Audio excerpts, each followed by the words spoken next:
Veuillez vous asseoir.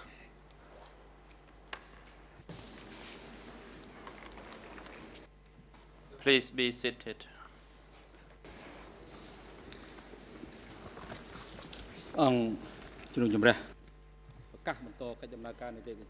The court is now back in session.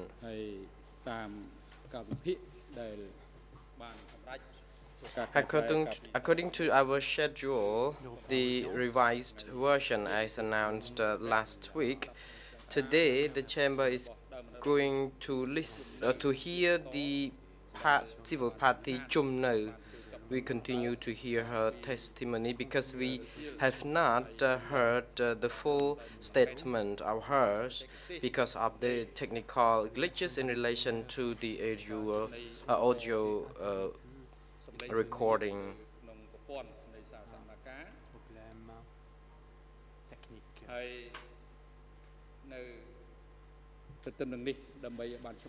And to make sure the parties, the proceeding clearly understand this, actually on Thursday afternoon, because of the technical problems occurred in the courtroom, the chamber had already announced the adjustment to the existing scheduling order, scheduling of the hearings.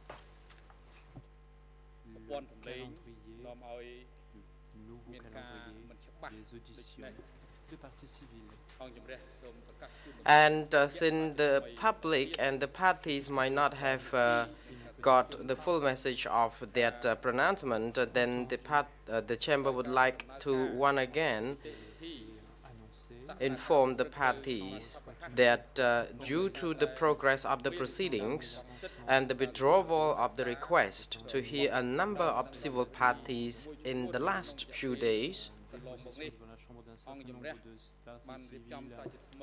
the chamber has rescheduled the hearings for this week and next week. This Monday, the chamber will continue to hear Chum No and will hear 3 other civil parties, including Chun Navi, Toj Munin, and Ruh Main. After hearing these civil parties, the chamber will break for the day because of internal meeting. On Tuesday morning, the chamber will hear expert CP2/5 on issues relating to the suffering of the civil party. On Tuesday afternoon, the chamber will start hearing the challenges of civil party applications by the defense and responses of civil parties thereto. The chamber will hear such challenges and responses for approximately 2 days. The chamber will then start questioning the accused on his character.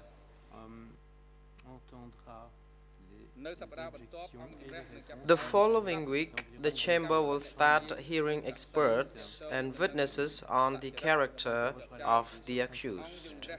The chamber reserves the right to change the schedule and will keep the parties updated if further amendments are required.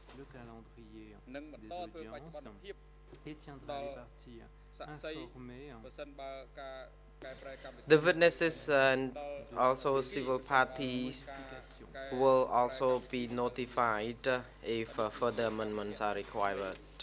So this is just the reiteration of the content of our schedule for the hearings as revised for this week and next week.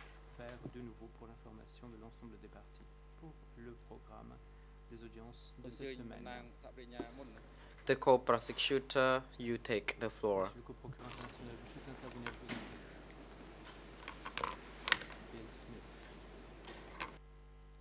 Monsieur Good morning, Mr. President. Good morning, Council. Mr. President, in relation to the scheduling, we just have two brief requests. Firstly, now that the accused character will be questioned by the trial chamber, I think it would be useful for the parties to understand how much questioning time they would have of the accused. Obviously, this is the probably last substantive time that the accused will be questioned as to his role in S21, certainly in relation to his personality. And we would ask that, given the scheduling time frame Your Honours have, that the prosecution at least have 1 hour, but if preferable, an hour and a half on this particular issue, and the other parties be given questioning time in balance with that. The second point is in relation to a filing that the prosecution filed with the trial chamber on the 29th of April this year, and it was a notice to the chamber to put before it some documents in relation to armed conflict. As Your Honours are aware, at that time the procedure for putting documents to the chamber was quite cumbersome and time-consuming. Now, since Your Honours have issued that guideline to streamline the proceedings, it is now a lot easier, of course, for chambers for parties to put documents to the chambers efficiently. So we would ask that a spot of time, a period of time, be given over over this week or next week, where the prosecution can briefly summarise the documents and explain the purpose and the relevance of the armed conflict documents. We would submit it would take no more than, say, 25 minutes, half an hour, and then parties could make their comment on that. Perhaps also that time could be used to put for other parties that may wish to put other documents before the chamber as well. But at this stage, the purpose would be to put the armed conflict documents before the chamber. We would be available to do that at any time. Thank you.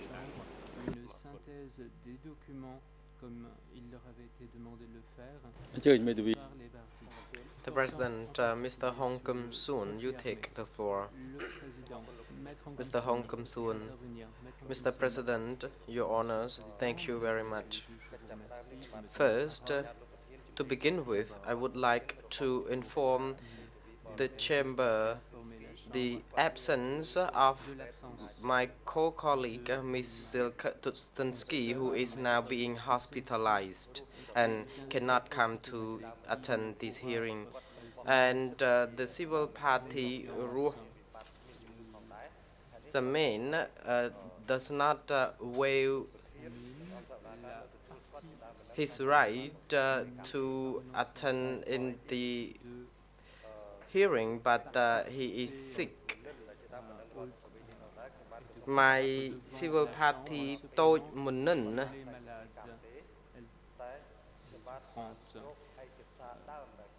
although his time is not yet ready for him to testify, but we just obtained a document in relation to him on the 22nd of August, which was during the weekend, and the translation of the document was not made available during such time. And the head of the Genocide Dome Museum also certified that the document is genuine and true.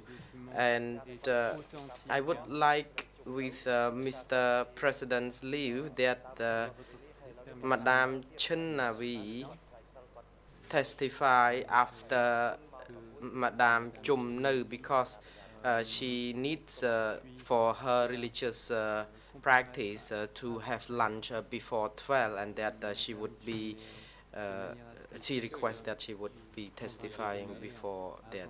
Mr. Alan Wagner, I note you are on your feet. You take the floor, say the President. Good morning, Your Honours. Good morning, Mr. President.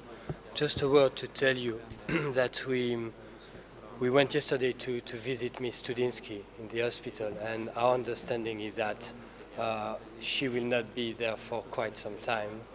And of course, we offered her and her team all support that we can, and we will do our very best to try to collaborate and make sure that if whatever the need or whatever support we can offer will be given. So, and she was able to talk to us for quite some time, so we discussed with her some matters, and we will do our best to cooperate and collaborate. I just wanted to let the chamber know about that. Thank you.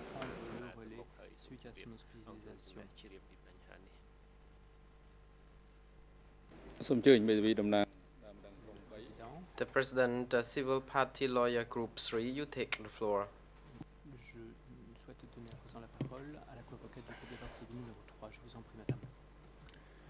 Ms. Trus-Naprus, thank you, Mr. President.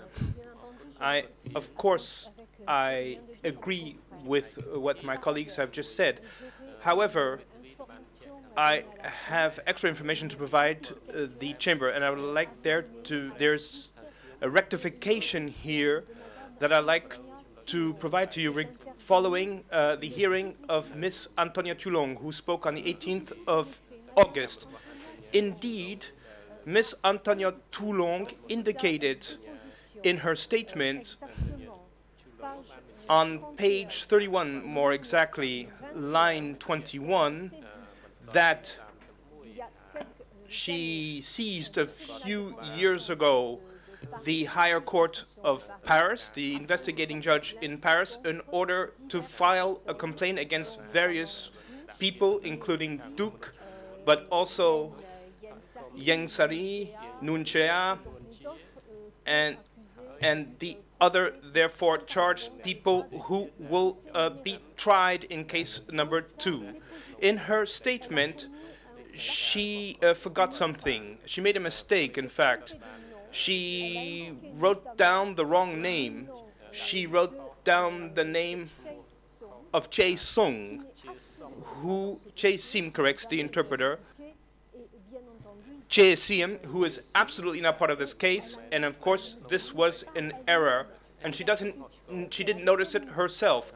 She didn't notice that she had made this mistake. It is only when she read an article, a press article, that she noticed that she had made that she wrote down the wrong name, and she decided me to check on the record, which is what I did, and indeed she did indicate this name.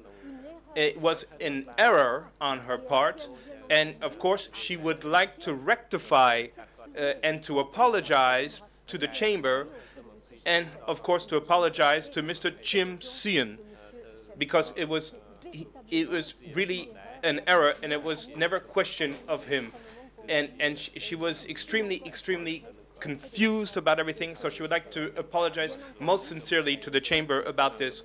Of course, this document, the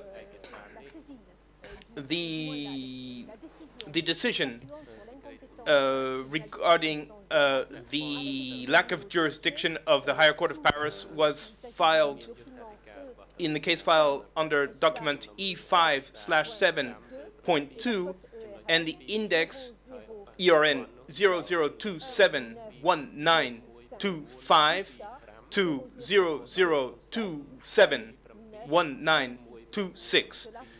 So, therefore, I'm bringing this up so that everything is clear, Mr. President. Je vous remercie. Thank you. Interpreter would like to add the name is Chia Sim.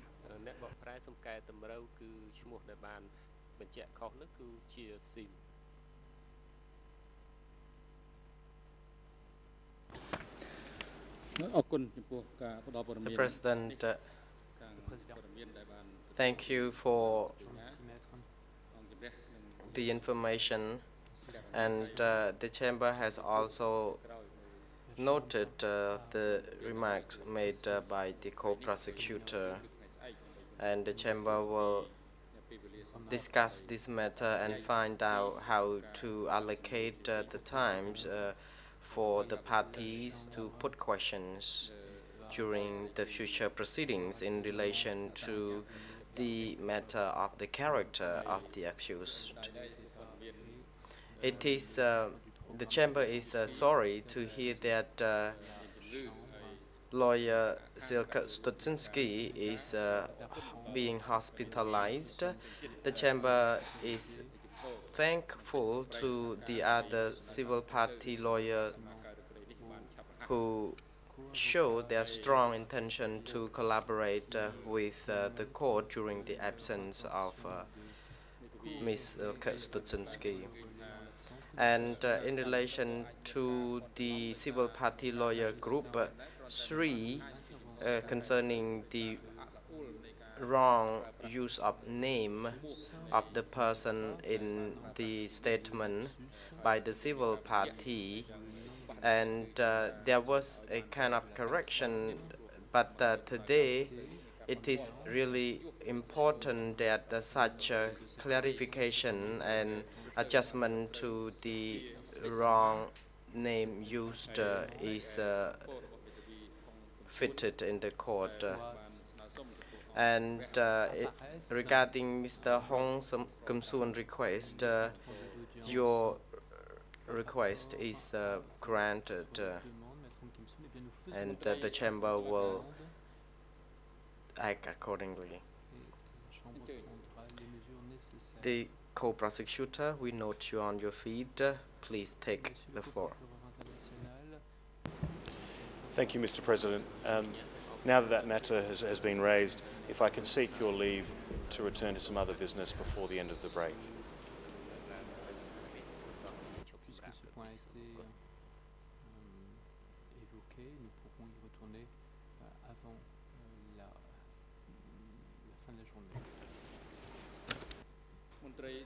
The President, the court official, please call witness Chum No and take her to the place reserved for her before the chamber.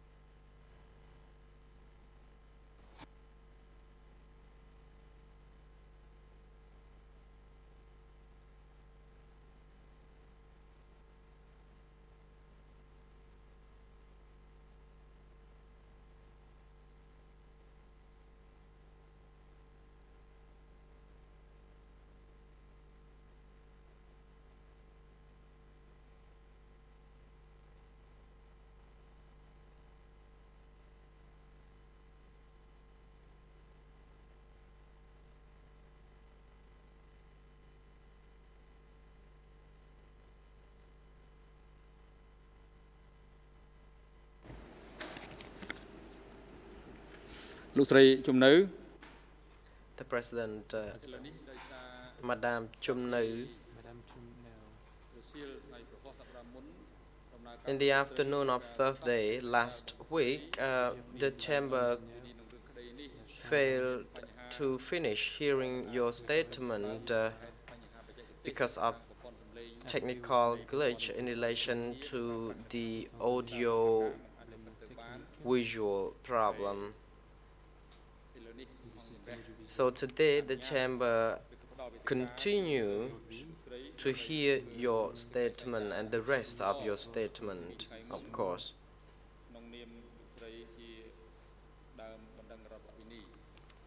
You may now proceed with your statement. Chum No, thank you, Mr. President.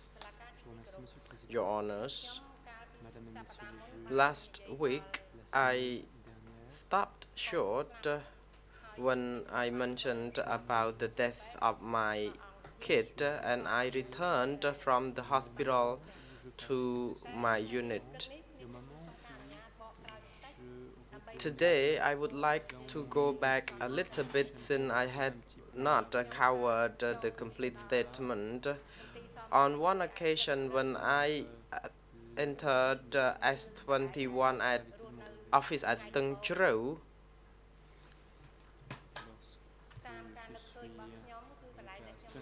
at that location, it was, so far as I remember, I was located in a house left over from the previous regime. It was the place where detainees were detained, while the other house was used to house staff member, and there was another separate house for children, and followed by the medic or house.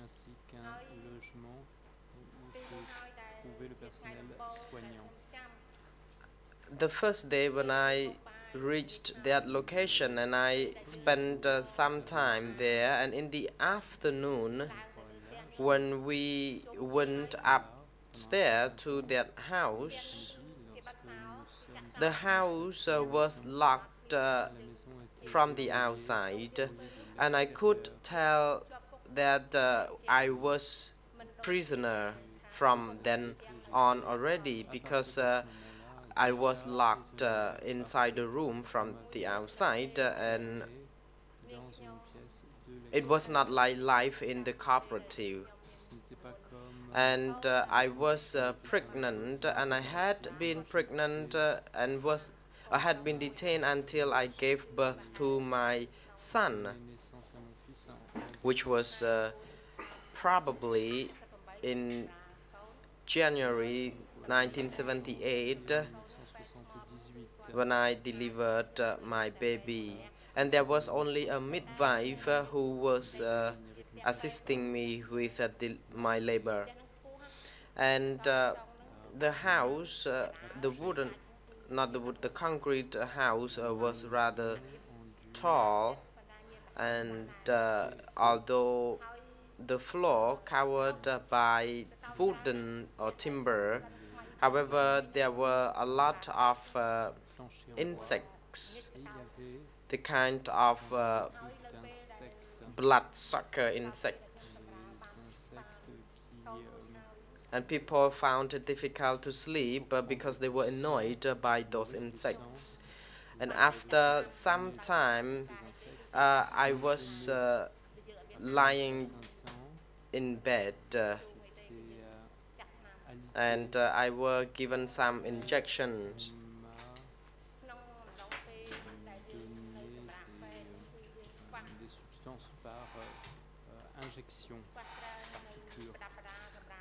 There was not sufficient medical equipment or materials for my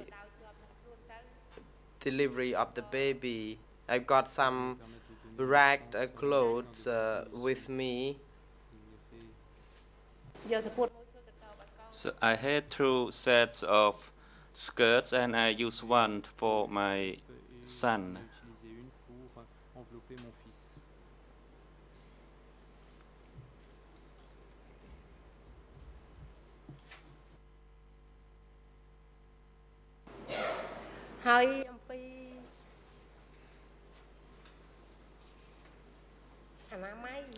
Regarding the hygiene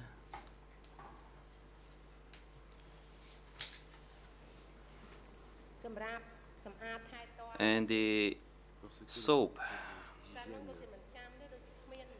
I believed there was no soap provided at the time, and for women who just delivered the baby, and only with a skirt which I torn into 4 pieces to use for my baby, that is insufficient.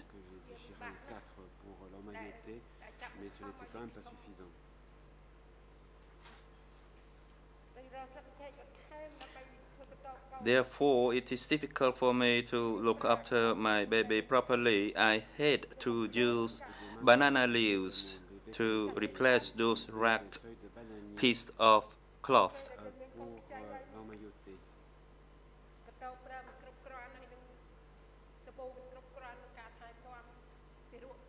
So with the lack of all these necessary materials, during that time, I could not provide proper care to my baby.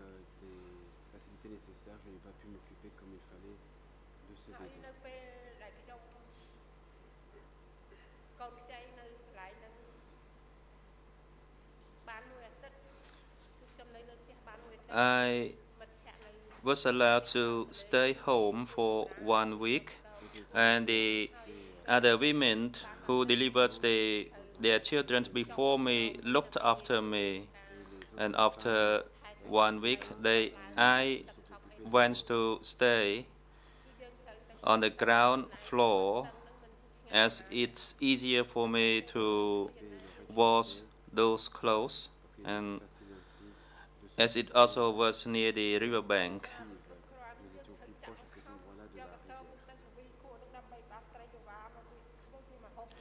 And as the food was not sufficient, when I went to wash the dirty clothes, I had to use it to lure the fish to come, and I caught some fish to cook.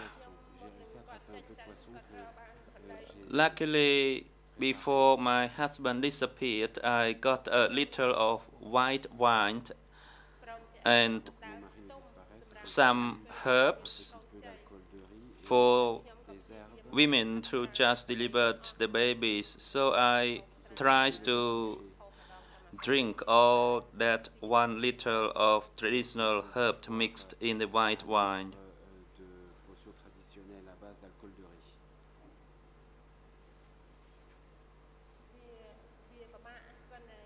It is extremely difficult. It's indescribable. I can recall one event after another. And this is the first time after 32 years that I start talking. And every time now when I think of that event, my tear keeps flowing.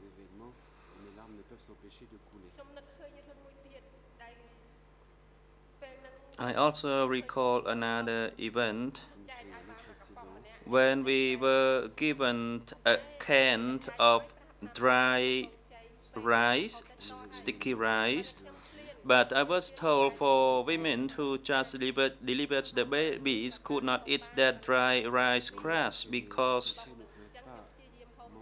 I would get sick. But because I was so hungry, I had to eat that dry rice crust. Also, during that time, I went to pick up some mushroom.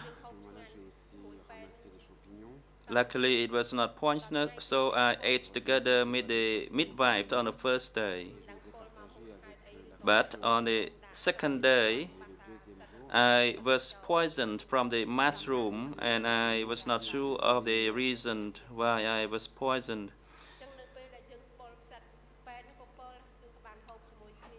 The medic or the nurse was also poisoned. So the medic coined me and gave me some injection, and she asked me to inject her with a fluid as well. Although I did not know anything about the injection, I had to force myself to inject her with that fluid.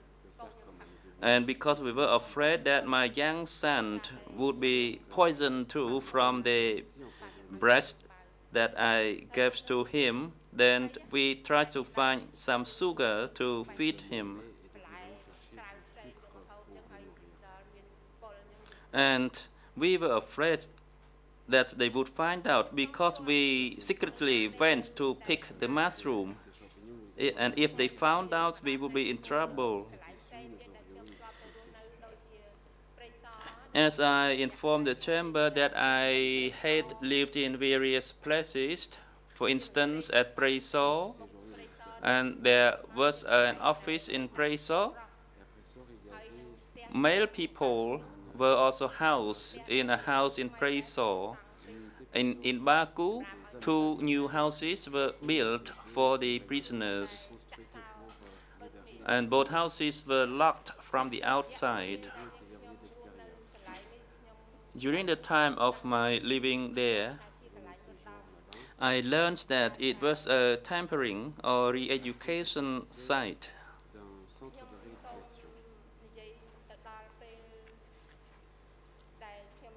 Let me now talk about the time after I was discharged from the hospital when my son died. At that time, they did not spare any effort on me as they knew that my son had died, so I was alone and then I had to do full labor.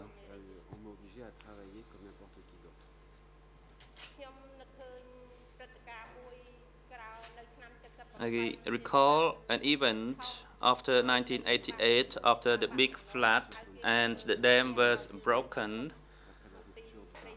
They lived on the upper floor of the house and we were asked to live further outside. And at that time I saw male prisoners detained. They made holes in a piece of plank and they locked their ankle in that plank. I only saw from the distance, but we were not shackled in that fashion, though at night we were locked from the outside. And during the night, the shackles were removed from their feet.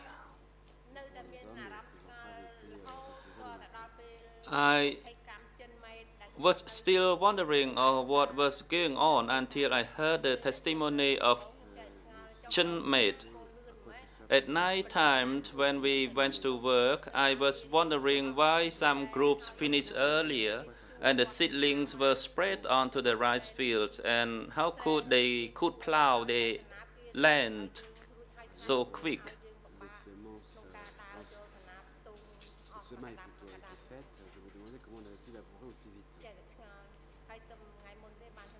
So only when I learned through the testimony that the unit K-17 did that work. I only learned of her identity through her testimony in this chamber, and that person could recognize me well, but I could not recognize the person. At that time, we were forced to get the soil to patch the dam, but it couldn't hold the water. And when the dam was broken, during that whole night, the water was everywhere. It was like a sea. And we were the women, and we did not have enough strength to patch the dam. Therefore, the water kept flowing until the water was level. Then we were assisted by the male workers. A truck came in with sacks filled with salt, and then water pump was used to get rid of the water. I also had been wondering on the product of rice. We produced a lot of rice, but our food was never sufficient. Sometimes we ate rice mixed with corn. And at that time, I also had a problem with my stomach. If I ate rice mixed with corn, then I would have gas in my stomach.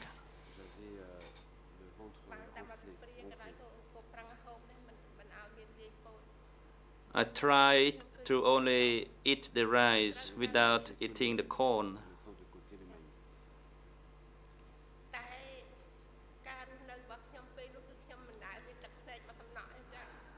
At that time, despite all these tremendous difficulties, I never shed a single drop of tear. This is to prove to them that I was tempered and I did my best according to the instructions I was given. If I shed my tear like I am doing now, I would not be survived. I was detained longest compared to other women, and I was wondering why I was detained longest. Was it because I was old compared to others?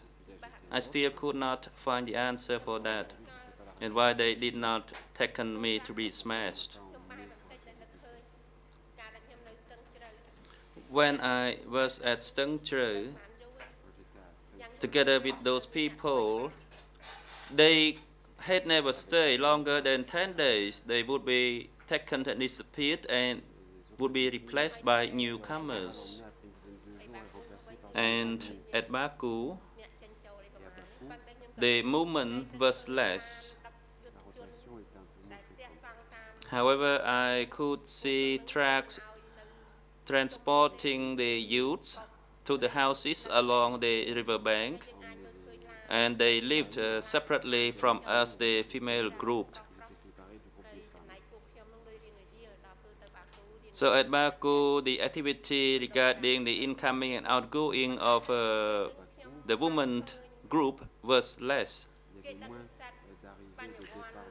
I saw students and intellectuals were transported into the area of the vicinity of Lun Non, the sibling of Lun Nol, and I asked people around who were they, and I was told that they were people from abroad, or students or intellectuals, because they were still wearing their nice clothes.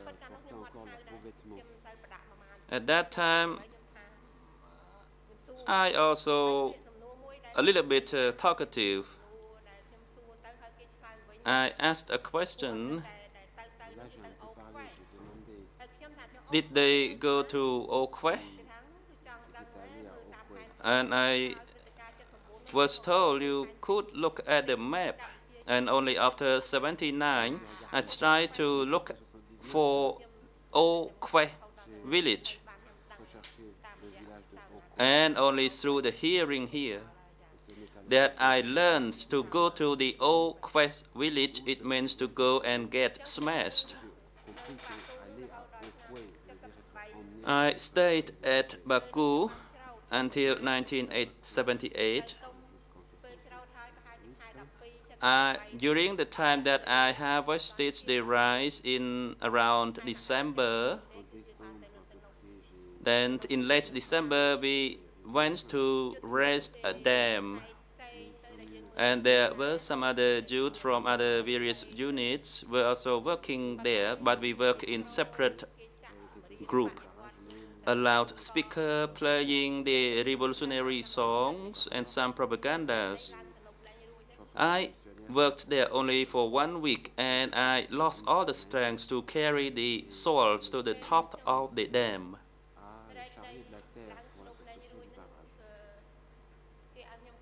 When I could no longer carry the salt, I was asked to dig the ground. But due to my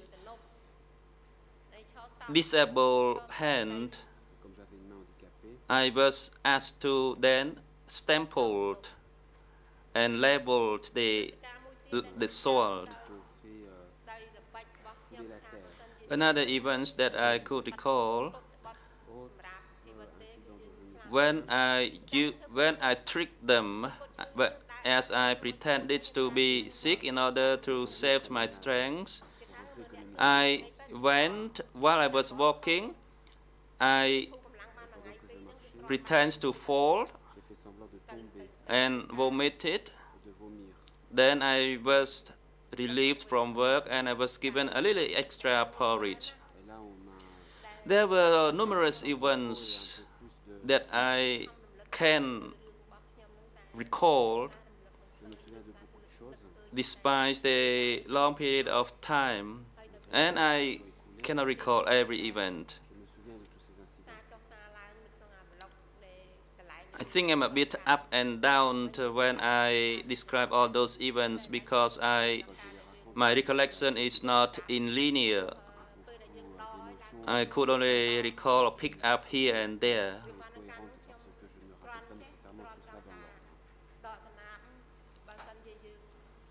Another event when I was pulling the seedlings, we had to accomplish the quota, otherwise we would not allow to rest.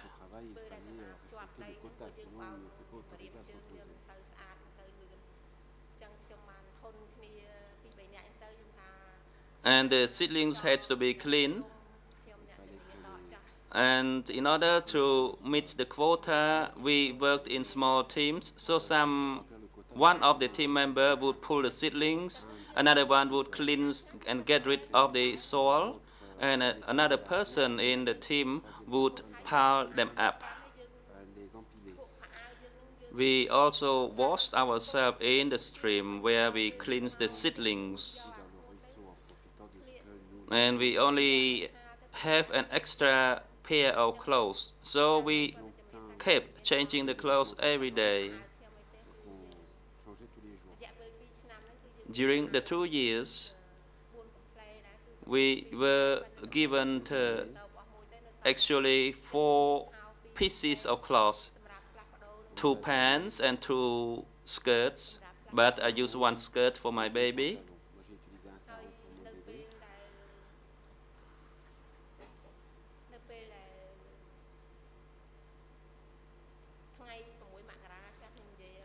Let me now talk regarding the event on the 6th of January 79, because I could not recall the other events at the moment. On that date, we were not asked to go and work in the field, but we did not know anything regarding the situation in Phnom Penh. We were wondering why we were not allowed to work in the field on that day, and we were instructed to be ready to be relocated. We did not move during the daytime, but we moved at night time when everybody was around. I packed my sack of belongings and waiting on the top of the dam. Around 7:30 or 8 p.m., we were instructed to move. During that time, it was night and we did not know the directions that we were heading to. And it's been so long as well, and I was not familiar with the location. I believe at that time I learned of the names of the villages that I walked across, but it's been so long I cannot recall them. I believe we also walked past the watermelon farm, and we ate those watermelons. I was not sure which unit it belonged to.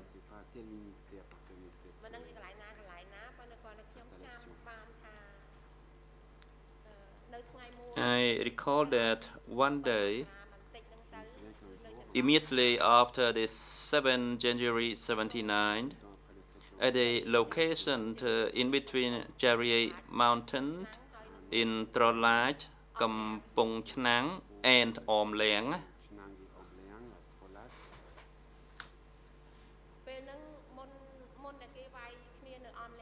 Before the fighting broke out in Om Leang, I met Mr. Duch, the accused here. The circumstance of meeting him was that my unit chief reported that I attempted to flee, and indeed I was attempted to flee, but I could not because of the ready lines they made. And I saw Duch sitting in a house made from bamboo. It was a newly built bamboo house.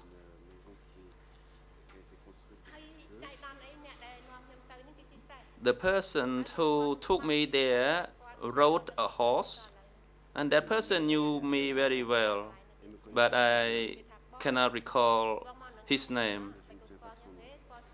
And the person asked me how come I was there, and he said that he could not forget the gratitude, the kindness that I did for him, and I told him I could not recall, and he said that I helped him giving food to him when he was at the front line.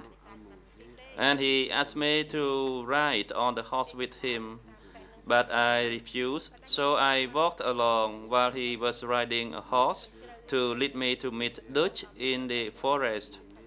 It was just at the outskirts of the forest when I met him.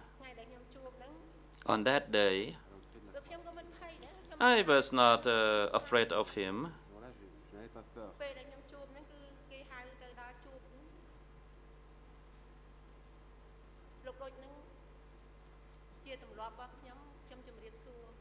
It is my practice to greet him, and at that time I called him brother.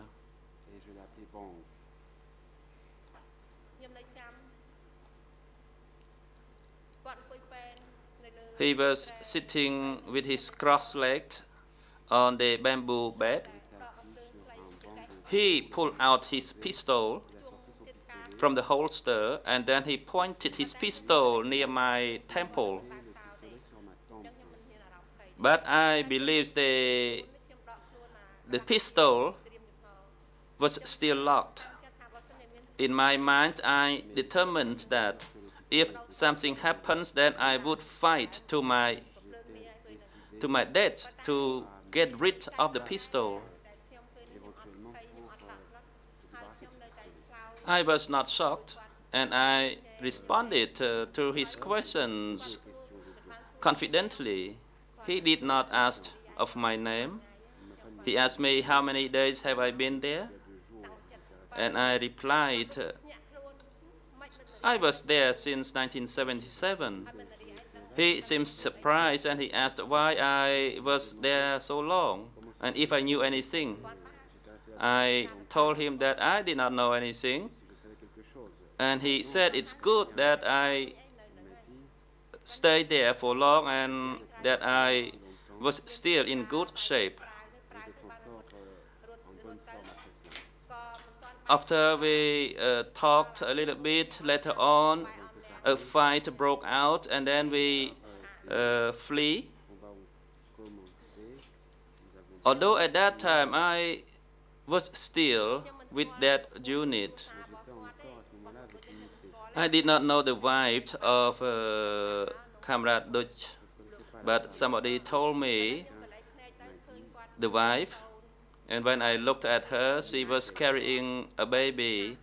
And during the time that we were fleeing, we saw some soldiers and some people going along. And one person was holding an umbrella for Dutch wives during the trip. And another person was holding her belonging. I could see that from about 20 meters distance. And in my mind, I thought, oh, it's because of his superior position. Even at that time, the wife of the superior was still being looked after. Although I did not have any feeling of jealousy of what I saw, I had attempted on many occasions to flee, but I failed to do it because we were watched by people riding horses, and we would be whipped if we strayed from the team.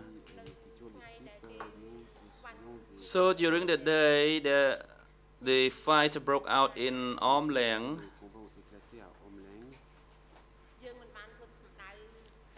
I did not run straight to Om Leng. I ran across to the forest along the Peace Mountain range.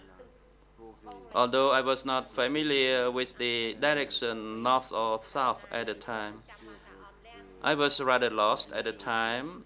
I can only recall Om Leng, Jurie village, for instance, but not every detail. And I think the forgetfulness is my part as I myself told myself to try to forget those events after 1979. But only later on, after the trial, everything came back. During the time that I lived in the forest, I noticed a lot of barns, rice barns, and the unhusked rice was relocated from another barn, from a barn to another barn. And only people were doing that under the coordination of the messengers who were so efficient. But the longer we stayed in the forest, the communication with them seemed to be further isolated. And later on, I was like alone by myself. Nobody seems to recognize me anymore. And I could move freely. I did not have rice to eat for 4 months, and I could only eat vegetable or tree leaves or wild fruits. And in late December 79 or early January 78, during the time of the ripe harvest season,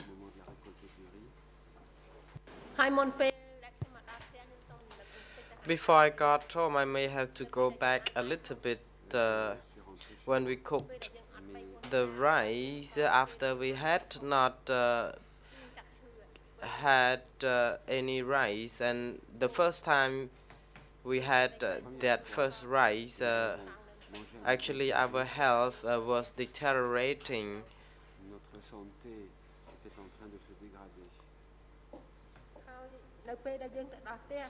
When I reached home, I was so shocked and moved than when I was in the battlefield, because no one in my family lived to tell their story, because they all disappeared and perished. Only one person left, actually. I was very heartbroken, because after I have learned that my close relatives, my siblings, all died, I was the one who actually survived. In 1980, the full year of 1980, I could not concentrate on doing anything. And thanks to my neighbors who emotionally support me, and they really asked or helped me to struggle to hold on to life and to forget the past. And for that reason, I could move on further. When I went to S21, I actually forgot to bring with me my diary, the diary that I kept very well, the diary in which I really detailed any points lectured or presented in the meeting. However, it was very fortunate anyway for forgetting to bring along this diary with me. Otherwise, I would be found out that I recorded the party's matter and would be smashed. And that's all, Mr. President, and thank you very much.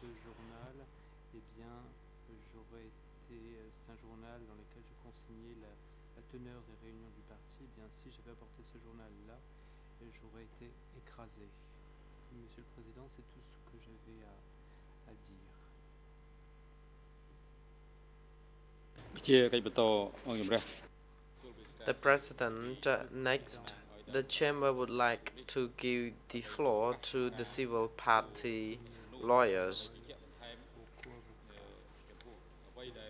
to put questions to the civil party if the lawyers believe that questions are important to ascertain the truth.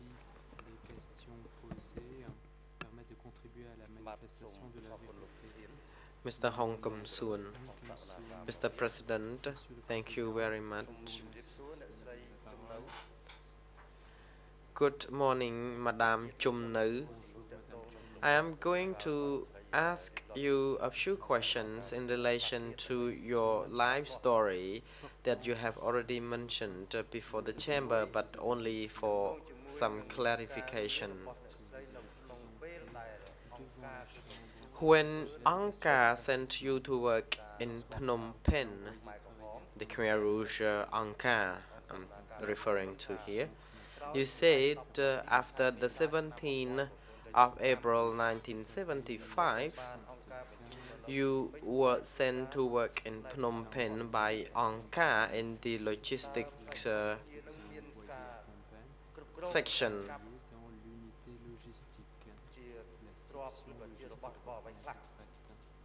So who was actually in charge of that section, and what kind of logistics were there? Chum Nữ, thank you. After 1975, the 17th of April, I was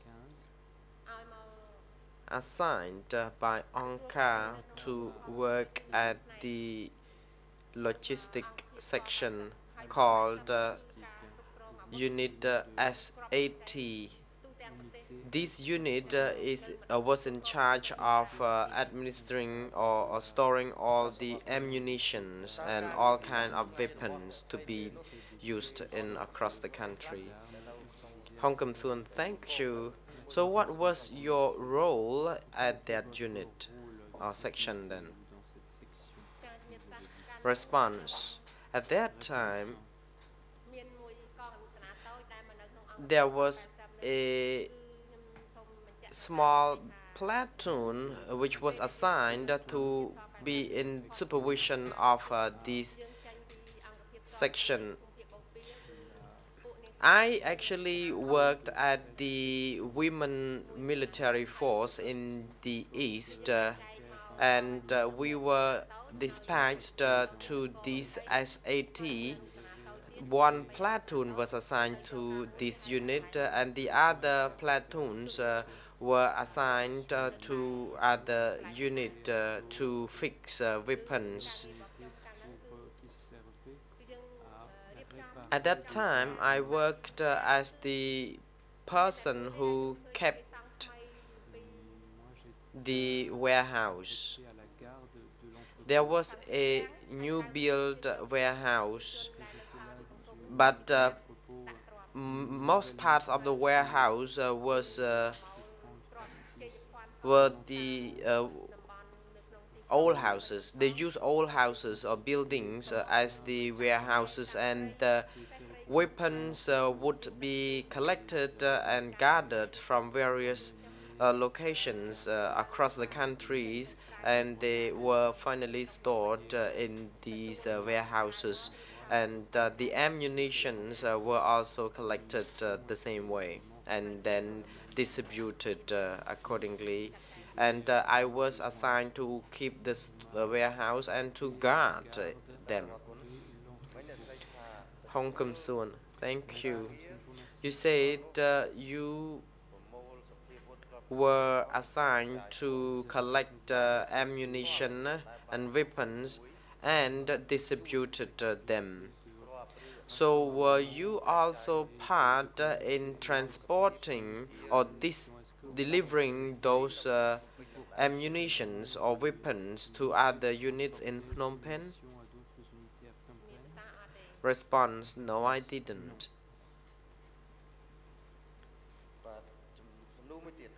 Question: in Phnom Penh, did you know the S21 compound, or in short, were you ever informed or did you ever learn of this compound? Response: S21 was referred to basically the Tuol Slang Museum. I think I never paid a visit to the location or had heard of it. But at Prasaw, when we were transporting ammunition to Chom Ka Dong, Brother Pa, who was the immediate supervisor, was pointing to the location of S21 and telling us that it was the S21 location, but we never knew it was there before. Hong Kam Suan, thanks. You said your husband was arrested or had been arrested 3 days before you were arrested. Could you tell the court about your husband? What was his role and who arrested him, and in which location was he detained?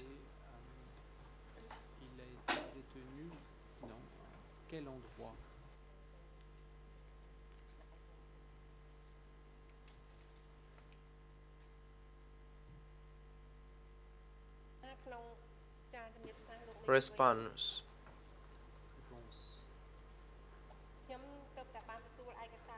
I just received a document, the clear document yesterday in relation to my husband. He was sent twice before he reached S21, according to this document. I think having reviewed this document, there were some discrepancies in the date when my husband was sent first, which was in 1977.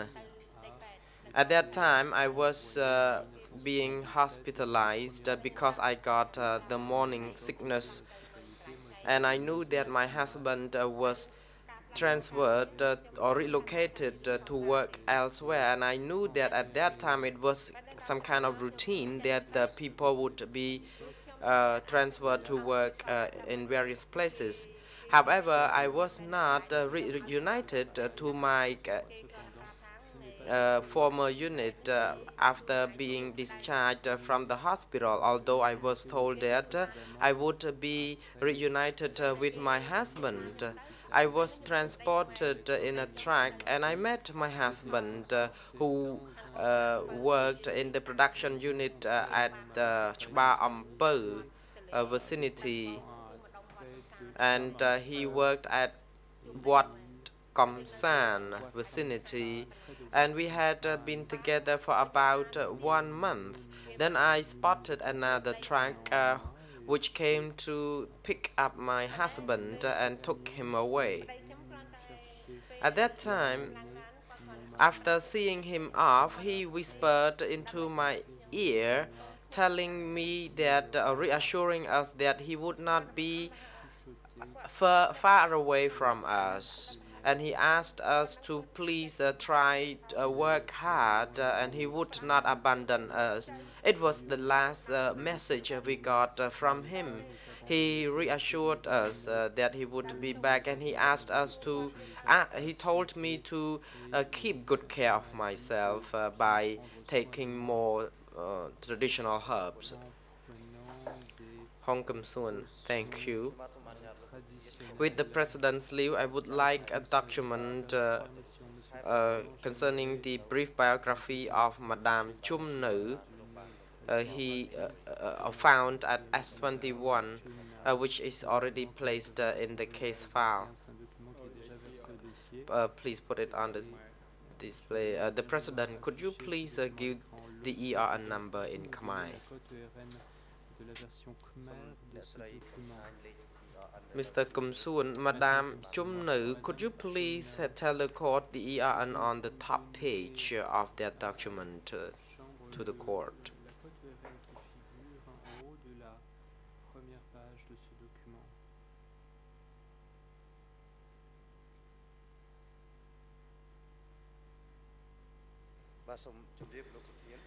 Mr. Hong Kam Soon, Mr. President, this document is available under ERN 0021 1380,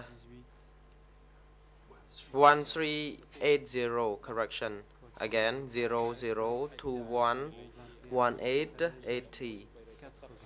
The President, the AV unit is now instructed to put this document up on display.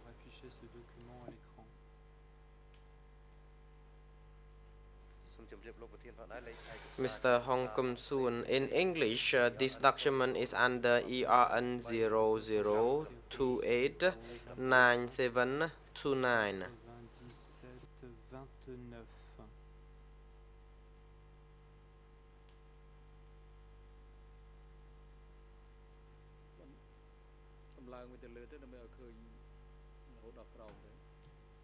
The President, could you please scroll down until we see the complete document?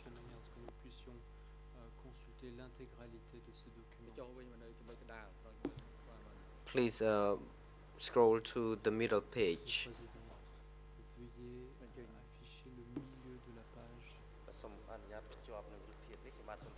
Mr. Hong Kum Soon, Madam Chum Nau, your husband's name in this brief biography is Nu Muon, alias Sam. However, in the document annex in relation to the prisoners, the male prisoners at S21 with ERN 0033 1076 and ERN 0033 1803. In these documents, under number 3210, in its order, this is the order of the prisoner, we see the name Nu So Moon, alias Sam, the former combatant of Office 62B, and entered on the 30th of July 1977. And another document, document 00331803. We found another person under number 1827 of the same person, Nu So Moon. But why in the biography we have only got the person's name like two words, Nu Moon? Could you please shed light on these discrepancies? Response, Mr. Hong Kum Soon, Nu So Moon or Nu Moon, alias Sam, were the name of my husband. I think probably technical error could be contributed to the misspelling of my husband's name. I am told the co-investigating judges already that my original husband's name was Nu So Moon, and I know for sure that his alias was Sam, and he was in the general staff logistics section. But the difference is that he was at M62, and I am still suspicious, but I may ask the accused to shed light on this. Hong Kum Soon, thank you. I would like to put the last question in relation to the biography of your husband. Could you tell the court when was this biography taken or written?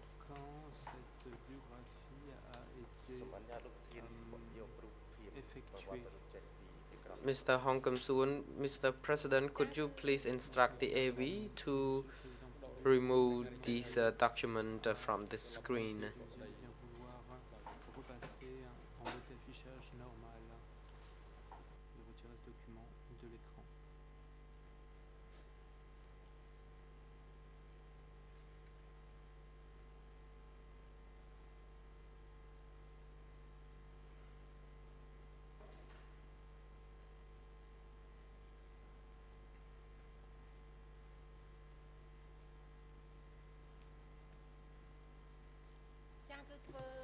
Response. The biography was made the first day we entered Stung Chru. At that time, the biography was not typed because there was no typewriter. I remember that the biography was written, handwritten, and my name was recorded and in their record. Mr. President, say Mr. Hong Kim Soon, could you please instruct the AV to project another document? The President, the court official is now instructed to put this photo on the projector.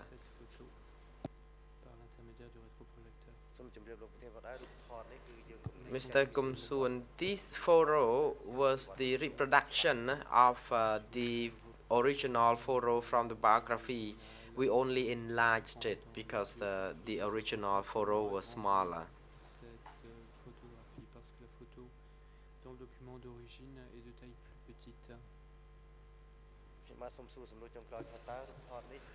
My last questions, say Mr. Hong Kim Soon, is it your photo and who wrote your name underneath? Response. Mr. President, this is my photo 30 years ago, and I don't know who wrote my name underneath. I remember having my photo being taken, but I don't remember having written any name underneath. Mr. Hong Kim Soon, thank you, Mr. President. I have no further questions, and thank you, Madam Chum No. The President, the Chamber would like to give the floor to the co-prosecutors to put questions to the civil party if they so wish.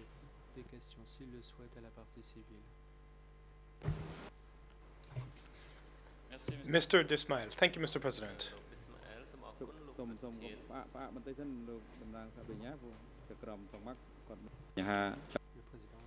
The President, please hold on. Judge Lavenge would like to take the floor.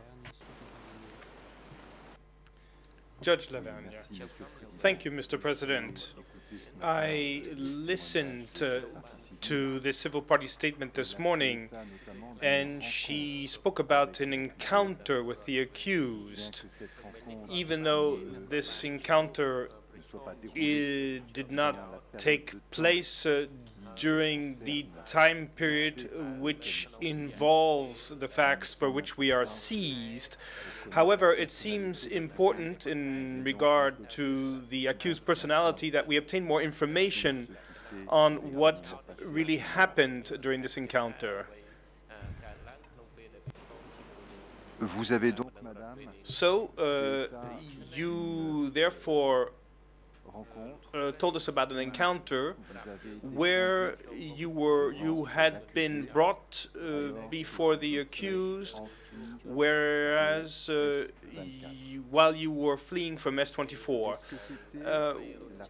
Was this the first time that you were meeting the accused? And are you sure that it was Duch indeed? And can you tell us why you are sure of this?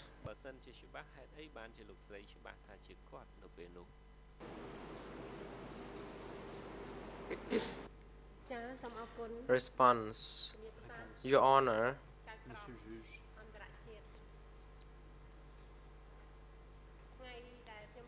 the day I encountered Duch when he placed his pistol right next to my ample.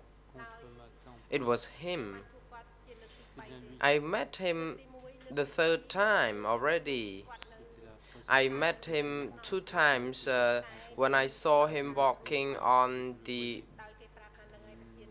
dikes, although I did not know whether it was him in the previous 2 occasions, but I was told by our colleagues that he was Duch, and I did not really talk to him, and I saw him walking close to me, and I just was suspicious why I was asked to plant rice next to the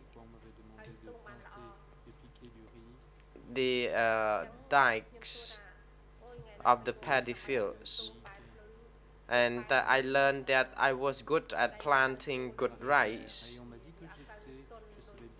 And however, planting next to the dikes of the paddy fields was not really a good kind of assignment. But I was told that I had to be careful with my work because I was being inspected by the chief. And of course, I could recall that it was him, the chief of S21, who was patrolling that area back then.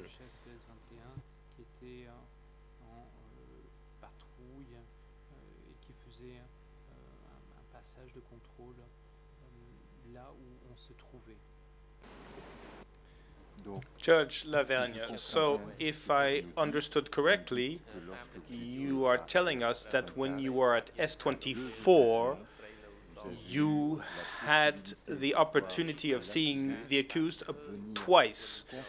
You saw that he was controlling the way that the work was being carried out in the rice fields. Is that so?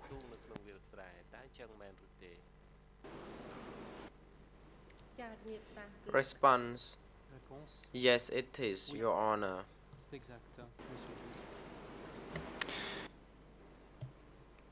Judge Lavergne, I would like to get back to this encounter more specifically now. You told us that you had been led to Duch because you had tried to escape. And were you accused before him of having done so? Can you tell us exactly what happened? Did he introduce himself? Did he take out his pistol right away, immediately? How long did all of this last?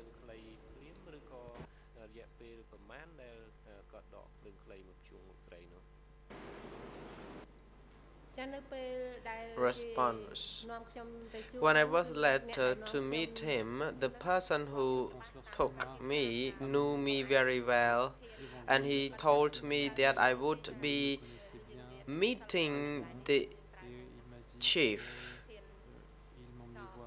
the head of S21, and he told me his name. The person knew me very well, but I did not know him, the person who led me. And when I met him, I was very polite. I called him brother. I was not scared. I smiled at him.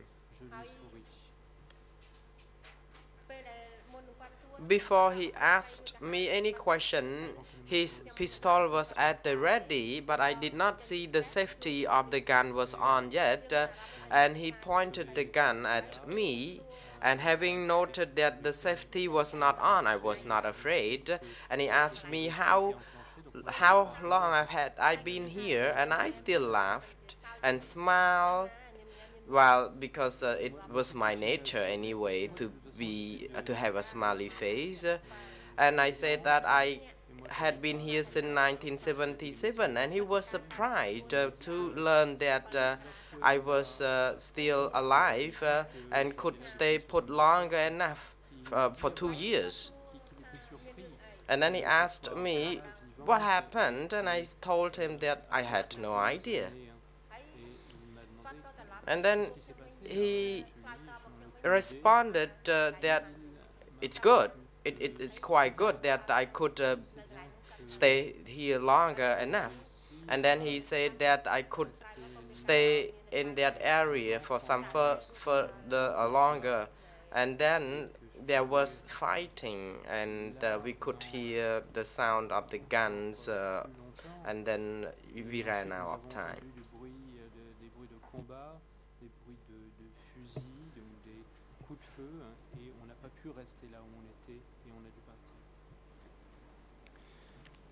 Judge Lavergne, did Duch at any given time, beyond the fact of putting the pistol to your temple, did he threaten you? Did he say to you that he was going to shoot you, that he was going to kill you?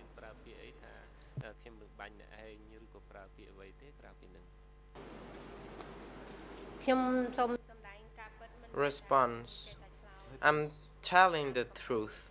It is not from my anger that I said something bad about him. Actually, he did not threaten me, although he pointing the gun at me.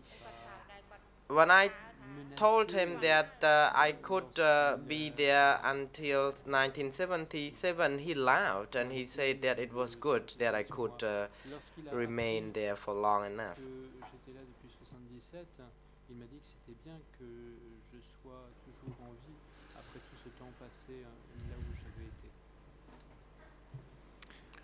Judge Lavergne, thank you very much for these clarifications. I have no further questions to put to the civil party. Thank you.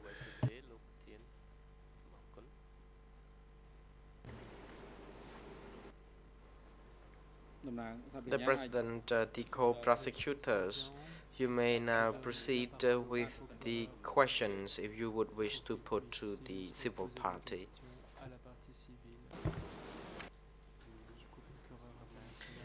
Thank you, Mr. President. Mrs. Chumneu, last Thursday, you mentioned your forced marriage under the direction of Ankar. You also said that you had been arrested after your husband, probably because he was considered to be a traitor. Was this not a revolting situation for you? The fact that you had been forced to marry him and then to be accused because your husband had been accused. Did you try to tell Ankar that this situation was peculiar? And did you complain to Ankar with regard to your arrest and transfer to S24 because your husband had been arrested? Thank you.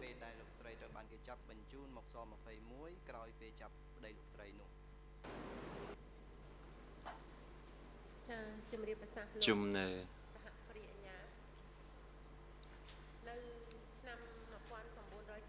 In 1976, Anka arranged me to get married while I worked at a logistics unit at the general staff. My husband requested Anka to get married with me. So we can say that my husband actually requested through Anka to marry me, and I was not forced by Anka for my marriage. Anka then called me and asked me regarding my husband's request.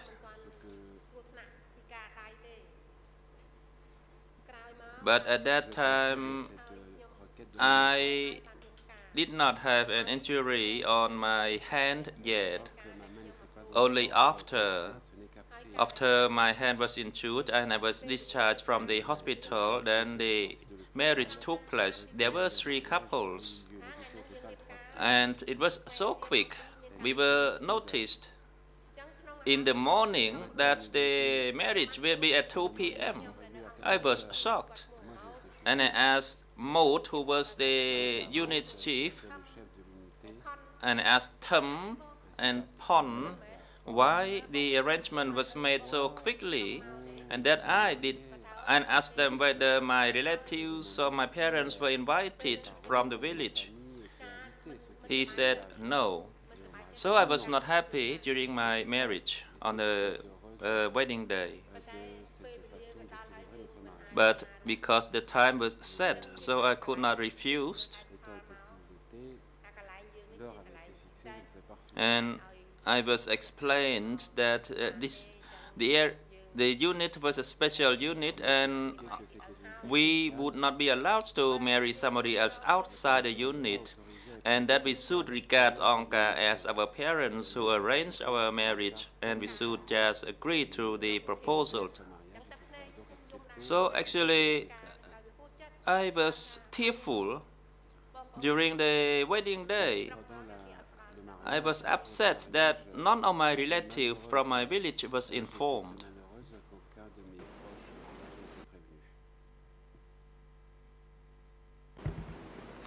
Je vous remercie.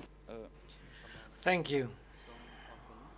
Qui blâmez-vous exactement, Madame Chumneu, pour la mort Mrs. de votre Chumneu, bébé, de votre who fils, do you blame quand vous étiez for à the death of S24? your baby, your son, when you were staying at S24?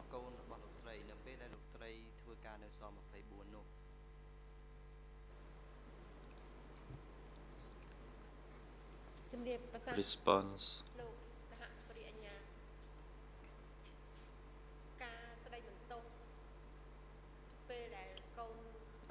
They blamed for the death of my beloved son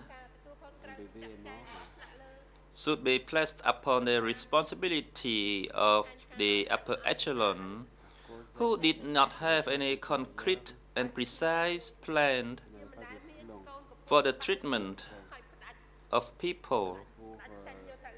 The child was young, and the child was separated from me. He was still breastfed.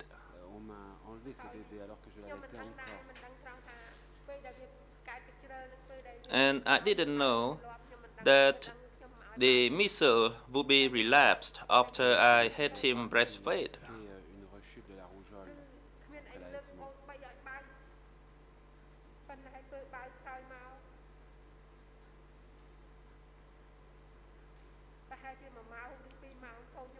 One or 2 hours after I breastfed him, he had a diarrhea, and the medic could not rescue him, and as a result he died. He was buried.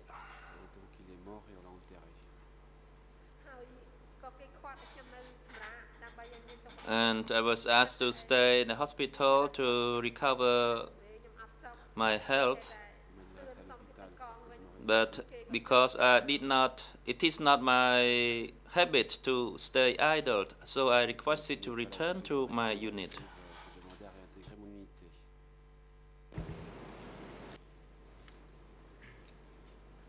Enfin, je crois que vous aviez déclaré précédemment Well, I believe that you had avoir stated failli être arrêté earlier à 2 reprises, that puis you avoir had failli être emmené pour almost être been exécuté arrested, or à 2 rather reprises. that you had almost been taken to be executed twice while you were at Est-ce que vous pourriez S24. nous raconter cet Could you épisode? perhaps describe these episodes to us?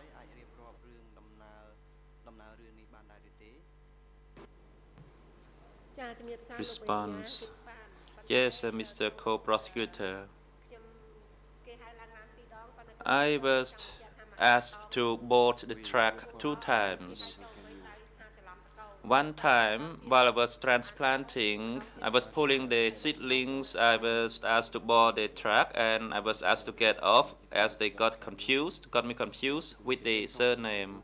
And the next time, I was asked to board the truck when I was taken to the hospital to see my son.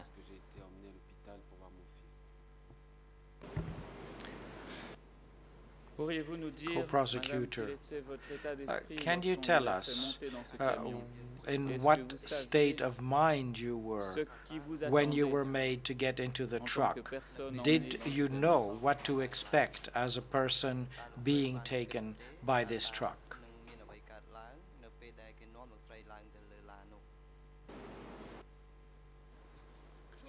Response.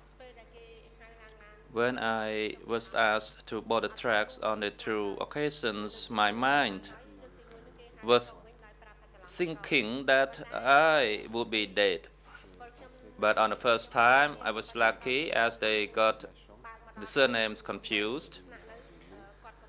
And on the second time, when the truck was driving past my place, I was asked to pick up my belongings.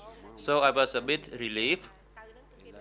And I went to see my son.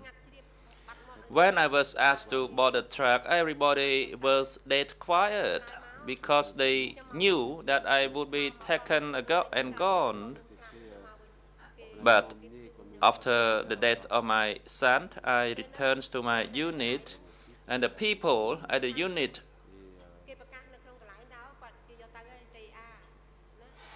was rather shocked to see me as they announced within the unit that I was a CIA agent. That's why I was taken away.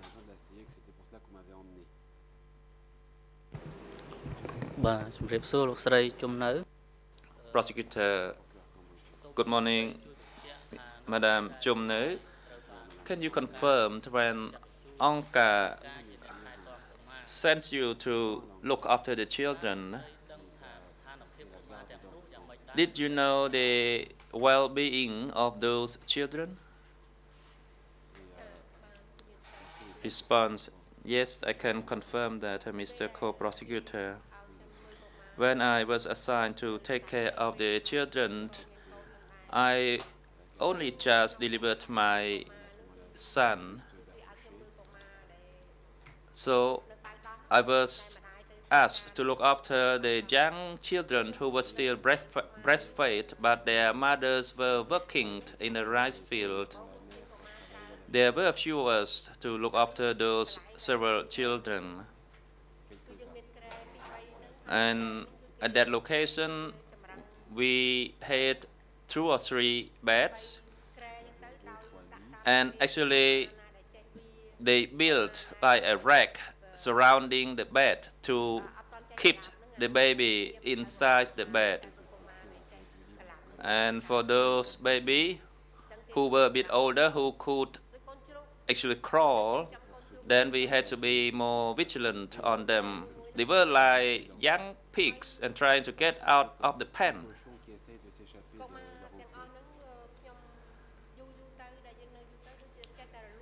The longer I stay, the less children I saw, and I did not know what happened to them, whether they died or whether they were transferred elsewhere with the mother. One of my friends who delivered a baby before me, a month before me, the baby died at night while we were sleeping next to each other. At that night time, when her child died, she whispered to me that the child's dead, and she kept hugging her child until next morning. Thank you, says the co-prosecutor. Did you know how the children were provided with the food? Response: the food ration for the children were rather different. For the young infant who were still breastfed, the mothers would breastfeed them in the morning, and one more time when they returned from the field in the evening. During the day, we prepared rather thick gruel mixed with ground salt and fed the baby. Thank you, says the co-prosecutor.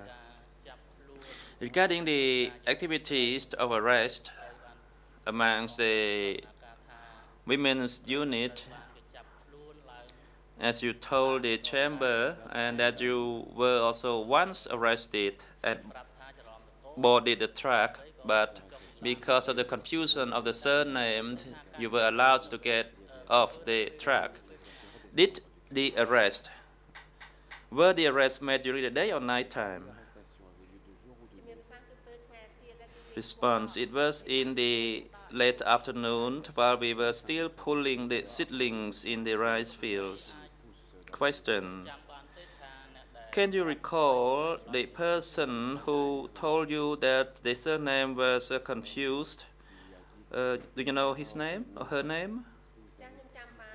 Response, he was a medic, a one blind eye medic named One. He looked at the list of the names and he told me that he got confused with the surname and he let me go. Question, can you recall regarding the arrest, who actually ordered the arrest? Response, no, I did not know who would order those arrests. Even when I was sent to the location for the first time, I didn't know who made that decision. Question, can you recall the truck which was used to arrest those people? Which unit it belonged to? Any sign or mark on that truck? Response, the trucks to transport those people who were arrested. But first, when I was transported to Stung Treu with another person, it was the same vehicle. Actually, it was not a truck, it was a car, but it was gray in color. Question, can you confirm this type of arrest, did it occur frequently at your workplace? Response,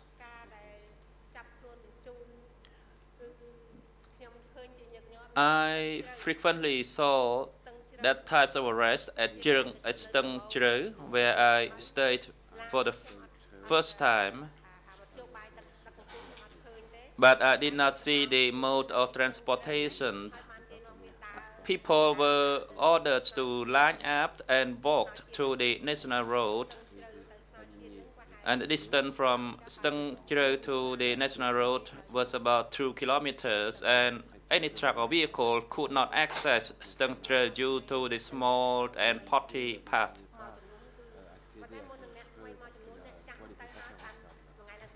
The newcomers would come and replace them a few days after the old people had been taken away. Question, you already told the chamber that you made Duch on 2 occasions at Preso. Can you recall at the time of your meeting, what year was it? Response, it was in 1978, after the death of my son. It was not at Preso, it was at the area where I transplanted the seedlings within the vicinity of Baku. It was just opposite Preso. Question, at that time, did you observe the character of Duch? Was he happy or was he in sad mood? Response,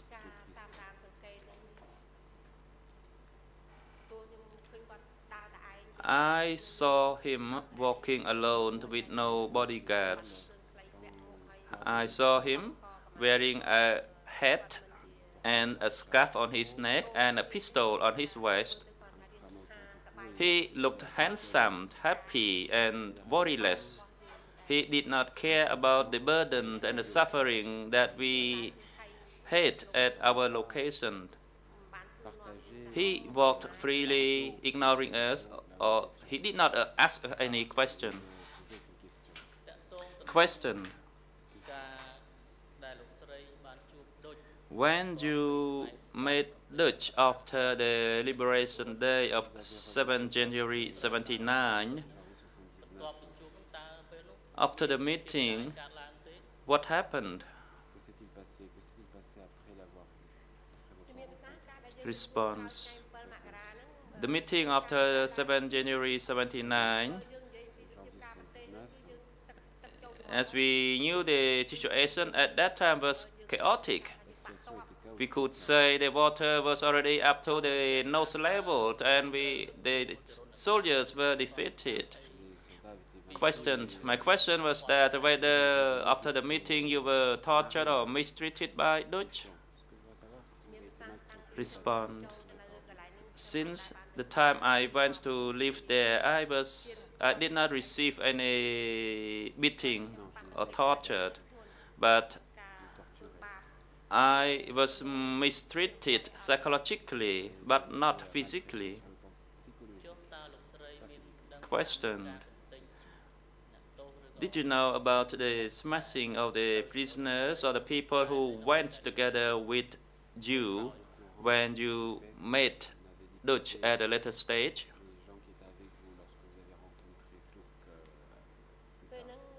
Response.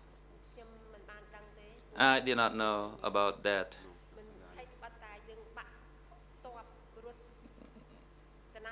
We and the soldiers were defeated and relocated to the Omlang area. I did not see any arrest or killing at the time. I was only wondering that the situation was already chaotic and why they still needed us. Thank you, says the co-prosecutor. Mr. President, the prosecution no longer has question for this civil party. The President. The chamber will take 20 minutes break until 10 to 11 when it will resume.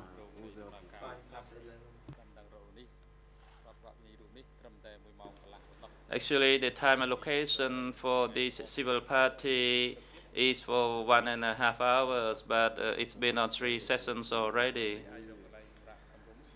The civil party can now retreat for refreshment, and please be here before the hearing resumes. All rise, says the greffier.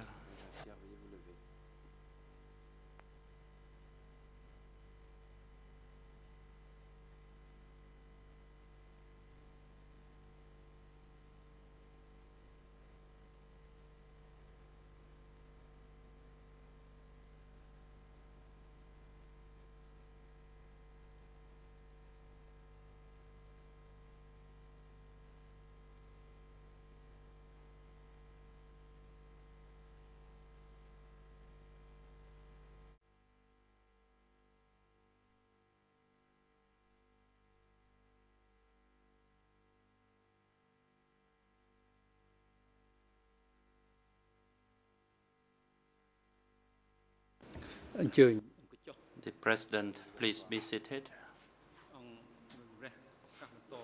The chamber is now back in session. The chamber would like now to give the opportunity again to Madame Chun Navi to continue her statement. And please make your statement relevant to the facts at S21 and the facts related to your husband, the Hao Tak, and the damages and sufferings as a result of those facts, as well as the death of your husband.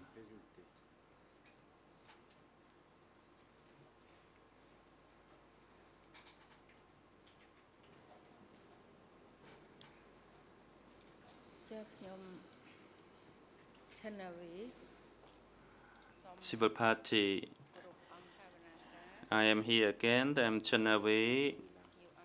Good afternoon, Your Honors, ladies and gentlemen.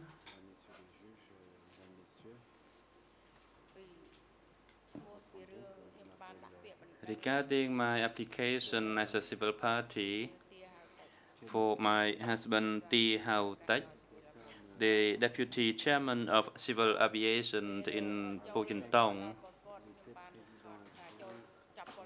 when the Pol Pot regime fell, I worked at the 7th January Hospital or the Chinese hospital, but now a 42-story building is being constructed. Between 78 and 80, the Ministry of Health informs the director of the 7th January Hospital, and subsequently he told all the staff of the hospital that the ministry permitted us to visit the Genocidal Museum of Duch slang. At that time, I haven't heard the word S-21. When all the staff were taken to visit the museum, and there were roughly 50 or 60 of us all together. It was still in the beginning. Anybody could just come and ask for a job because in order to survive, despite their lack of technical or professional capability. At Duch slang, I met the people who worked there, and one person told me that he was a former Duch slang prisoner. He presented himself as Ung Ung Pach.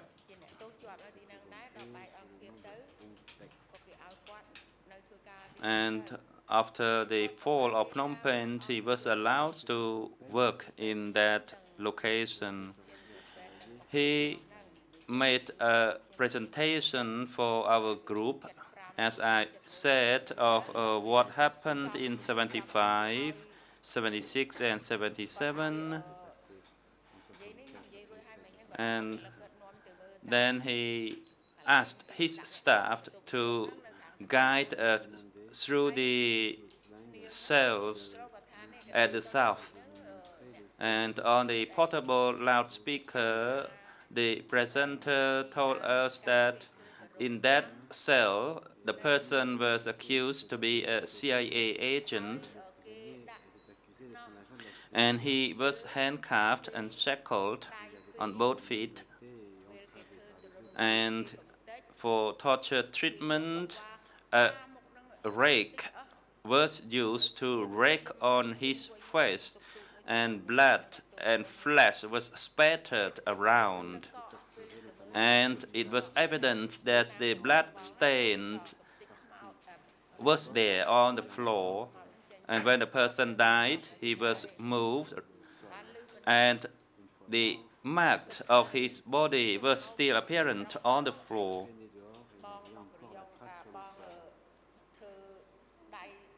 At that time, I recalled the time that my elder sister made a sound to the militia at the village when the militia asked about the profession of my husband.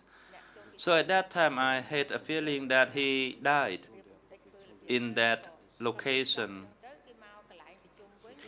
After we visited those individual cells and rooms, we came back to the reception area, and Mr. Ung Pach told us, as I told the chamber, that there were surviving documents, and amongst those documents, I saw a document of the arrest of T. Hao Tech taken from Sector 25.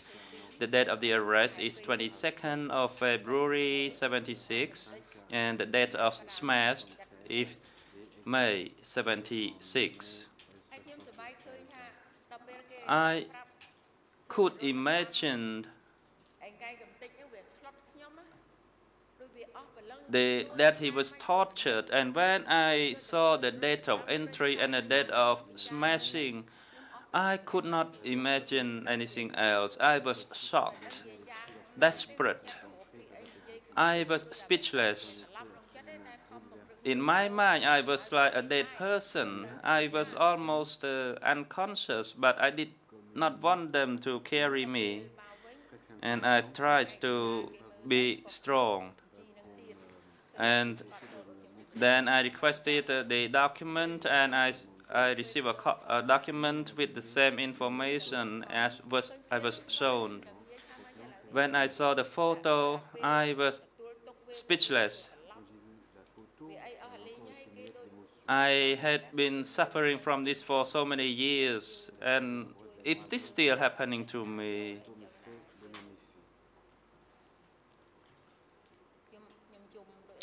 I cried a lot. When I returned home that afternoon, I kept crying, just kept crying. And next day, when I came to work, I kept crying again. I told my colleagues that my husband's photo was displayed at the museum and that he was smashed there. A colleague comforted me and that I should not cry because that my husband already passed away and then his life was over from this world, and that I should be focusing on taking care of my children. Everybody was trying to comfort me at the time. And later on, my tears seemed to stop flowing. I still can remember her words that she told me to try to forget what happened. She told me that she wants to study in Germany and that I should only think of the prosperous future time and forget of what happened in the past. But in my mind, I still vividly imagine the torture act, the suffering inflicted upon my husband. And he was arrested, interrogated to extract confession. He was compelled to confess. He was tortured to confess. And I want to research for that document, but in my heart I was so weak, and I would feel that I would be fainted when I see such a document. But I want Duch to respond to me that such a document exists, so that the case file for my husband is complete.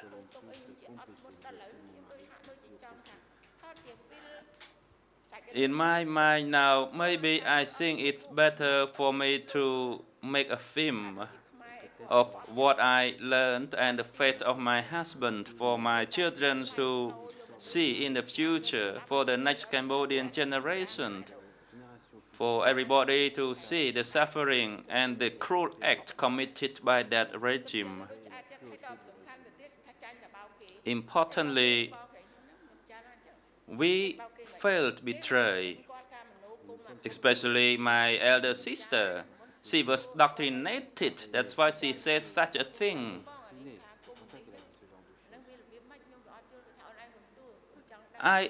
One time I asked her about what a communist was, but now, through such suffering and experience, I understood what a communism was.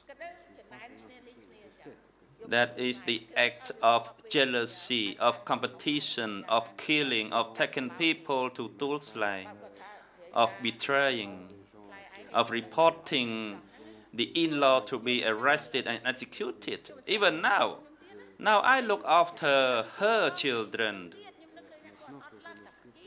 I helped her children. I'm sorry, Mr. President, although this one is not directly related to tool slaying, but probably I keep busting out regarding my elder sister. A Singaporean media came to interview me the other day and asked whether I was still angry with my sister, and I told them no, I stopped being angry with her. But they said they were angry on my behalf. And I said, that's okay, it's common, we live in this world, and you are entitled to your feeling. And when I learned the Buddhist praying, the Buddhist theory in disciplines, I have been feeling a bit calmer. And I understand that what he did was because of the ideology of the communism that was doctrinated upon her. And actually, after she reported my husband, I blamed her. Maybe she wanted to be a wife of Pol Pot. That's why she said such a thing to the militiaman. And how come she was so cruel? And sometimes when I see the faces of people, I just hate it.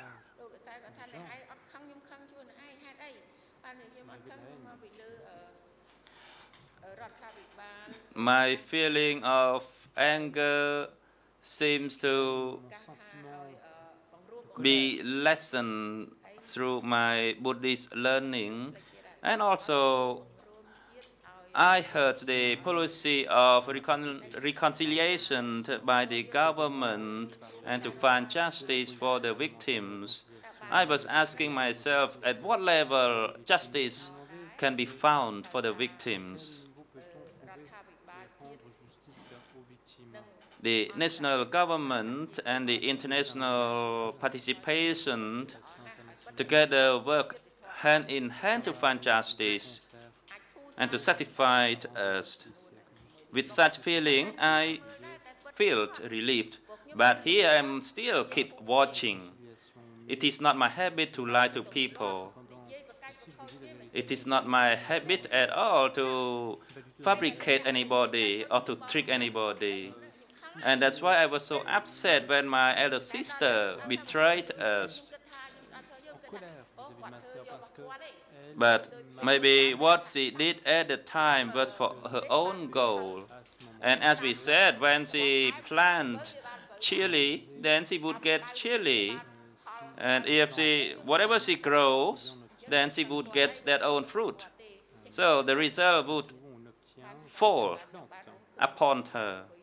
And here I am sitting before the President, before your honor, to find justice for my relatives. For all Cambodian people, we are all relatives. Regardless of families, we are attached to. I don't want to be dragging, but this is also a principle of Buddhism. If you look at Buddha, he used to be reincarnated in different forms. And I actually wanted to tell Duch, actually I have a pity on Duch. Because in this world, maybe when I have a pity on Duch, maybe people would get offended because this is a world of human beings, not a sacred world. And he deserves what he did. And like my sister, she deserved what she did when she reported my husband to the militia. If I did not study Buddhist discipline, then the anger would still be burning in my heart. So I suffered. I lost all the property. In the previous regime, I tried not to spend much. I tried to build my property to build a house. But in the end, we were victimized. I was detained at the office M15. But I was like stuck in the middle. And if I go home, and when I hear about the testimony in the chamber, then I would cry, and then my eyes would dry, and I would find it hard not to use teardrop or eye drop. And with my current living condition, it is difficult for me to afford such relief medication. People with great attitude, with morality, try to be a good person to serve the nation. A person who was so innocent and did not involved in politics, and why he was being treated that way, in a cruel way and smashed. Nothing could be able to compensate for such act committed by that regime upon my husband. Nothing at all. And if we talk about the widows,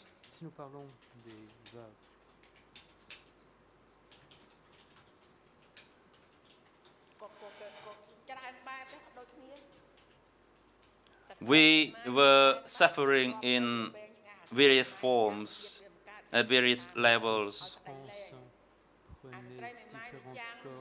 Some widows, because of their bad habits of gambling, the husbands divorced them.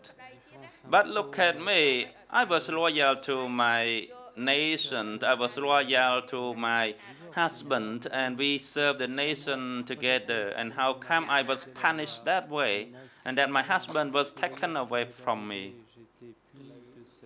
The President,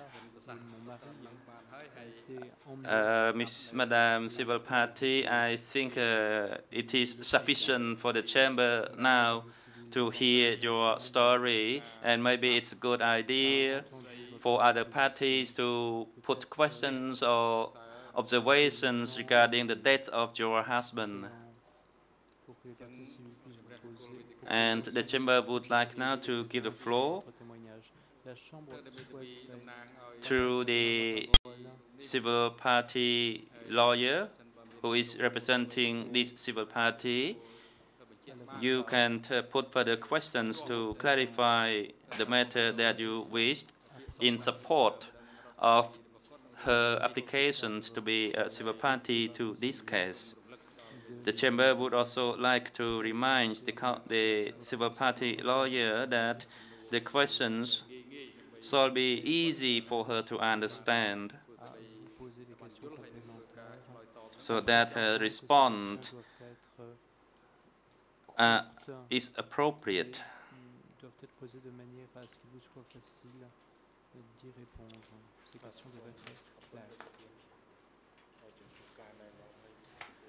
Civil party lawyer. Thank you, Mr. President, and thank you for the opportunity for me to ask my client.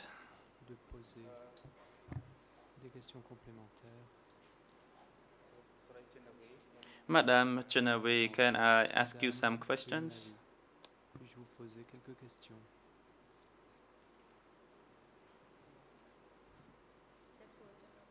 Response, yes, go ahead.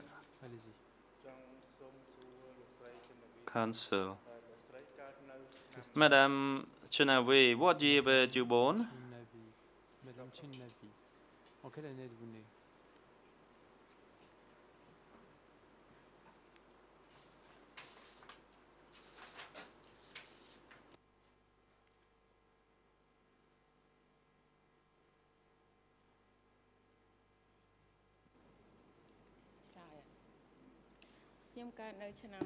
Response. I was born in 1939. Question. Can you tell us in your ID, it shows that you were born in 1946. Why there is such discrepancy? Indique que vous êtes né en 1946. Comment pouvez-vous expliquer cette incohérence? Actually, after my ID was made, I did not pay much attention to the details. I think the discrepancy arise because the new ID was done later during the election. It was done by the Songkat, and the information was put in by them.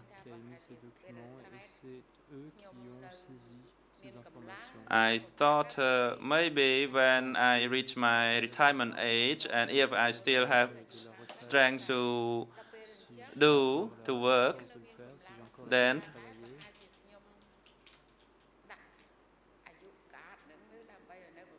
probably I could work a few more years by reducing my age. So I don't want to lie. That's why it's a bit different from my actual date of birth. Council, thank you. So, actually, you were born in 1939. Is that correct? Response: yes, it is correct. Question: you told the court that you obtained the information in relation to the death of your husband, Mr. Tia Hao Duch, at S21 office.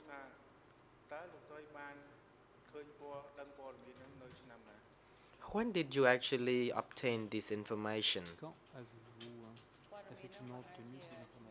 Response: I got this information in 1980 because the workers at the hospital were invited to pay a visit to the compound. Counsel, thank you. When you received this information and learned that your husband was executed at S21, how was your feeling back then?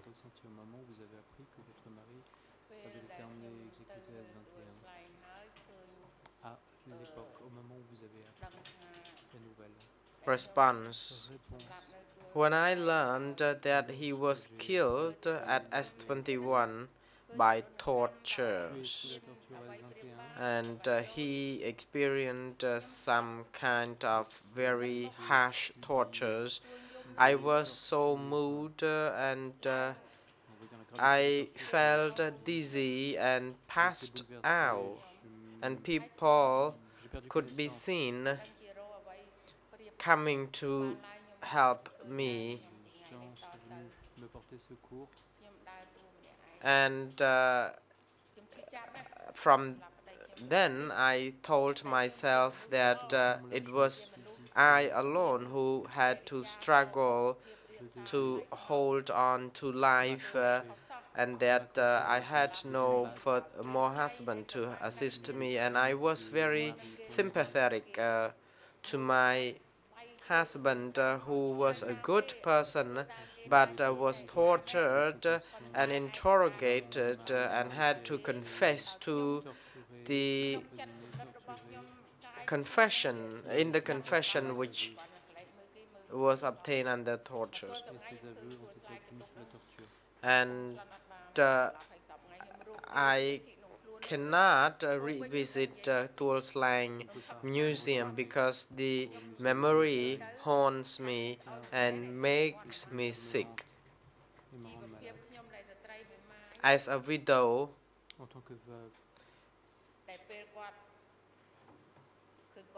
after my husband died, I have nothing left much in my life to live on, but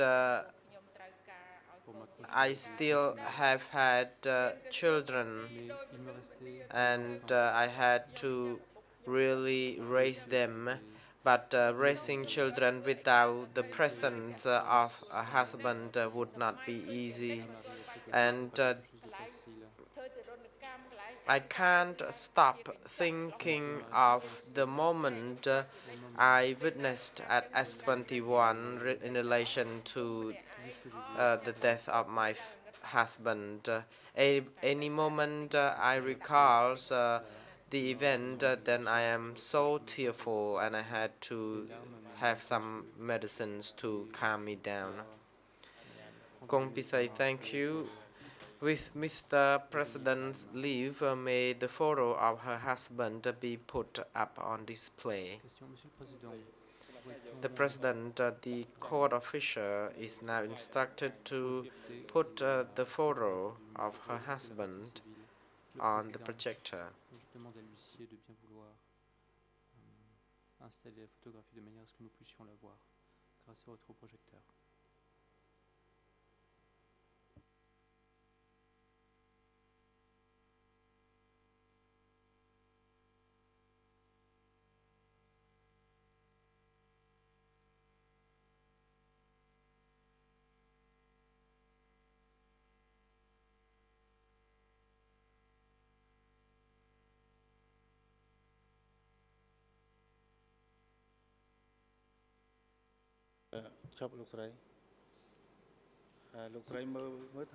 Mr. Kong Pisai, Question de Maître Kaing Guek Eav. Mrs. Chenavi, can you recognize this photo?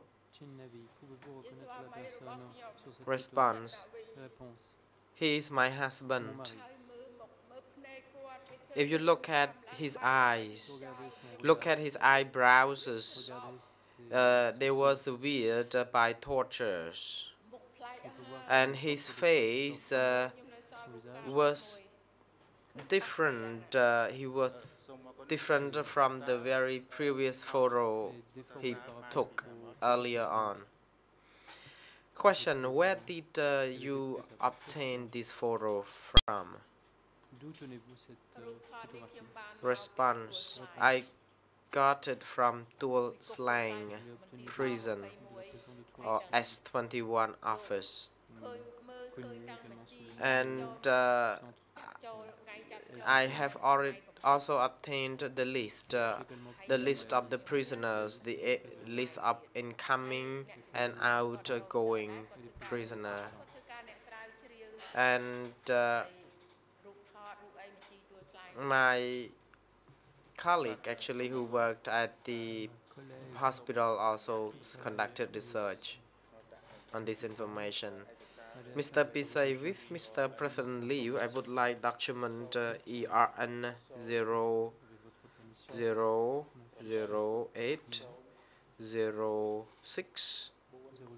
00080640 be put up on display. 0080.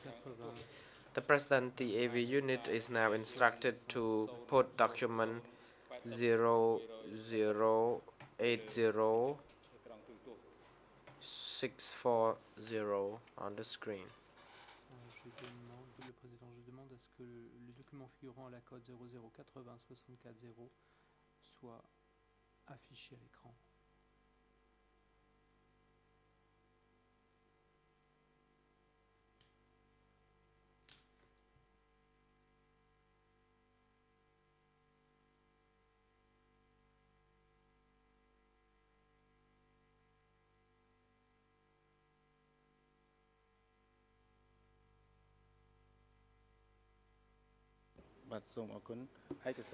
Mr.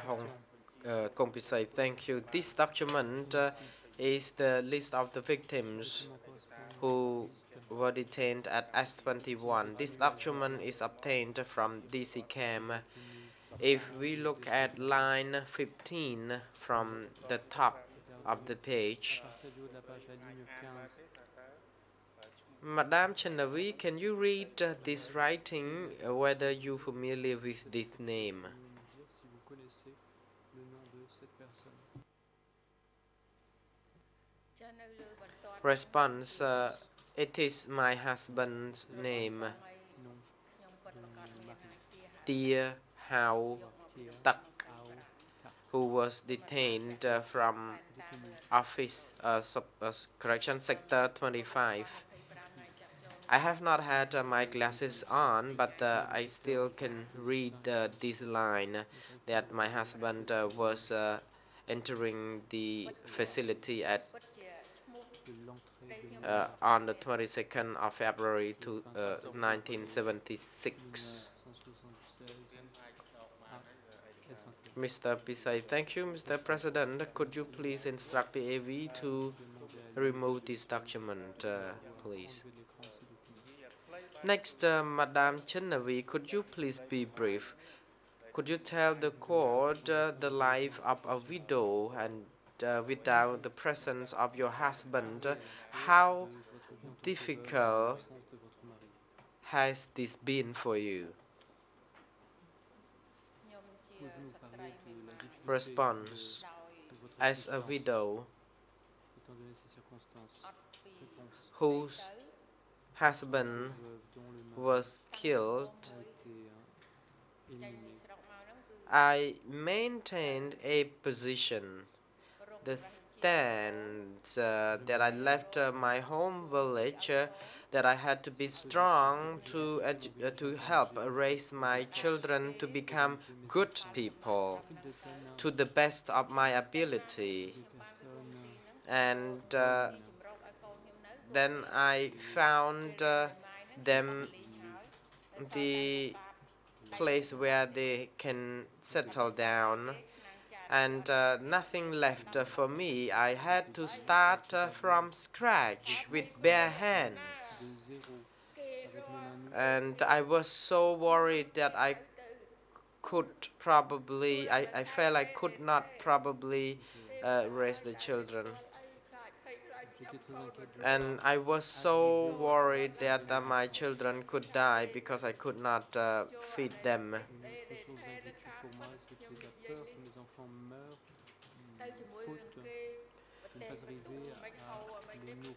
I went along with other people to really collect the ammunition or the kind of DDT powder so that I can really sell to the scrapped collectors.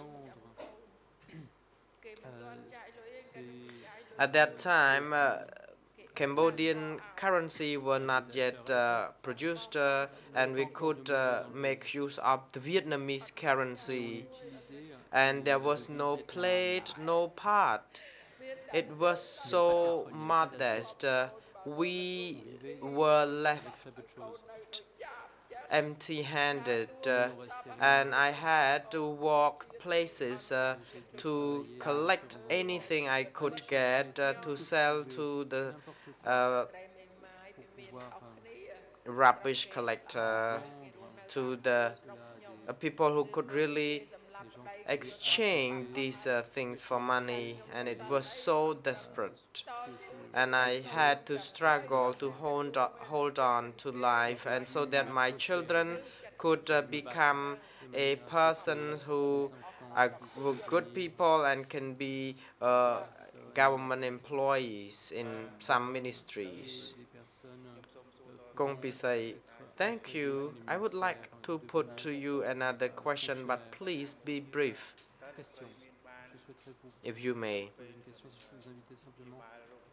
Have you paid a visit to any hospital or to the psychiatrist to have your mental fitness cured? Response: yes, I have. Question: why did you meet the doctor? Response: I met the psychiatrist because before these hearings, I was told that there are psychiatrists at the TPO organization who would be ready to give us the assistance. And then I contacted them and paid them a visit. Mr. Kong Pisay, thank you very much, Madame Chen Navi, but I have another question, but not to Chen Navi, to the accused this time. The President, you may proceed with your question to the accused, and the accused is now instructed to listen to the question to the civil party lawyer. and the accused is reminded that you can exercise your right to remain silent if you so wish. Thank you, says Kong Pisai. First question. After consultation with Chinnavi, she would like to put this question through the lawyer to the accused whether he knows the arrest of Mr. Tia Hao Tak and whether he knows that Tia Hao Tak was tortured or not.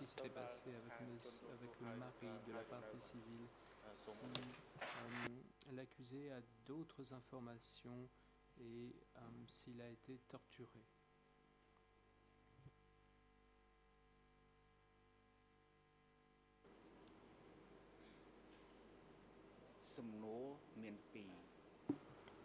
The accused, as I understood, there are two questions. I would like to now respond to the first one. I don't remember when I was the chairman of S21, or maybe when I was the deputy chairman of S21, that Tia Hao Tak was arrested and sent to S21. I have no idea. However, the civil party application of Madame Chinnavi was the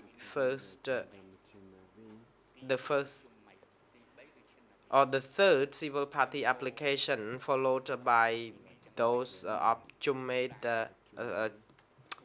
and Bu Meng. I have compared these applications. I knew Bu Meng and Chummei, and I also reviewed Chinnavi's application against the former list of the prisoners, which contained 390 pages.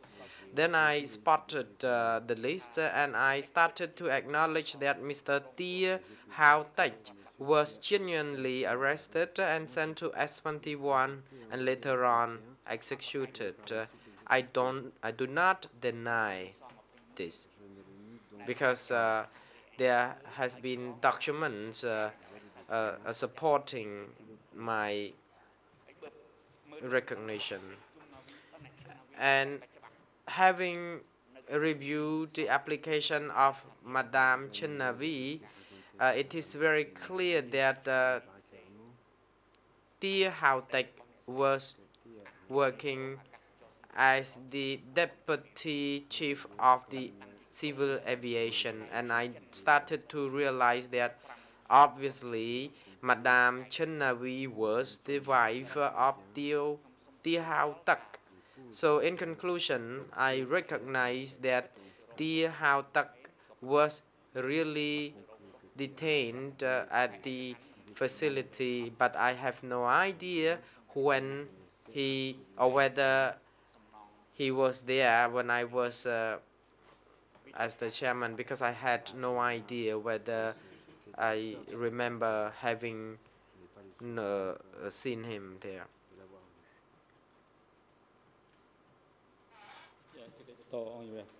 The President, next we would like to give the floor to the co-prosecutors to put question to the civil party if they so wish.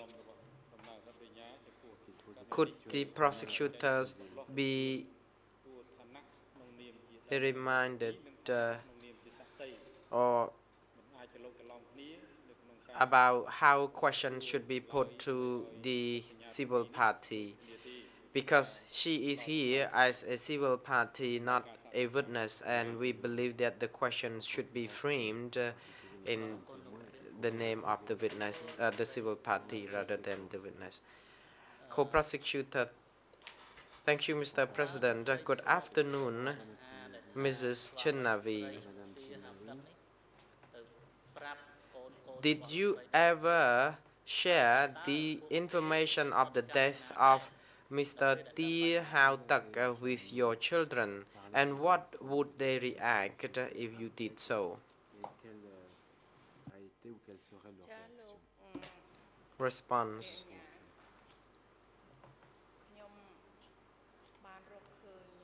I found the photo of my husband and the list at Tuol Sleng,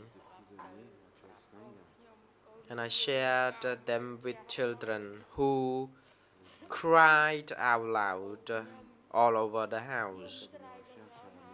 They could not stop crying, and they were so desperate because they knew that their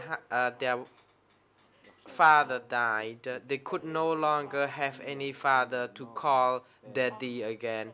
No one ever took them to the airport where their father once worked at. And since I had to work hard to raise the children and to put them in ministries, and then what would be the result of working that hard? And after all, my husband died and their father perished, and my children, the daughter actually, the youngest daughter, conducted further research to find out more information about her father, and I am busy and I could not really find out further about him. Prosecutor, thank you. Are they still in this kind of motion, I mean, to having learned that their father died?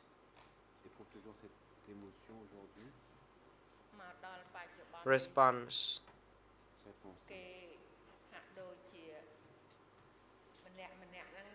Every one of them has shown their reaction. However, they are well disciplined at work. My son this morning had a mission to Siem Reap province. He was assigned by the Ministry of Health and the hospital, and he is a busy person. My daughter got married to the American, and that American actually came to propose the marriage right inside of my home, and they are busy. Thank you.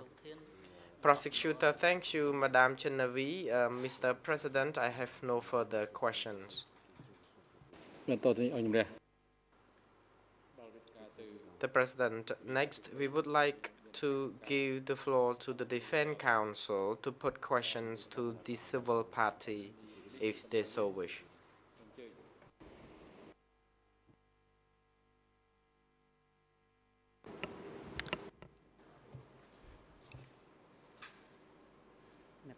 Mr. Roux, thank you, Mr. President.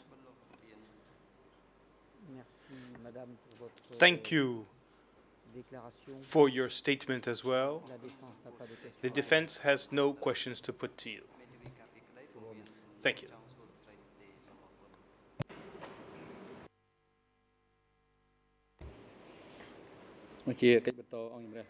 President, next, the chamber would like to give the floor to the accused to make his observation in response to the statement made by the civil party, if he so wish to do so. The accused. Mr. President, I do not have any further observation to make at this moment. Thank you, Your Honor. The President, Mrs. Chenavi, the proceedings in which we have heard your statement have already come to an end. Now you may go back to sit at the civil party reserved seats, or you may choose to go home. It's up to you.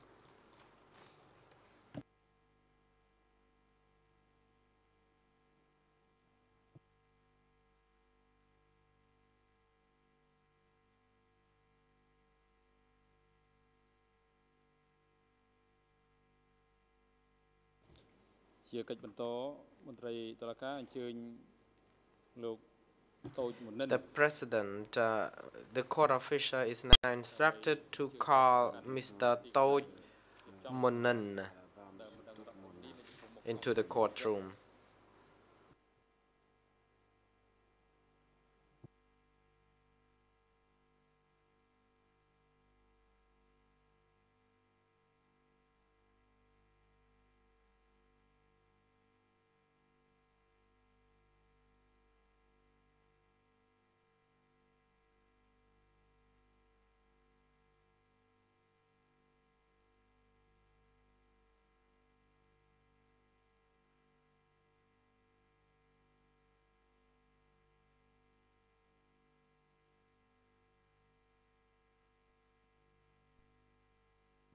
The president, the civil party, is your name Toch Munin? Response, Mr. President, my name is actually Toch Munin. Question, how old are you? Response, I am 54 years old. Question, where were you born? Response, I was born in Prey Koi village, Prey Koi commune, Kaing Guek district, Kampong Cham. In the former regime, Prey Koi was called Swa Kaung. Question, so where do you live and what do you do for a living? Response, I live in Very Lach, Swai Tiep, Chom Ka Le, Kampong Cham. I am a school teacher at Hun San School. President, what is your father's name? Response, his name is Toch Mi. My mother's name is Mao Kon. She is deceased. Question, how many brothers and sisters have you got? And please tell the court the names of those siblings. Response, I have 7 siblings. First, Toch Simon, Toch Bunthon, Toch Sukhon, Toch Muni, Toch Munin, I am, Toch Sukhun, and Toch Sukhom.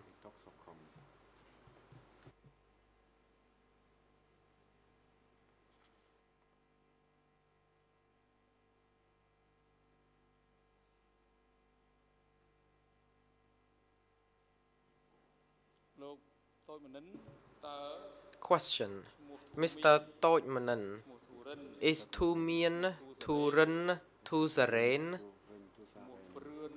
Prươn, Mau Bun Chon or Bun Thon, and Chia Khan your relatives?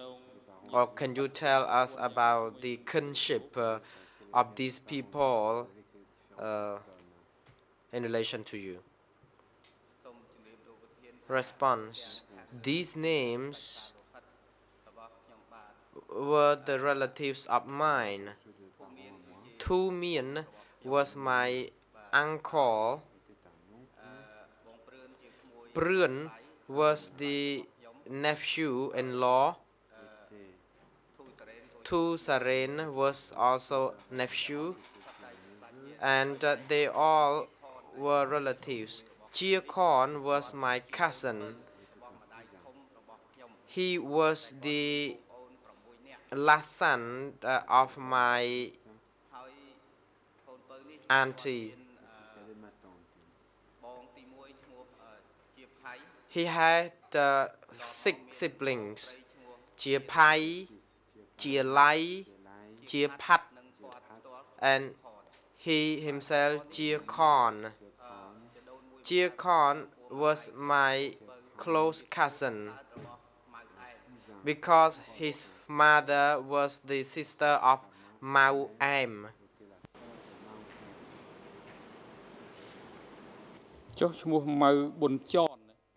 Question, what about the name Mao Bun Chon or Mao Bun Thon? What is his relationship to you?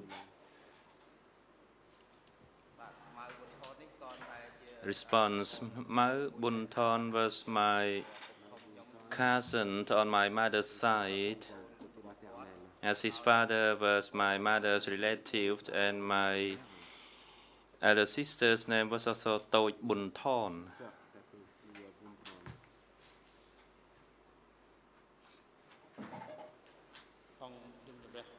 The President, the Chamber would like now to give the floor to the civil party lawyer for this civil party to make a brief presentation of the civil party's identity, the reasons to be joined as a civil party, and the relationships and the damages claimed by the civil party against the crimes alleged on the accused Kaing Guek Eav, alias Duch, regarding the facts at S21 during the decay period from the 17 April 75 to the 6 January 79, in addition to other relevant evidence to prove the application to be the civil party of this client.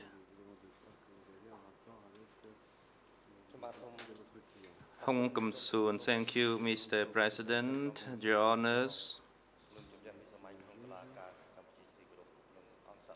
Good afternoon, ladies and gentlemen.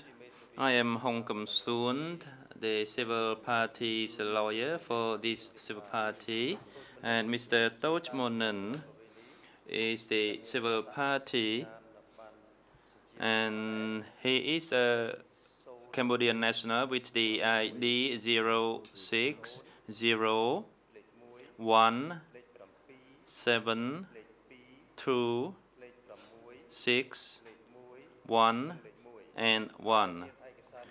And the document ER number is 002111332. And another document D25/14/1. Secondly, he joined as a civil party with the application document EIN number in the Khmer language 002111321. That is the information form for the victims.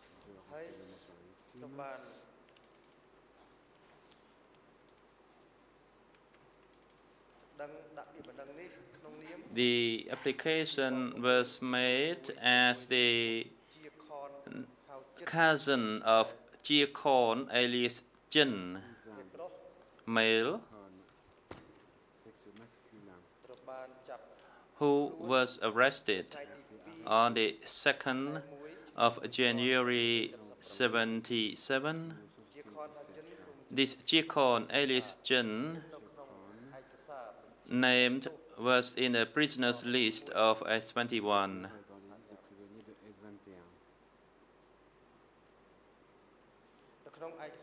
In the document, the list of the S21 prisoners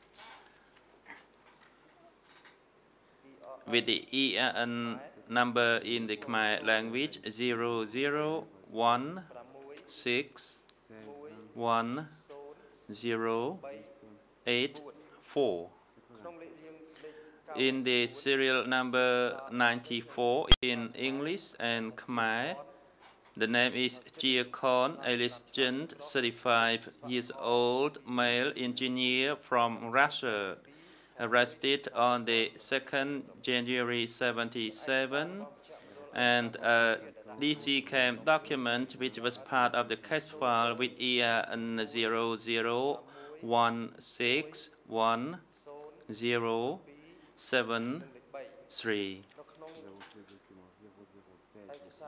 In another document with the ER 001611356 in the serial order 191 Jiakon alias Jen, engineer from Russia. Another document is a list of S-21 prisoners with the ERN 001714449 in the serial number 676 Jiakon alias Jen, engineer from Russia. And in that document, the information regarding the arrest and brought to S-21 or to be smashed was only a question mark. Also in the documents regarding the confession of Jiakon alias Jen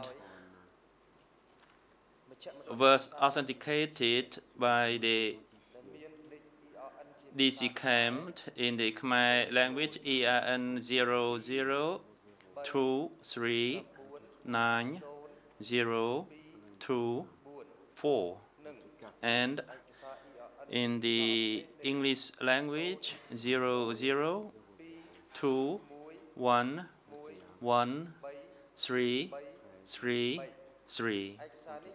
This document name is D25/14/2, which states regarding the documents maintained at the DC camp. Because I cannot find the ER number for the document in the case file 001, I went to the museum of the Genocidal Museum and asked for the document, which was dated 1999.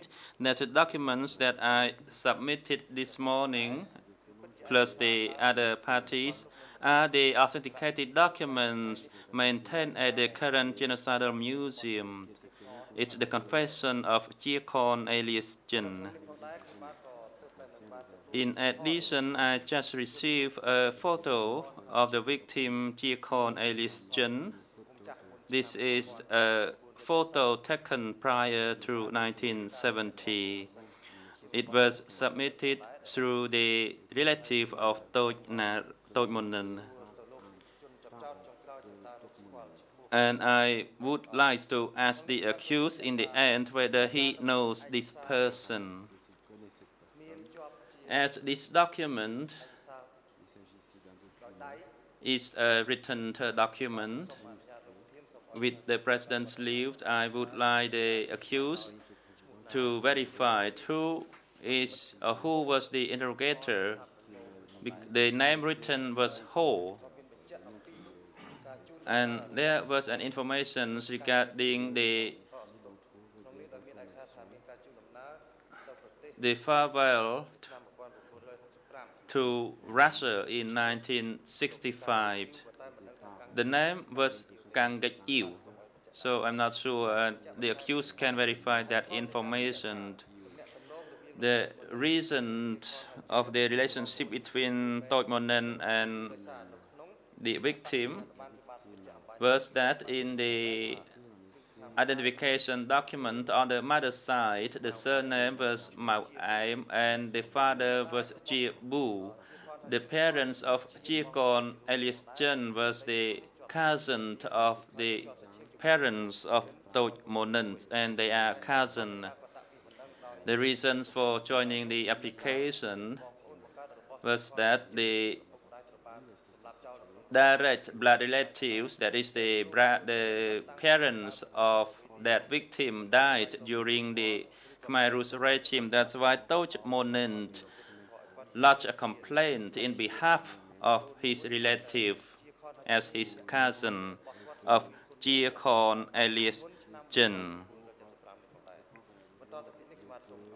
And next, I would like the President to allow the client, Duch Monent, to describe his events during the Khmer Rouge regime and his research and find the death of his cousin at the S21.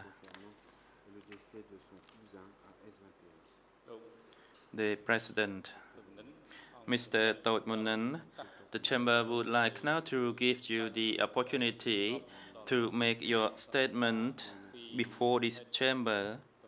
The events, the relationships to the crimes alleged on the accused, the damages inflicted upon you as a result of the Khmer Rouge democratic regime, as well as during the establishment and operation of the Security Office S21 from the 17th April 75 to the 6th January 79, and the physical or emotional or psychological damages that you received, and the direct impact or damages on you yourself up to the present time.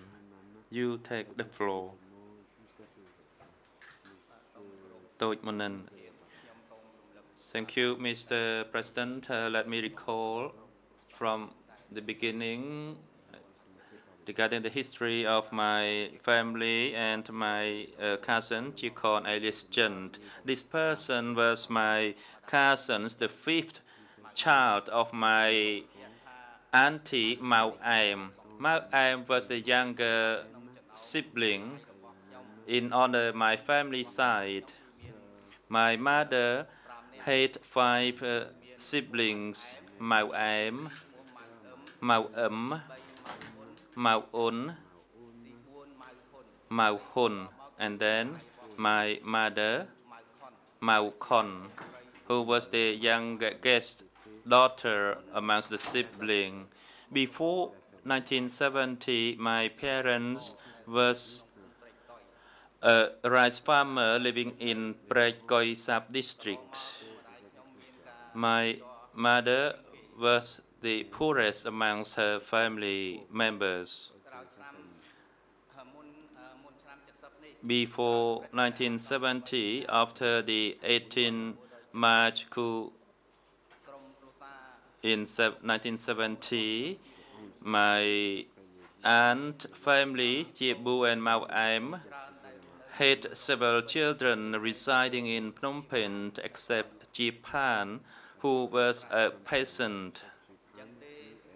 Therefore, the event of the coup, after it happened, my family discussed amongst ourselves with her elder sister that the war will be broken out, because once the prince was toppled, the war would break out. And due to the fear of being bombarded, then my mother was convinced to live in Phnom Penh.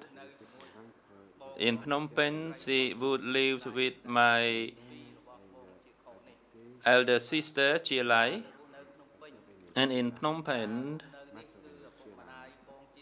the parents of Chia Lai and her husband, Turan, who was a government official, took care of all the family members. And I myself was one of the people who was under that family, including my younger sister and younger brother. The 3 of us were in charge of their care. And my elder siblings went to work in the factory. My younger sister, later on, Duch Sakhun, sacrificed her study and went to work as a factory worker. During that colonial regime, in order to get the money to feed ourselves. At that time, my mother had to have a surgery in that year.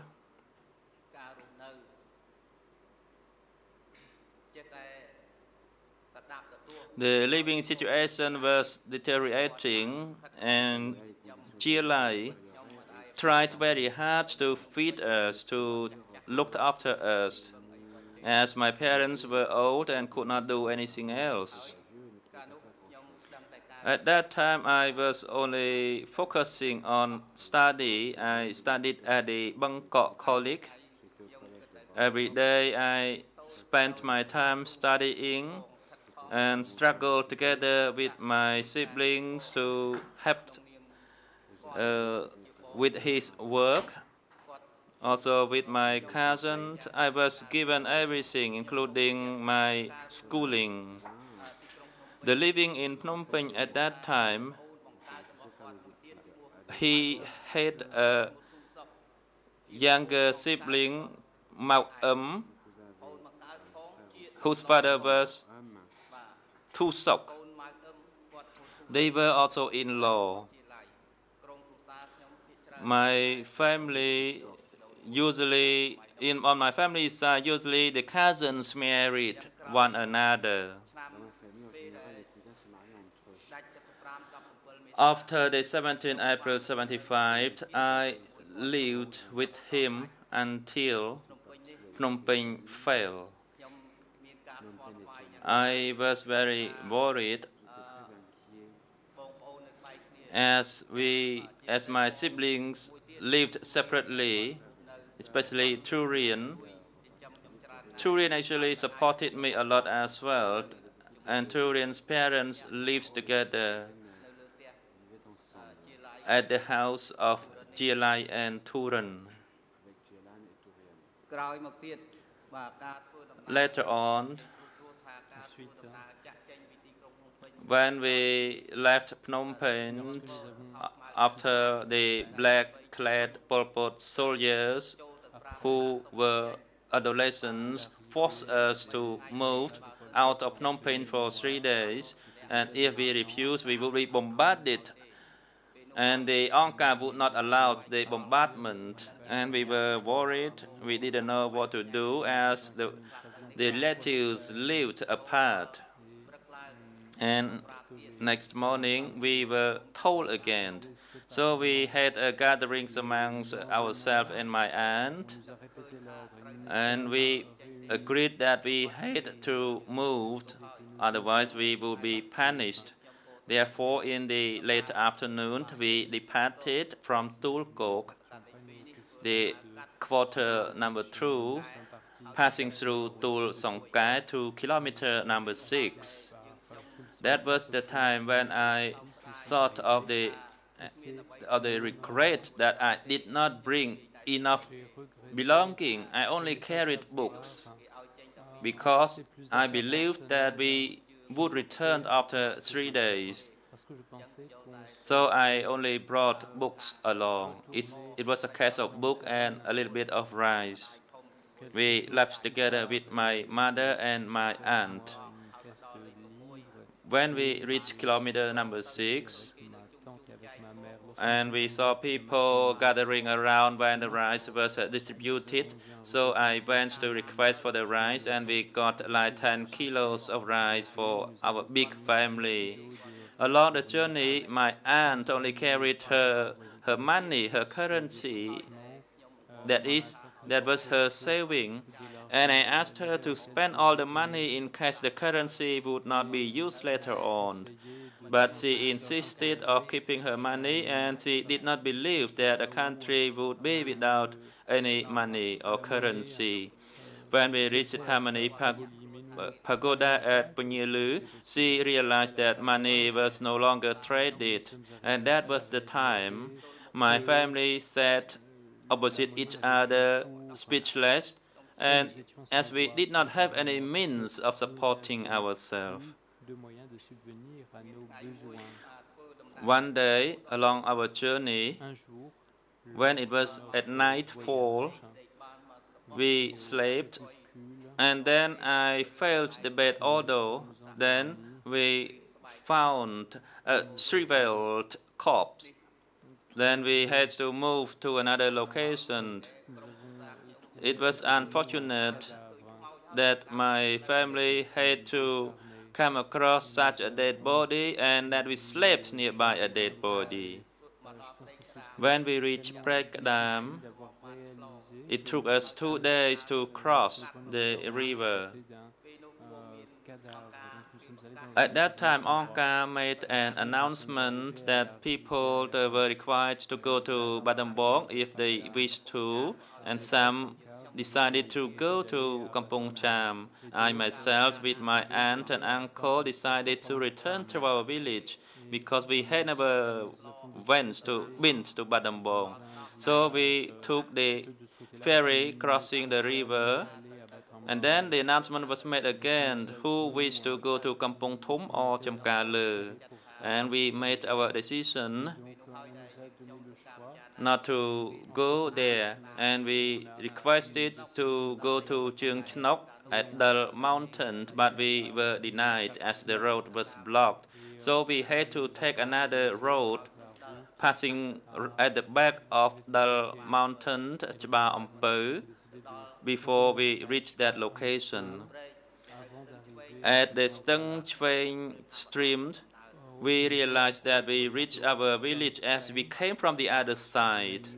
We made a journey through the stream. The President Defense Council, François Roux, you take the floor. Je vous en prie, vous souhaitez intervenir. Defense Counsel.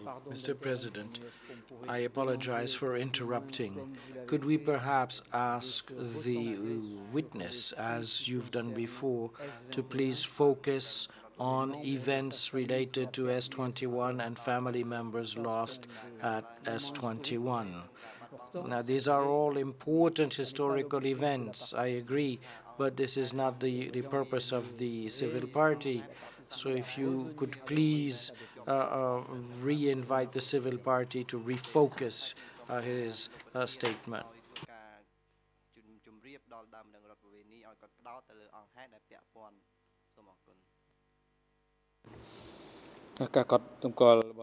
The President, the observation of the Defense Council is appropriate. And before the chamber gives the floor again to the civil party, I myself made it clear of the relevant facts alleged on the accused that you received as a result of the establishment and operation of S21 from the 17th April 75 to the 6th of January 79, which leads to you being joined as a civil party to this case. And this is the facts which are being put before the chamber.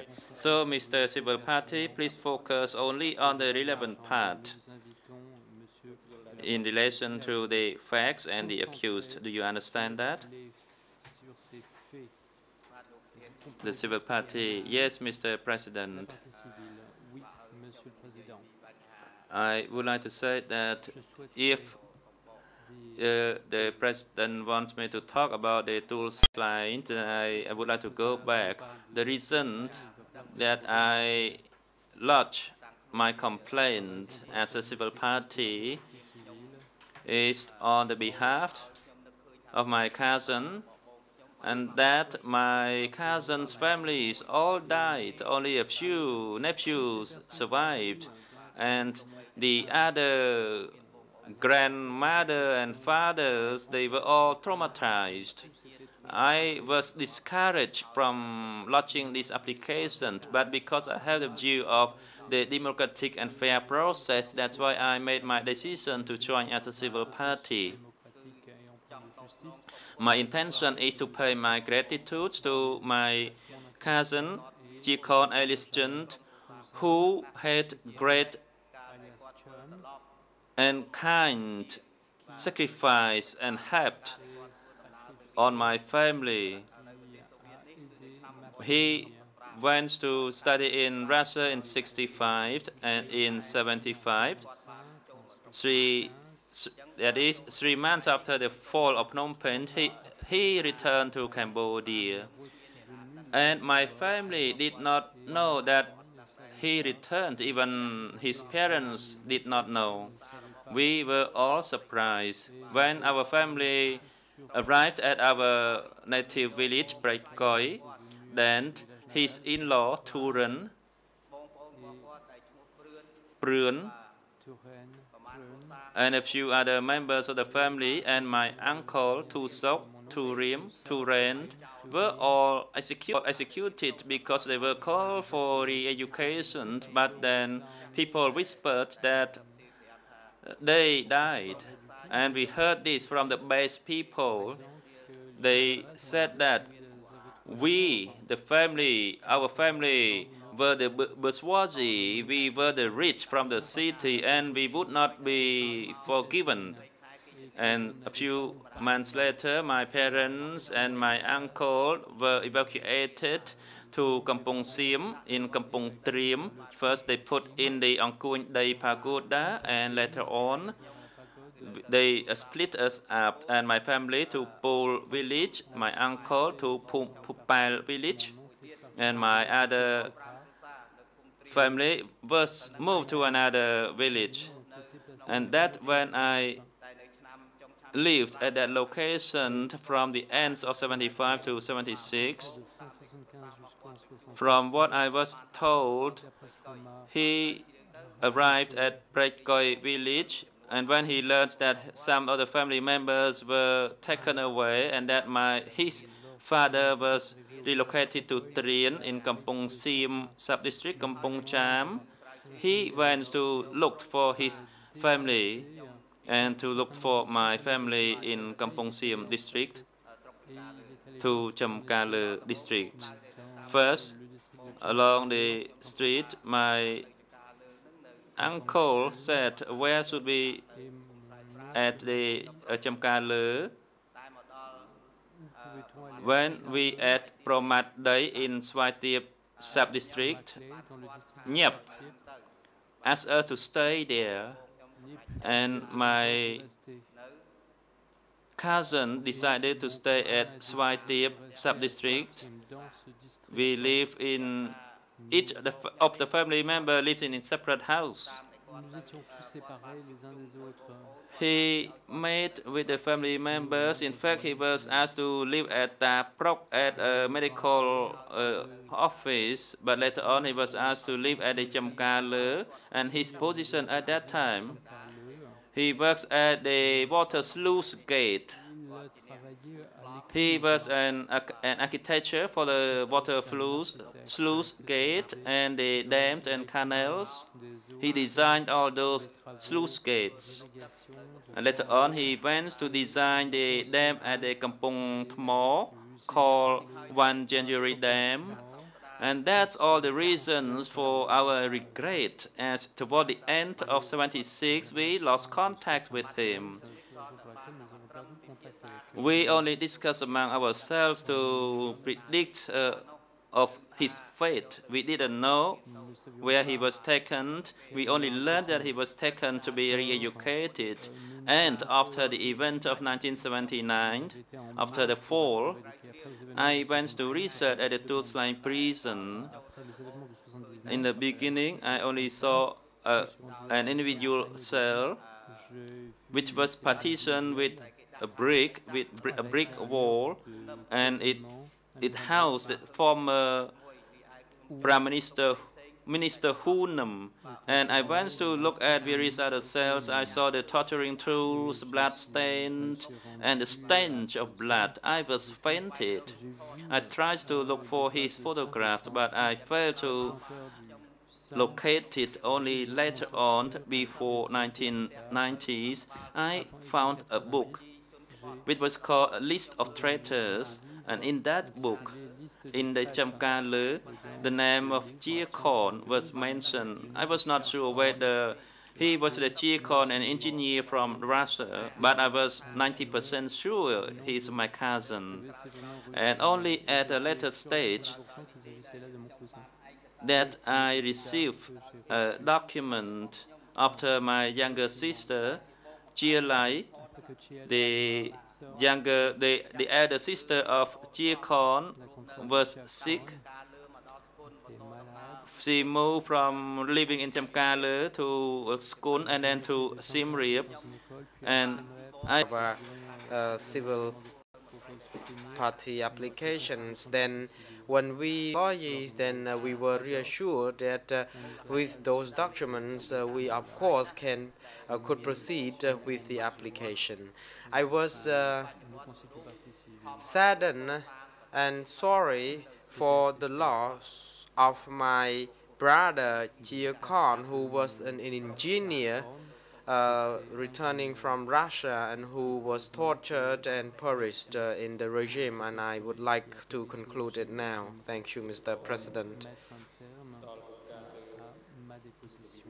The President, next we would like to give the floor to the civil party lawyer group 4 to put questions to the civil party to seek further clarifications to support the civil party claim for reparation if they so wish. And according to our calculation, we already predicted that we would hold a meeting for 1 hour and a half this afternoon. However, we failed to actually follow that schedule. So could you please tell the court whether you have a lot of questions to be put to the civil party? If so, then we would adjourn the hearing now. But if not, then we can finish hearing the statement of the civil party by 5 p.m. It would be good if we can do so, but it's up to the civil party lawyers now, because next or tomorrow we going to hear some experts. And however, we really respect the position of the civil party lawyers. Mr. Hong Kum Soon, Mr. President, thank you. I will make sure that I will be brief and that I would only put 3 or 5 questions to the civil party. The President, you are allowed to do that. Mr. Kum Soon, Mr. Toimanan, you already stated before the chamber, but we would like to seek some clarification because we have just obtained the photo of Chia Khan. Where have you obtained this photo and how? And how did you really establish the fact that it is genuinely the photo of Chia Khan? Response. This photo was taken was seen in 1979 by because his auntie showed this photo because people were suspicious because they thought that Chia Khan would die, and some would say that he would not be dead. So that's why the auntie produced the photo to prove that, to show everyone who actually could shed light on the whereabouts of Chia Khan. And then having seen the photo, then we started to search for the the whereabouts of Jia Khan. Jia Lai actually was the auntie who showed this photo, but she died because I have remembered seeing the photo. That's why later on we could search for the photo and we located it. Mr. Hong Kum Soon, thank you. Could with the President Liu, this document or photo be put up on the projector? The President, the court official, is now instructed to put it on the screen. Nous demandons à l'huissier de bien vouloir afficher cette photo à l'écran.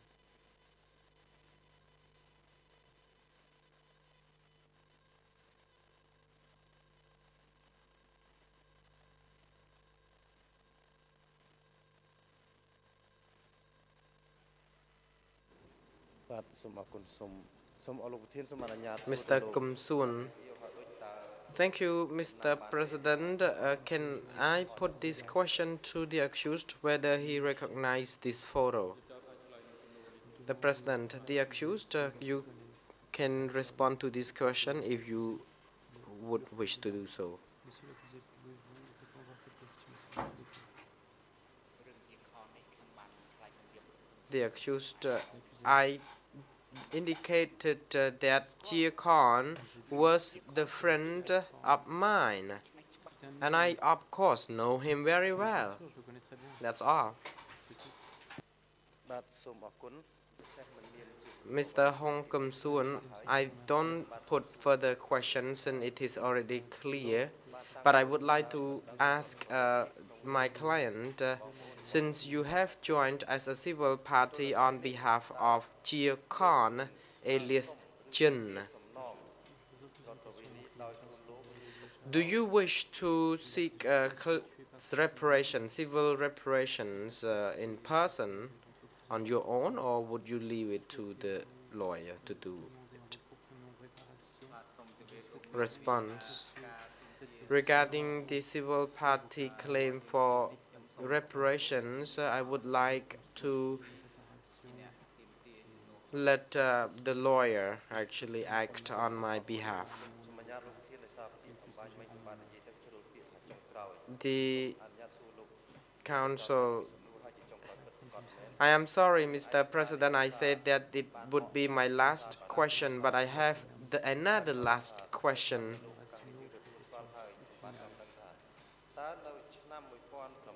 In 1965, you saw off Jia Khan alias Jin when Jia Khan was departing for Russia. Did the accused see him off? The President, the accused can now respond to Mr. Kum Soon's question. The accused, I don't want to recall any detailed event, but I would like to reiterate that I was there to see him off to Russia. Counsel, thank you very much, the accused and also Mr. Munan for the statement. The President, the Chamber would like to give the floor to the prosecutors to put questions to Mr. Duch Munan if they so wish. Co-prosecutor, thank you, Mr. President. The co-prosecutors do not have any questions to put to the civil party. The President, it is now an opportunity for the defense counsel to put questions to the civil party if they so wish. Mr. Kasabot, thank you, Mr. President. The defense counsel does not have any questions to put to the civil party. The President, it is now time for the accused to make his observations in relation to the statement of Mr. Duch Munan.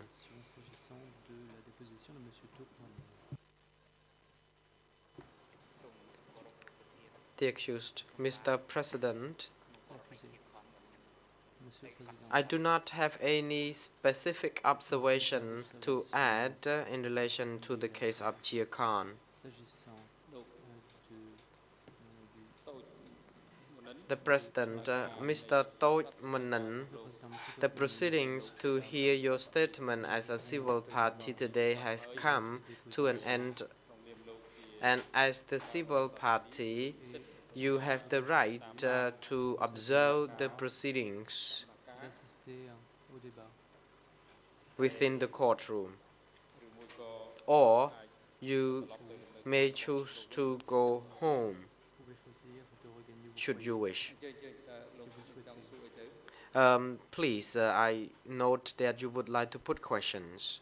Je remarque que vous souhaitez poser une question. Civil party, I would like to put only last question because due to time constraints, I had 4 further questions, but I only want to ask one question to the accused. The question is,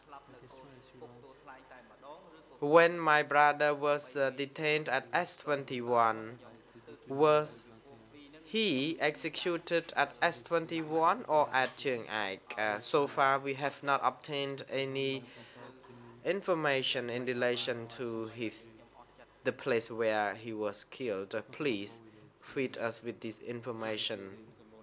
The President, the accused, can actually respond to this question if he would wish to do so. S'il souhaite répondre à cette question.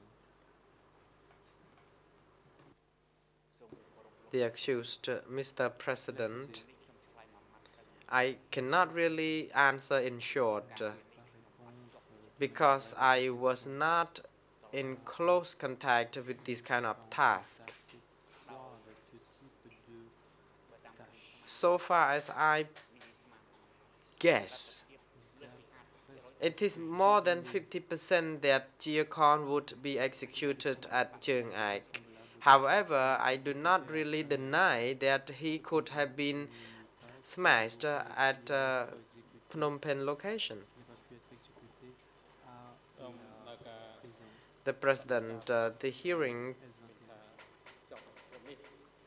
in which we heard the testimony or the statement of the civil party comes to an end, and the court is now adjourned. The session will be resumed tomorrow at 9 a.m. Tomorrow we are going to hear the statement of the expert as scheduled. The security personnel are now instructed to take the accused to the detention facility and return him to the courtroom by 9 a.m. The court is adjourned. L'audience levée.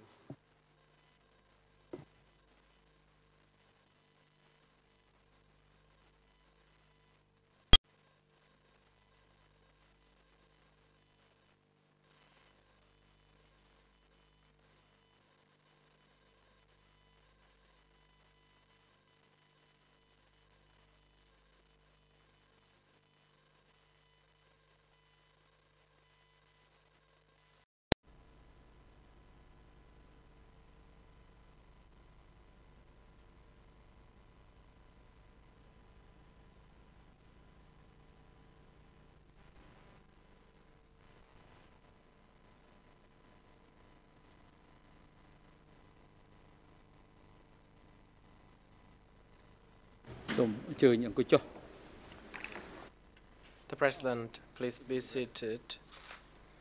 The chamber is now in session.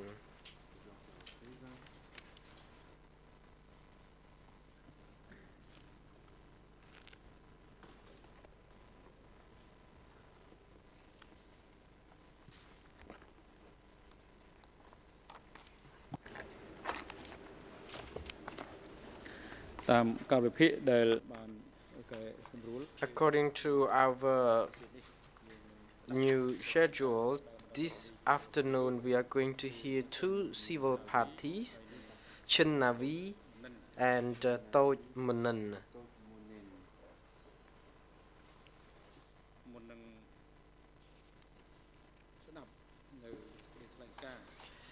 Before hearing the statements of these 2 civil parties, the chamber would like to inform the parties to the proceedings that the Chamber refers to various requests of the co-prosecutors to put documents before the Chamber under Rule 87.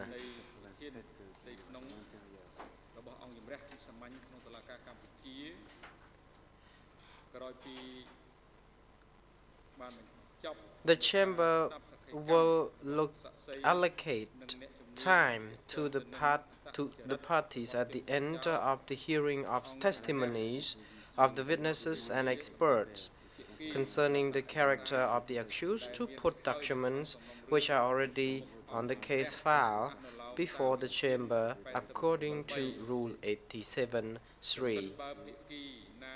If parties wish to file new documents according to Rule 87(4), they should do so as soon as possible.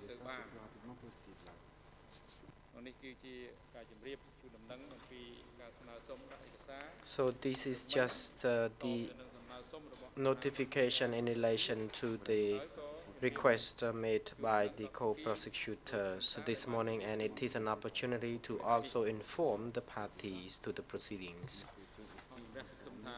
The Chamber hopes that the parties to the proceeding are now informed and follow the decision. The court official is now instructed to call witness, a civil party Chen Navi, to the seat reserved for the civil party.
President, good afternoon, Madam Chen Navi.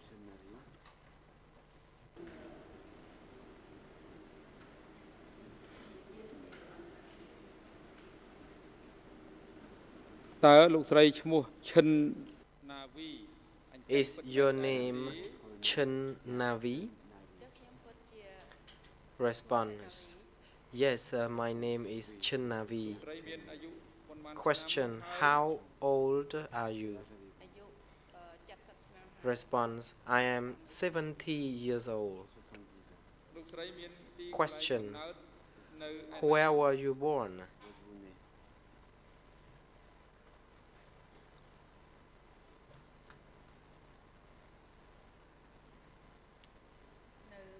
Response: In Koh Khel Commune, Saang District, Kandal Province.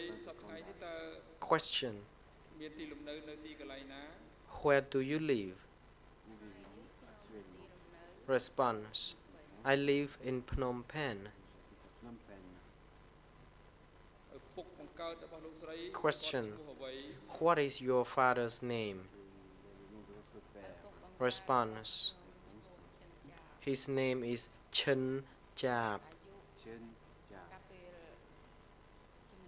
When people were evacuated, he was more than 90 years old, but he deceased.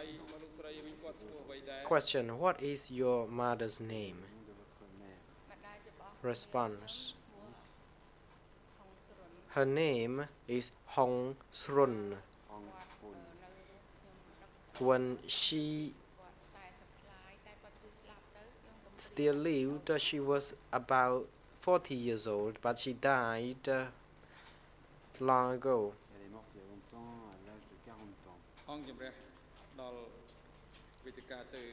The President, the Chamber would like to give the floor to the civil party lawyer to briefly inform the court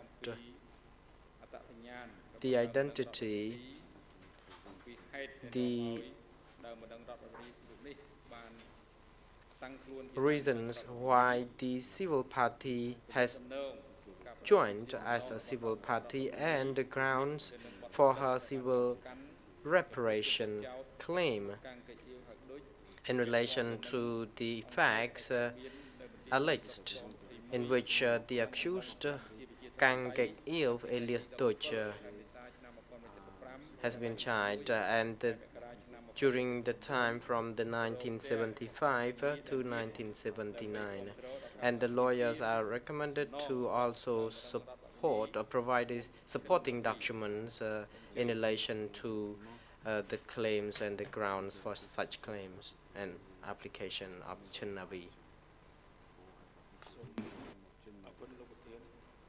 Mr. Kung Pisay, Mr. President, thank you, Your Honors.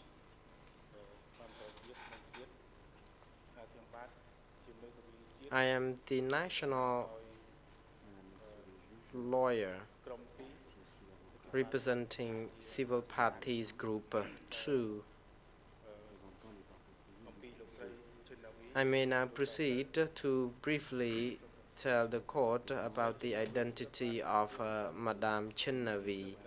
She has filed a complaint under ERN number in Khmer 00152367.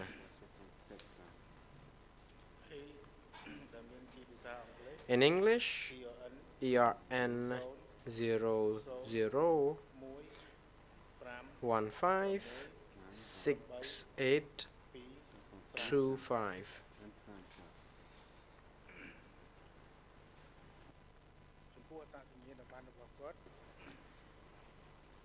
She also obtained her identification card, which can be found under ERN number 00152374.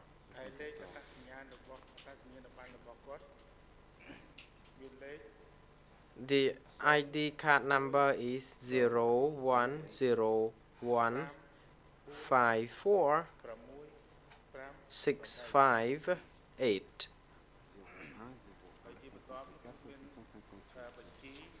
There is another list, the list of the victims who have been smashed at S21 under ERN number in Khmer 00080640.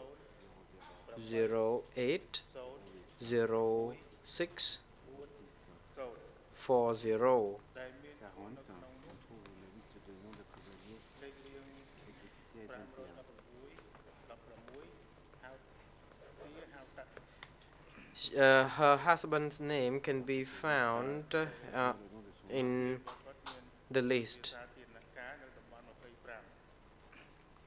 and he worked in the public work section.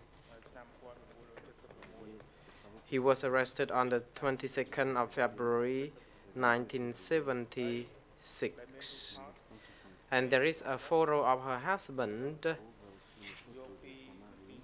obtained from S21.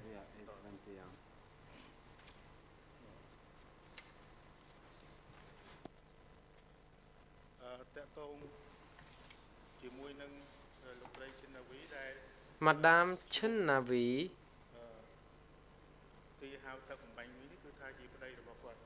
is the wife of Tia, alias Duch, and I have already briefed the court. I hope this information helps the court. The President, the civil party lawyer group 2, would you wish to allow the civil party to give her statement on her own, or would you wish to put questions and then she would then respond to your questions instead? Mr. Kong Pisai, Mr. President, I would request that questions would be put to her. The President, do you wish that she tell the accounts of her the story as a civil party, or would you ask the court that you put questions to her in order for her to respond to the questions in describing her accounts, or would you prefer having her telling the account on her own without your questions? Mr. Kong Pisai, as agreed, she would be telling the court the complete account of her story actually, and then I would follow up with some questions if I feel needs arise. The President, Madame Chunavi, it is now time for you to tell the court the facts and your relation to the crimes alleged in which the accused Kaing Guek Eav alias Duch has been charged, and also you should tell the court the damages physically or emotionally, the emotional or physical damages that you have had suffered ever since. You may now proceed.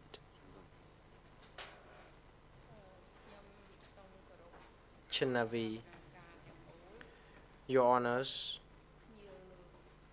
the parties to the proceeding, and distinguished guests.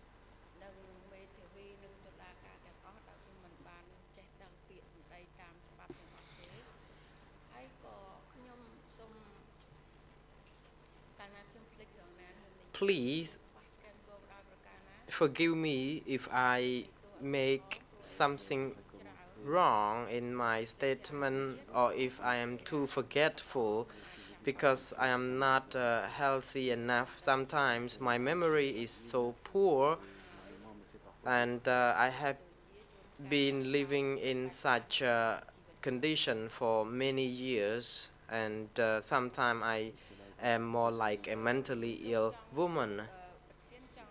And if I understand correctly, then the President would prefer hearing the account, the story that I should tell from the beginning when I left Phnom Penh.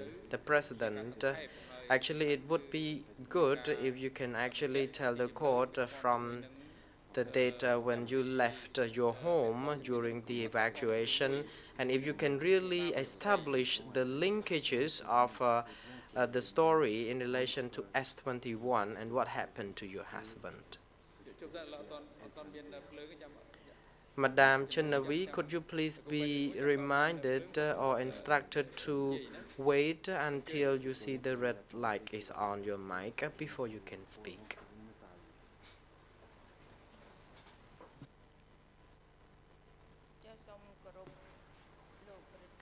Chenavi, Mr. President, Your Honors, and the court. My name is Chenavi.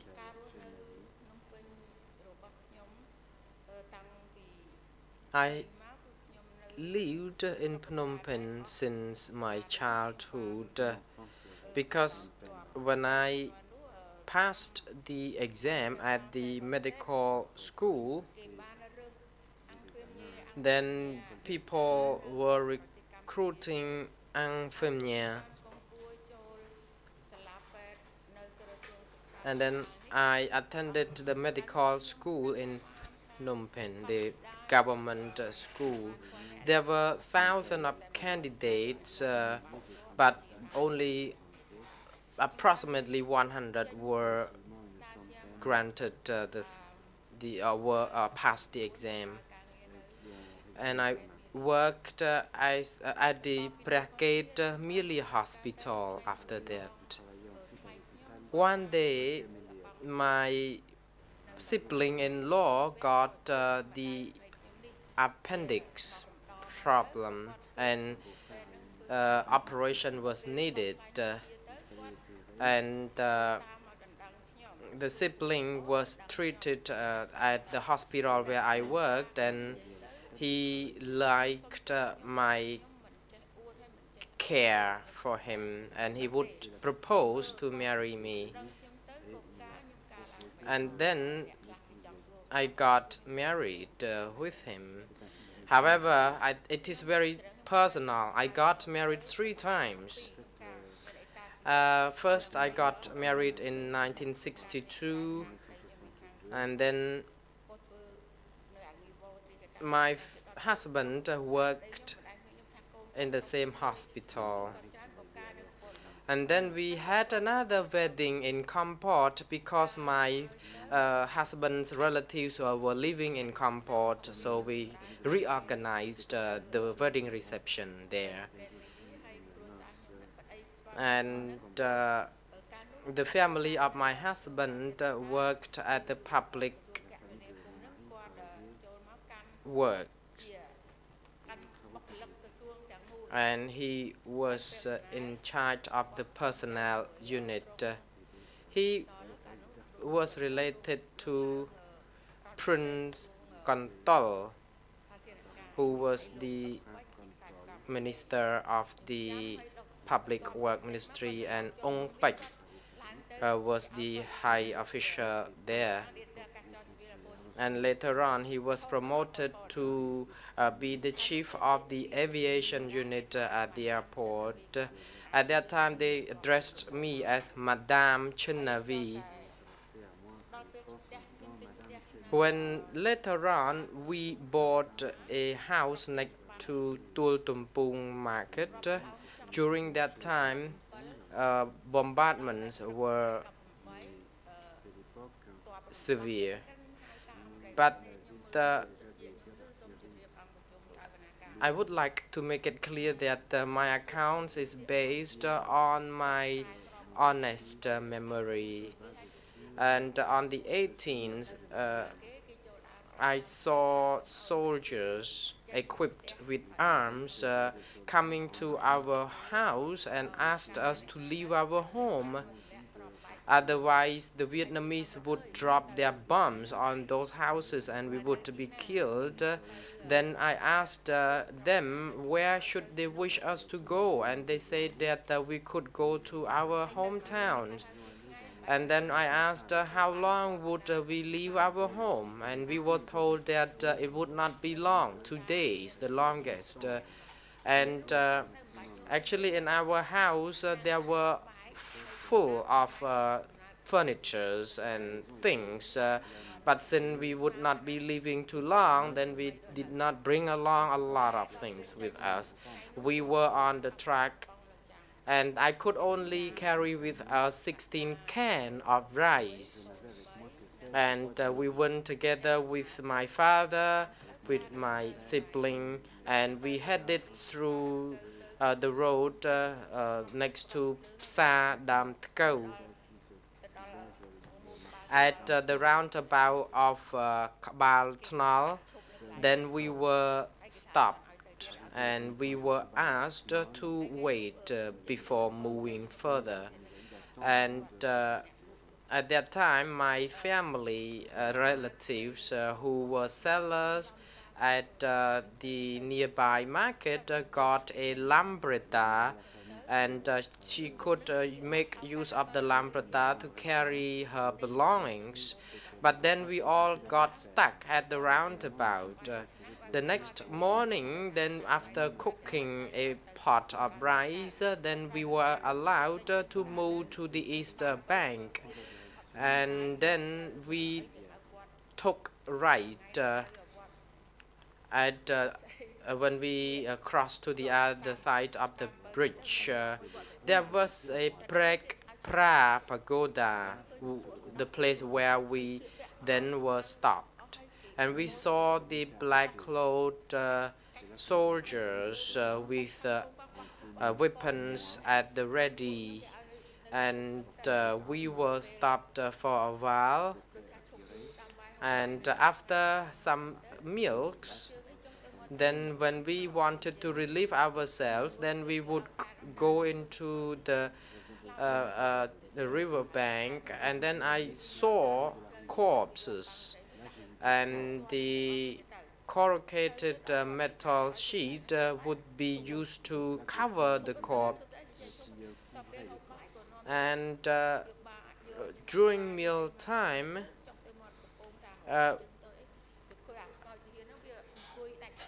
after we had the meal, then I went to the river bank, to the river actually, to relieve myself, but saw the corpse. And I don't remember the exact time, but maybe in the late afternoon, then we were allowed to move further. And my kid, who was about 4 years old, he was not yet sent to school, but because he liked reading something, then he could read. And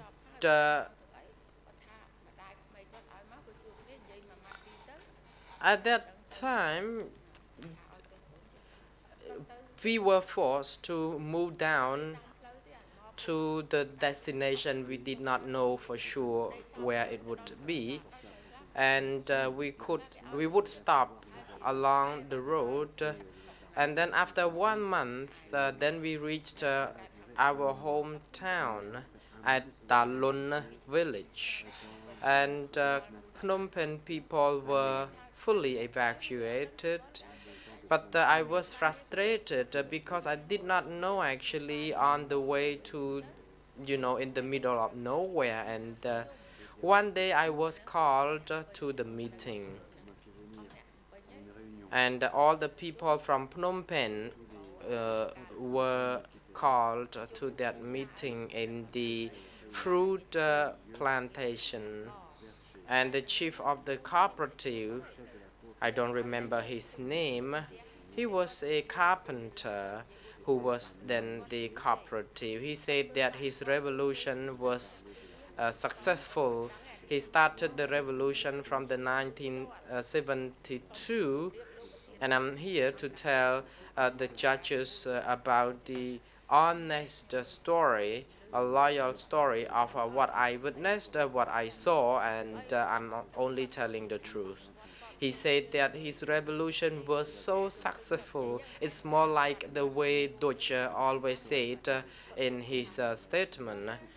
He said that he came to Phnom Penh to give some injection to some Dach Chuan Nat. In the meeting, he would share such information with us. And then after the meeting, we were led home. And I was so worried having attended such a meeting. The next morning, my brother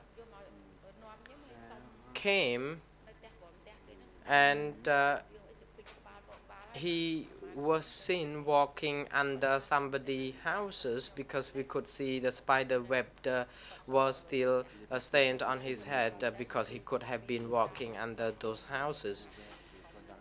And then because he came with a boat, then we could travel with him to our hometown on the boat. And in probably June or May or June, we were at home, and my brother told me that the soldiers were good, but I think he did not know the real nature of the soldiers' work. He talked about the soldiers who were good people, and they said that they were good because they asked us not to leave our door closed because they would be there to protect us.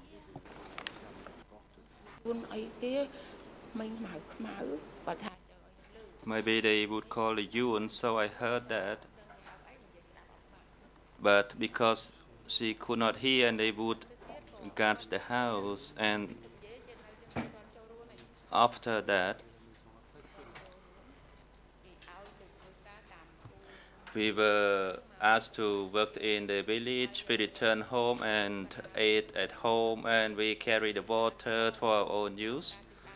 And after the evacuation, Angka ordered us to go to Badambong, and people from Phnom Penh were evacuated and dispersed around in those villages in Badambong. And when my group arrived, they said the 17 people were evacuated, and they would only keep the based people.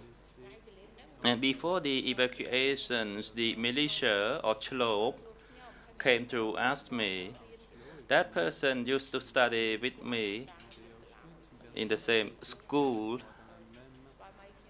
and he came to ask about the work my husband did in Phnom Penh, and my elder sister, who was the best person, went up to the room, and she puts the hands around her mouth and whisper quietly, but I did not notice that, and I did not yet respond to the militia's question. And maybe her son was also a militia. She claps her hand around her mouth like that, and she said, "Americans," and she said, "American CIA." She even responded before I had the chance to do it. And I blamed her. I did not have the opportunity to tell the militia yet, because my husband worked at the civil aviation, and he mentioned the difficulty of flying because of the American bombing, and he worked, and his body was skinny because he only focused on the nation. And after I blamed her, a fortnight later, they came to tell me that all the 17 people had to evacuate, had to move on, and by the 7 a.m., we all had to pack our belongings. Everything had to be moved, and we can only bring just decent belonging with us. And then the ox carts will be prepared for us, and then we dropped us at the Takhail Pagoda at the Takhail sub-district. First, when we arrived, nobody came, but later on, a lot of people kept coming, and in the morning, it was full. That sub-district was adjacent to the Preamble sub-district.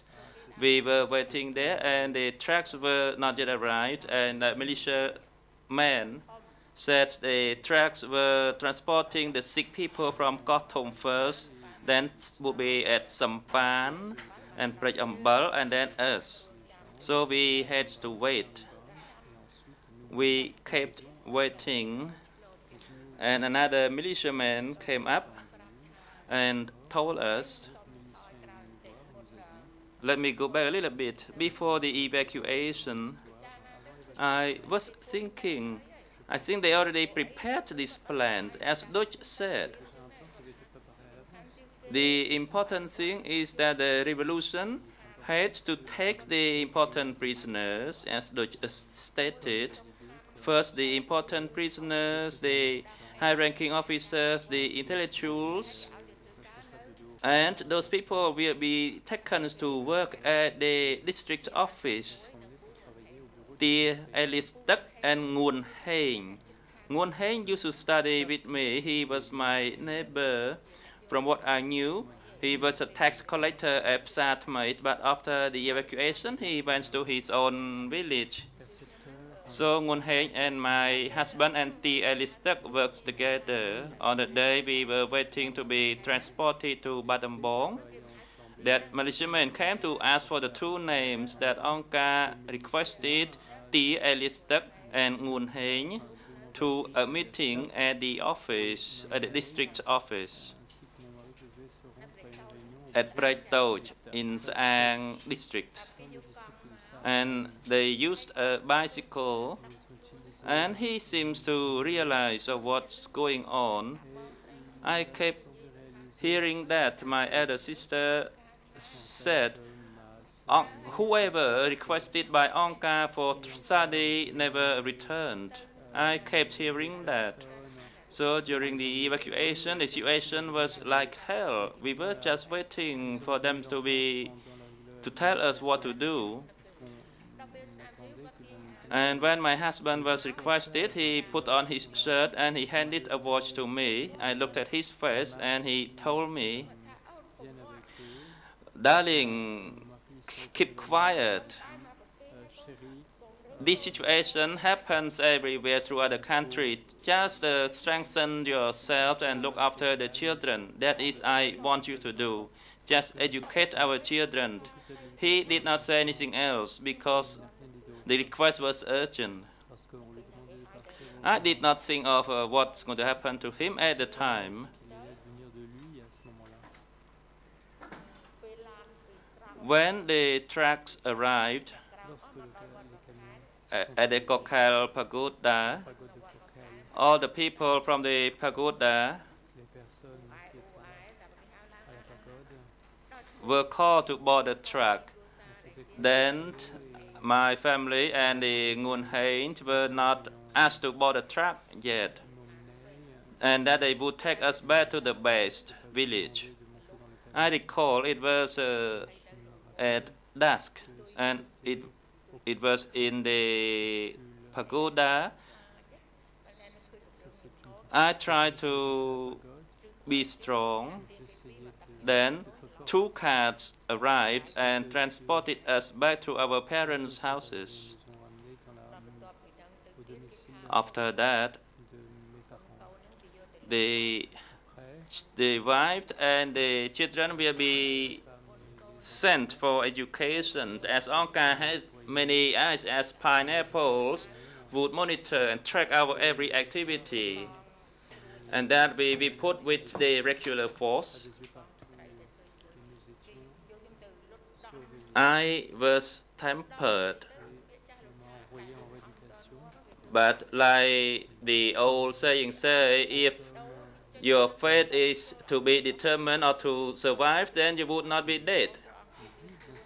At that time, my children were put into the children unit, and they tried to work their best, and despite they were being scolded as they were the children of the imperialists, I kept working, and I was asked to raise the dike, the dams.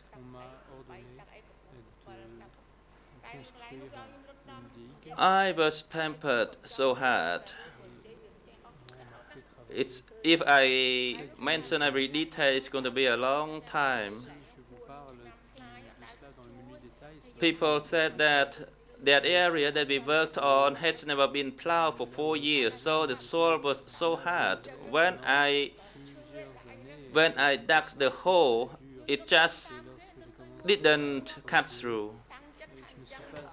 I made myself to try to dig the soil, but it wouldn't go through, and I could see the blisters on my hands, and I didn't dare to say anything. There were other people who had pity on me, and then the group chief told me to be quiet. I was tempted to work harder. People said maybe because I used to be a medic or working in a medical department. When they saw me holding a kettle, they thought I worked in the medical department, and probably I tried to be hygienic to boil the water before I drink. That's I was blamed and scolded on a lot of things. And I told them I respected Onka. Onka asked me to drink boiled water. That's why I boiled the kettle.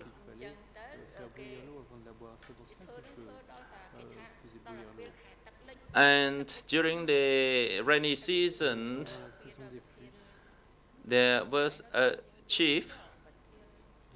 He was pretty high. He probably a chief of a cooperative. He said that I passed all the schools, all the classes, but then I have to pass another level, and that will be the final level. And if you tempered and passed and you survived, that would be your success. Otherwise, you would be dead. I cannot recall the name of the cooperative chief. I recognized him as I used to start to get into a car together with him to study in Phnom Penh.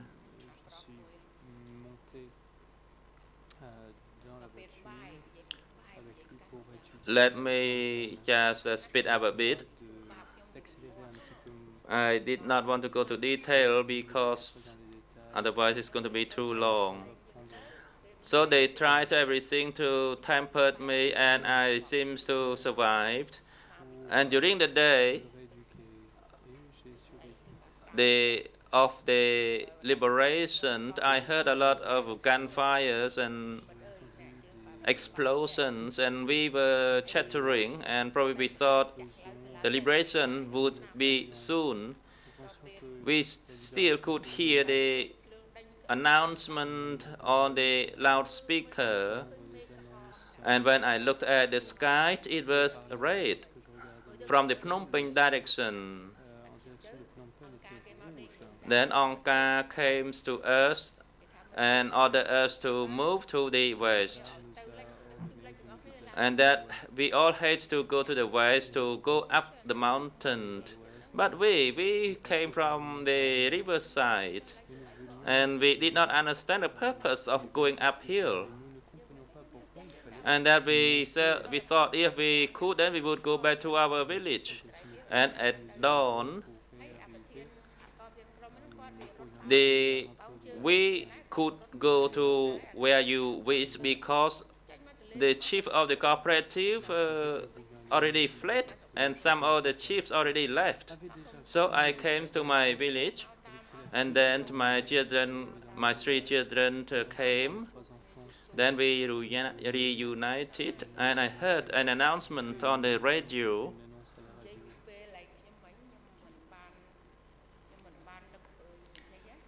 I forget to mention one point. When my husband was called to go away by Onka, at that time I thought he would not be returned because that was the normal observance, and I thought that I would be separated from him forever. And to me, my feeling at the time was so light, so desperate. I was empty. In my mind, I could not think of anything, and I could not cry because I did not want them to see, or I would be taken away as well. So when I heard the announcement on the radio that the National Salvation Front would appeal to those people who had a profession or who used to work in Phnom Penh with technical skills, then those people should return to their respective departments or ministries. I don't want to talk much about myself because I had been living with hopelessness and despair for so long. Even today, if I am asked to die, I would not hesitate. Whatever I do today is for next incarnation. I try to do good deeds.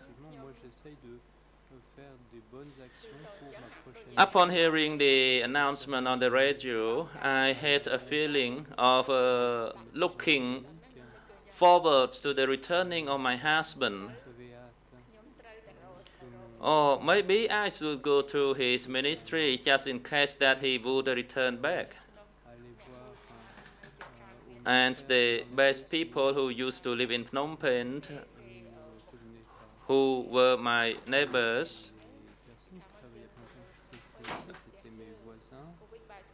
asked me to go to Phnom Penh. So the three of us walked to Phnom Penh. We started walking in early morning from Koh Kael to Kul Krosang, but everything was so quiet. And when we reached Chak Ong Rai, we saw a Vietnamese female soldier, and she told me not to go to Phnom Penh. So we were not allowed to go to Phnom Penh. Then how could we go and check our house? Then we returned home. But because it was already dark, then we asked the people who lived in Chiang Rai to stay overnight at their place. And we tried to find means of reaching Phnom Penh. But it is hard because a lot of Vietnamese soldiers, and they were everywhere. And then I decided finally to go back to my village. Several days later, the people from Chiang Rai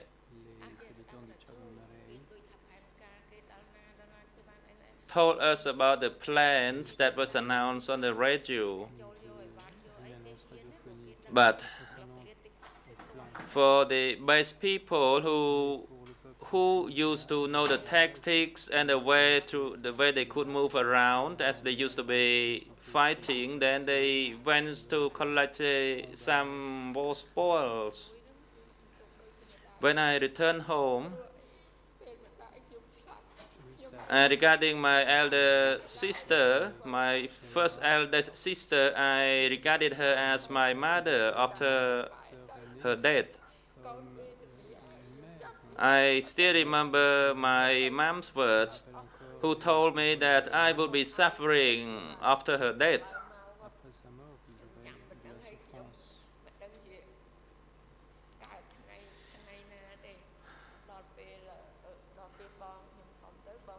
When I grew up, my elder sister told me that I was born on the New Year's Day, or the year of the rabbit.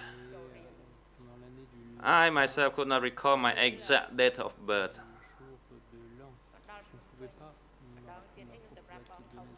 When I arrived in Phnom Penh again, I told my elder sister that I would go to Phnom Penh to go to his ministry just in case he would return. And she told me that she would not go to Phnom Penh with me because she didn't know how to live. She was comfortable only living in the countryside. But I decided to go ahead to Phnom Penh. So for my second trip to Phnom Penh, I came with one of my sons, who is currently a doctor. When we reached Totampung market, from the distance, the location who used to be my house was gone. And then people who worked in the ministries before asked me to lodge my application to the ministry. When I met Teacher Nguyen in Totampung, where I stayed at his house, I went to the ministry to view the biography. When we talked to each other and revealed our situation, it was difficult for us to say anything. And when I want to check the progress on my biography, I was told to return in a week's time. Then one of the teachers had a house near the Chang Hain's residence, near Tum Nok Thmai, and I met him after 79. He was an entrepreneur. I looked at him and tried to, and his face was familiar, but I could not recall his name. So after I walked past him, I returned and I stopped him.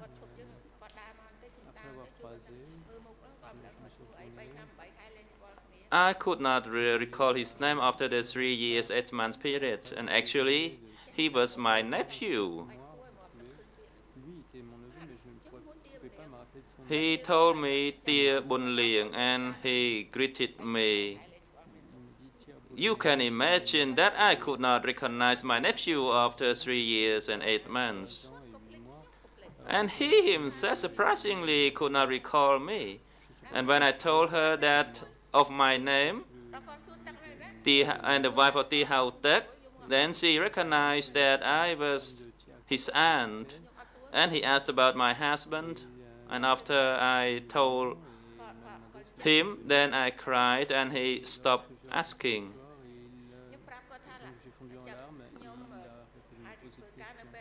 I told him that probably I would go and work at the 7th January hospital as I made my application there. But he said, here only people who could work would be allowed to work, but those vendors would not be allowed to apply. So when I worked at the hospital, I gave him some medication when he left for his village to meet his wife.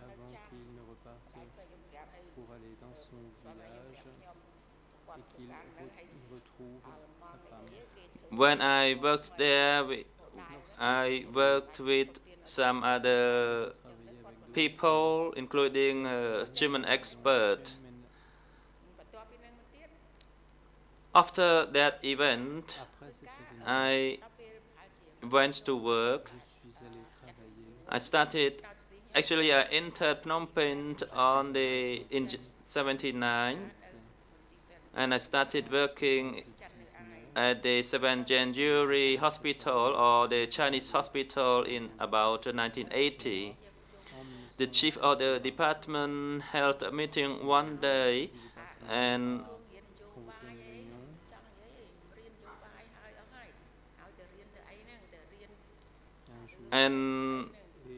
actually we were called to study a lot of political sessions too.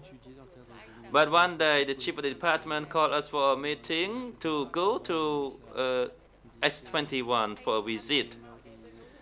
So we went there, and I actually was afraid of ghosts when I learned that it was a two-line prison, but actually it was the Punyayat High School. Because adjacent to the Punyayat High School was a house of my mother, of the sister of my mother's-in-law. One of my elder in-law also had a house adjacent to the two-line prison. So people from the whole department went for a visit to two-line prison. And we were told there were some survivors who were there to greet the guests and to greet us and to tell us of what was going on. I still remember Mr. Ung Pach. Actually, Mr. Ung Pach was evacuated in 75 on the Kampong Sam Street to Wil Ring. But because after Phnom Penh failed, and the electricity was cut off, then people were called to fix the electricity, and Mr. Ung Pech was called to come to Phnom Penh to fix the electricity. He said first he was in prison, and I'm not sure if he was detained together with Chum Mai, but he got his nails pulled. His nails and toes were pulled, and they poured alcohol on the bare hands. You can imagine. When all the nails were pulled out and the bleeding was there, then they poured the alcohol on. It's like a live fish is being cut and a salt applied onto the body. He said he describes the event of evacuation in 75 and the subsequent living conditions in 76, 77. For instance, in 75, the 17 April people were brought in, and at the end of 76, because the 17 people were already finished, then they brought in the best people. That's what he said at the time. Then he asked his subordinates to guide us at different departments, different floors, and different buildings. I did not go to the north side. A woman with a portable loudspeaker told us that people who were detained in this room was alleged to be a CIA agent and was tortured.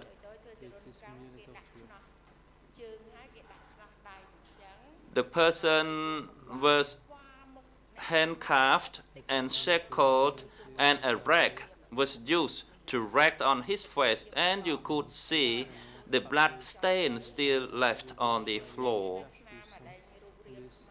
And you could even see the mark of the body of the person on the floor. And at that time, I could recall the shouting of my elder sister that he was a CIA agent. So I had a feeling that he died. And when I look at different cells, different forms of treatments were shown by the guide. And when we returned at the reception area, Mr. Ung Pech told us that my husband would be there. And now I recall, if he was the chief of the Department of the Public Works,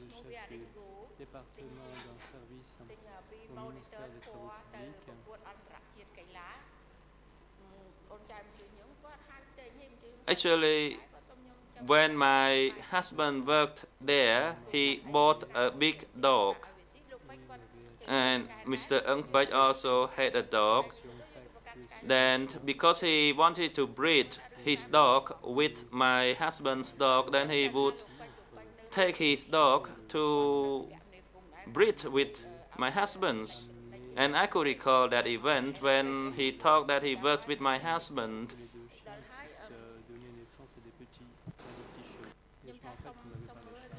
Later on, I asked that I could not move further. Then I was given the documents which I had copied, and I saw the name of my husband, Tia Hao Tak, who was arrested and detained at S21 on the 2nd of February 1976 and smashed on the 25th of May the same year.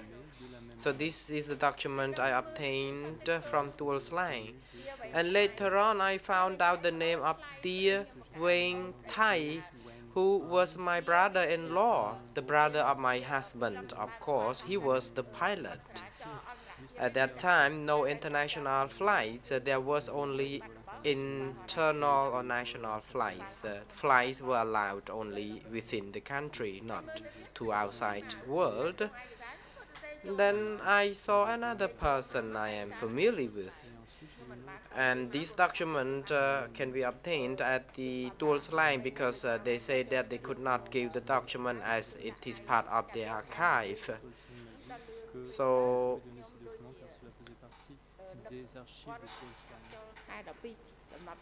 another person, Mao, was detained in December.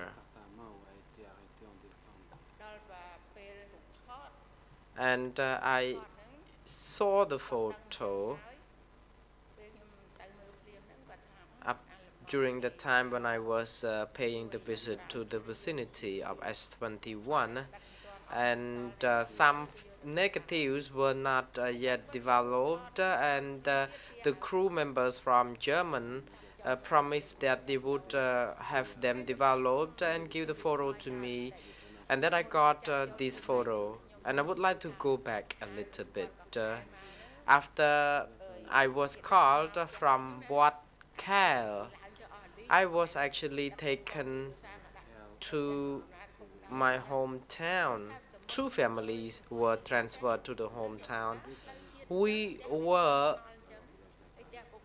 lonely at that time, and it was a farmhouse, and we were sitting on the couch and looking outside at dusk. We saw two bicycles, and probably I believe they were the local militias who were riding the bicycle, and I saw people who were sitting behind those bicycles where their hands were shackled to the bicycle.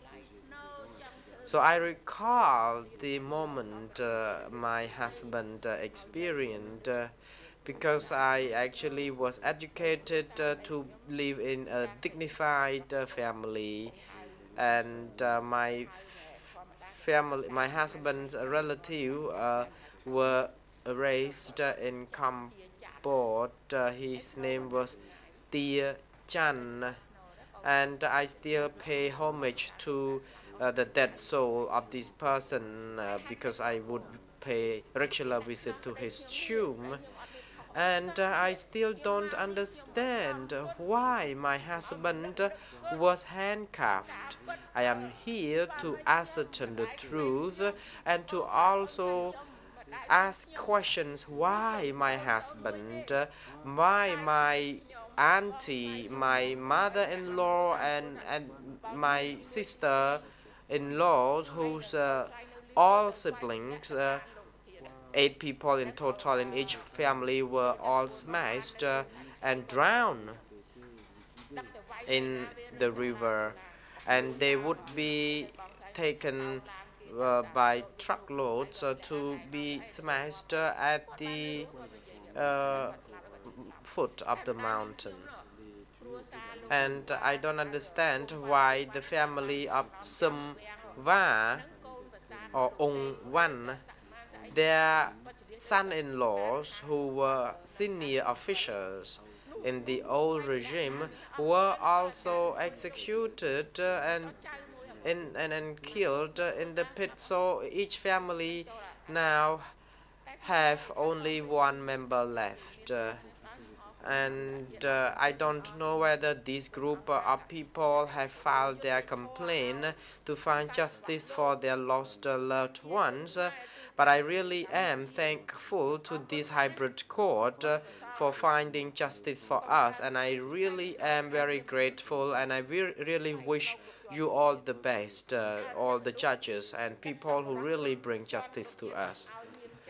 And I wish that every kind of human being stop being too cruel like the Pol Pot people and Pol Pot himself.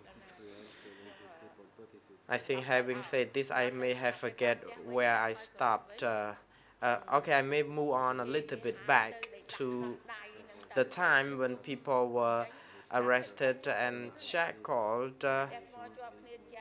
So I could see the auntie who was my neighbor who came to me and whispered into my ear, saying that, did you see your husband?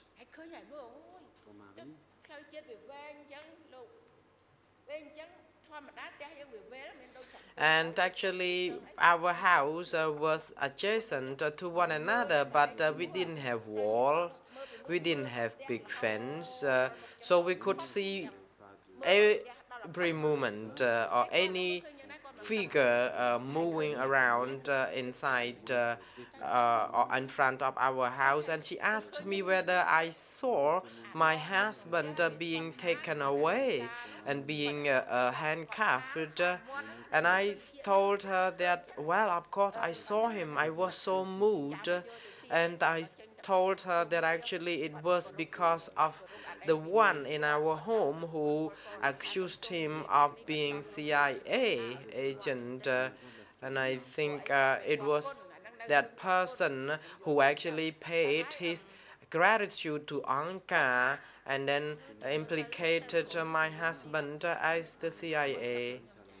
And the auntie whispered that my husband would be detained somewhere near, but she was a very kind person. I knew that she was good during the very difficult time, although there were plenty of other people around. And when I saw my husband was being handcuffed, I was a strong woman actually at the beginning. But I could not hold my emotion. I could cry unstoppable, I mean, no one could stop me.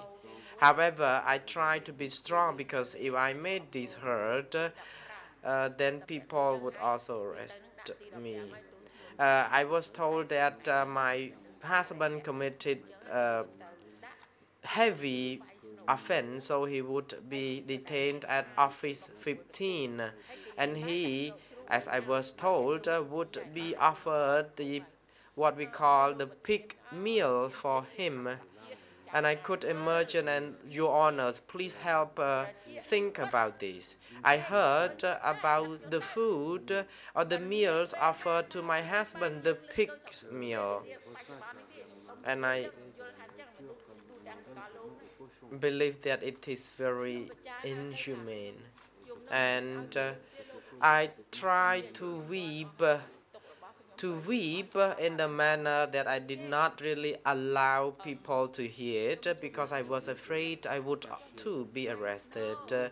I was so shocked why the person with dignity, a person respected by many, as my husband, was arrested and detained and badly treated. Because my husband was quite popular, everyone knew him.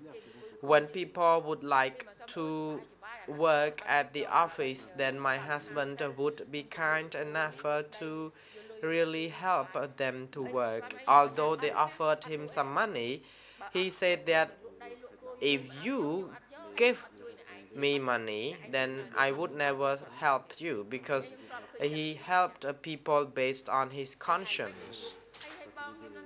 He was a very good person, the person who could not end up being treated like that. I could identify human being into four. I'm very religious. I'm talking about Buddhism. So if anyone follow Buddha principle, then people would understand how our life would be divided and how we should treat other people. So people are classified into four groups.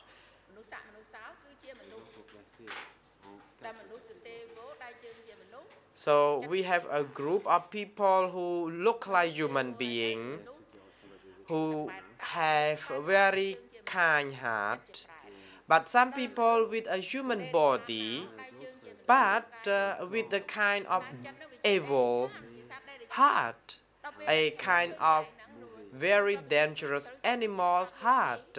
So we listen to this kind of preach of the the Dharma.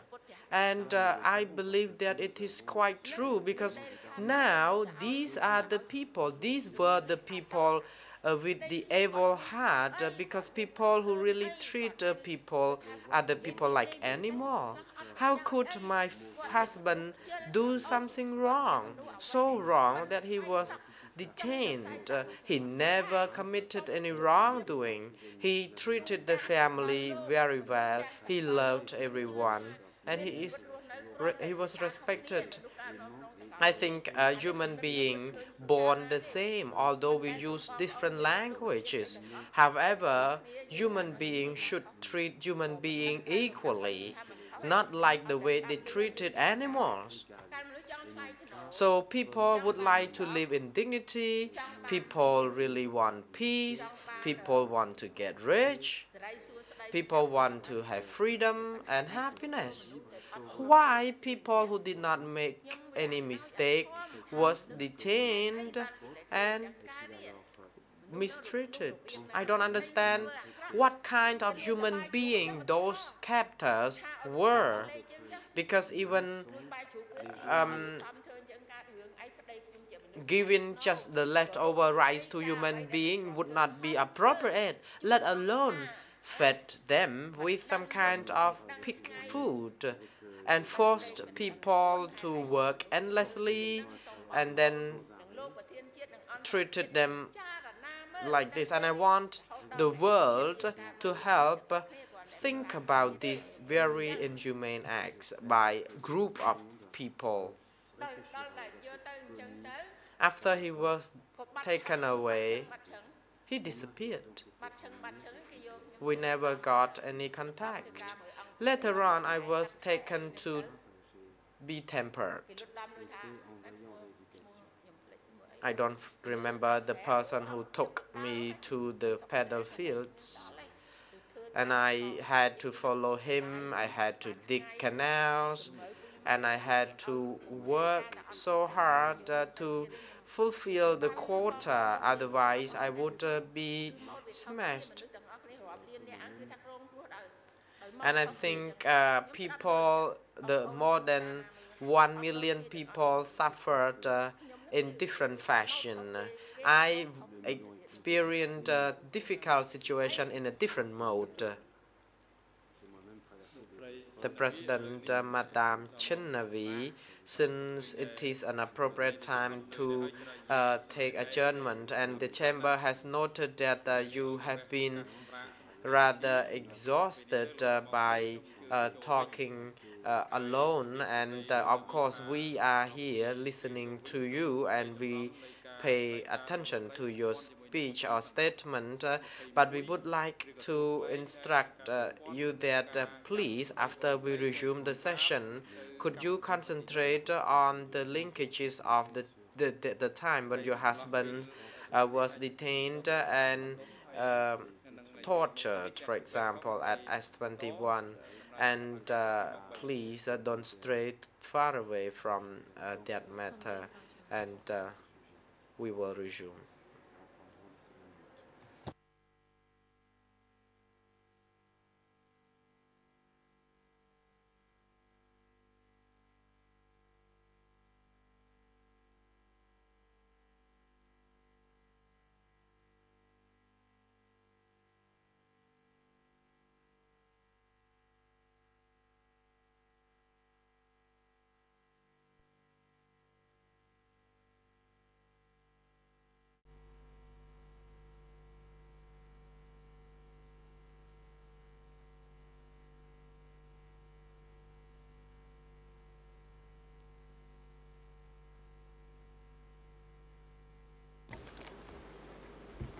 The President, please be seated. The court is now in session. Next, we would like to give the floor to the defense counsel to put questions to the civil party, if they so wish.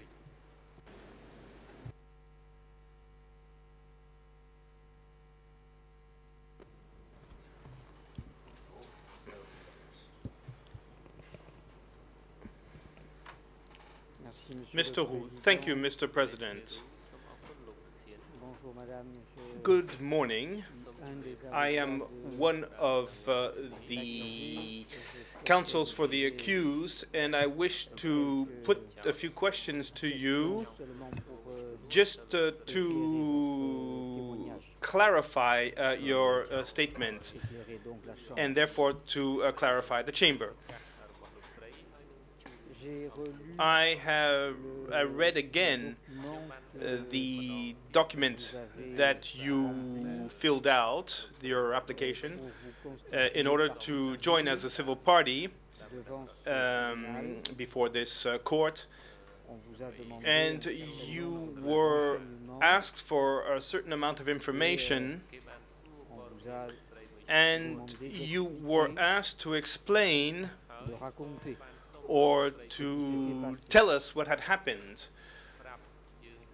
And I would like just base myself on this document and to ask you for some clarification.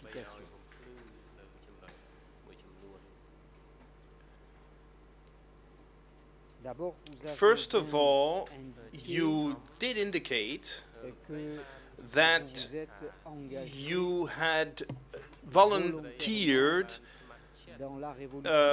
for the revolution. Is that so? Is that the case?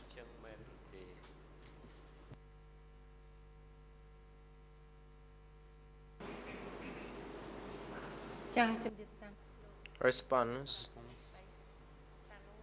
At that time, I joined the revolution, the Khmer Rouge Revolution. It was in 1971 when I joined the revolution, and I made it clear in several occasions already during the proceeding that I willfully joined the revolution because I was very angry being under the American imperialist and capitalist, and that I joined the revolution to liberate our country from those people, and voluntarily.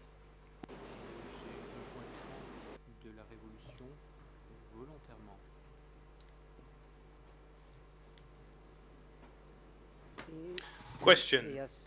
And quite quickly you took on responsibility. So first of all, you were the head of the young women in the village, and then you say that you led the young women in the commune. So therefore you did take on a certain level of responsibility. Is that the case?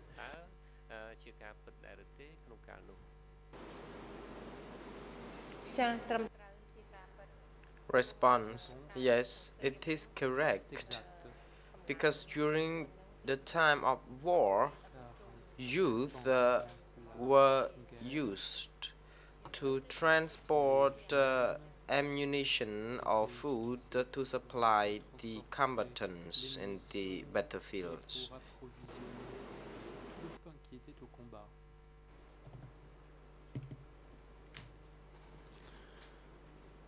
Question. And on a personal basis, you are someone who likes to take on responsibility.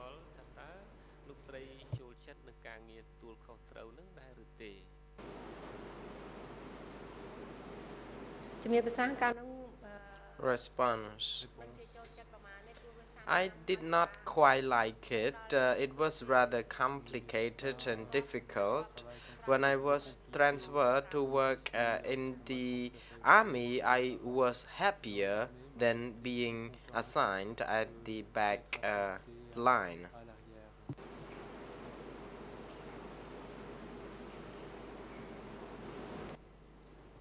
Question. And indeed, you mentioned in your statement that you went to the front line. Is that the case?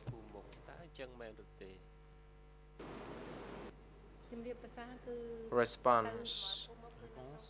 I went to the battlefield battlefields, the forefront in 1973 when I was in the women combatants at Prey Wang.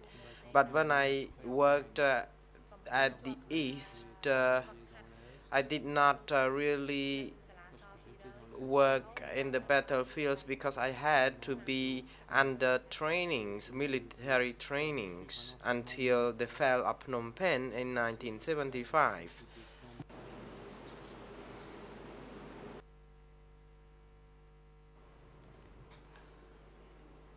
Question. But when you were at the battlefield, you fought against the Vietnamese enemy, is that so? Did you actually engaged in did you actually fight against the Vietnamese with arms?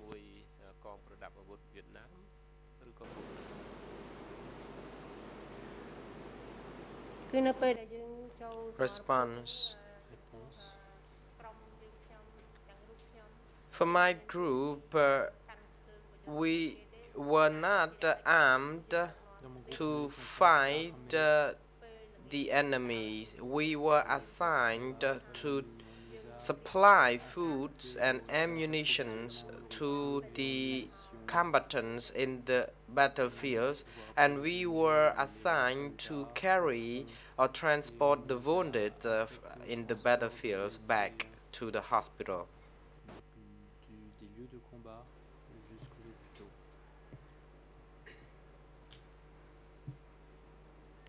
hôpitaux. Question. In your statement, you mentioned people who had the same rank as you. What was your rank when you, after having undergone training, military training, what was your rank after that? What was your rank in the army?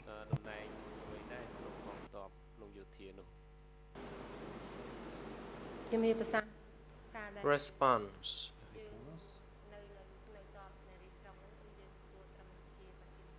I was actually the chief of the team because there was only one platoon, and there was another chief, although I was the chief of the small group at that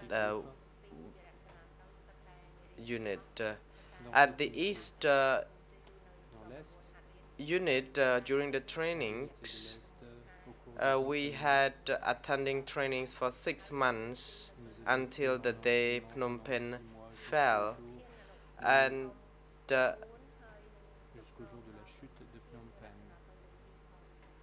I was assigned a higher position as the chief of the company.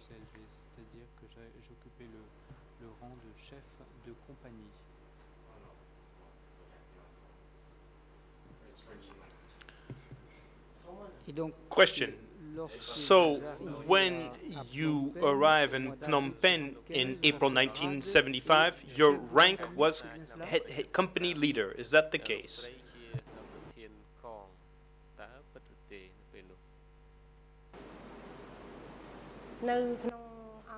Response.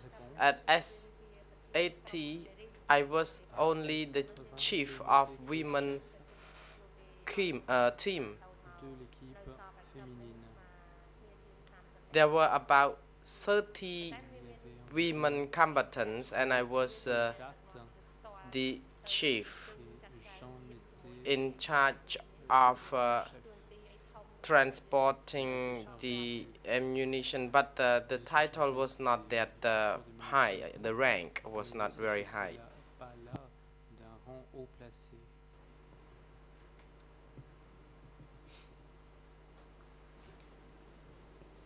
Question. But when you were a company leader, so this was during your training? I'm sorry, I didn't quite understand. You said that at one moment you were a company leader. When was that exactly?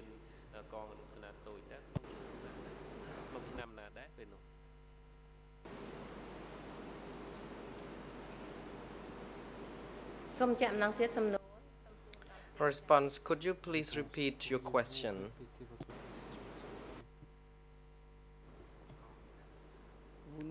You told us that at one point you were a company leader. Can you just tell me exactly when this was, when you were a company leader?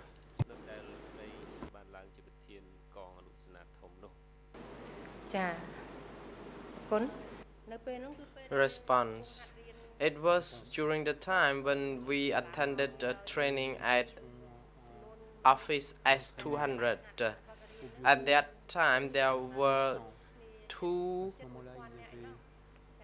battalions, and there were about 1,000 people, and I was in charge of leading or administering the people or the trainees, and the people who were the chief of the battalion, the regiments who were under training.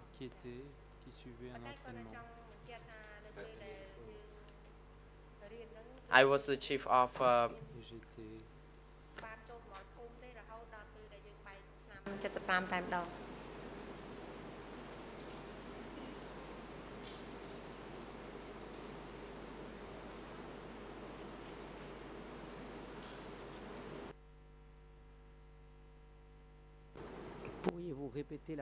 Could you please repeat the end of your sentence that was not translated?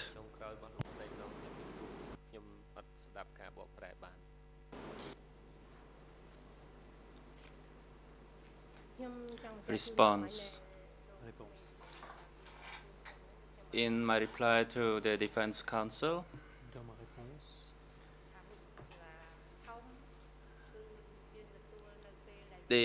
my role as the chief of the company, I received while I was still receiving the technical and military training at the S200. At that time, there were 2 battalions of women in that training school. We did not go to the battlefield. We were still receiving training at that school until the fall in 1975.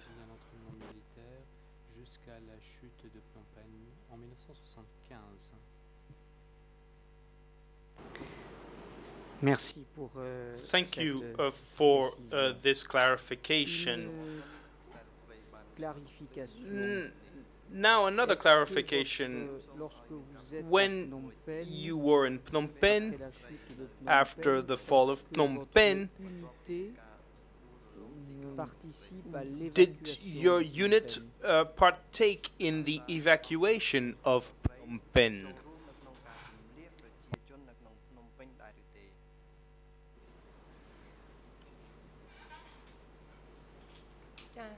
Response.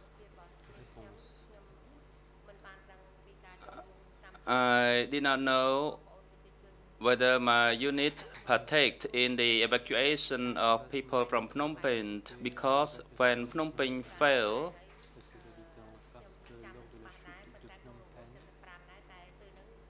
several months during the time of 75, we were not assigned to go to Phnom Penh. We only came later on to collect the war spoils.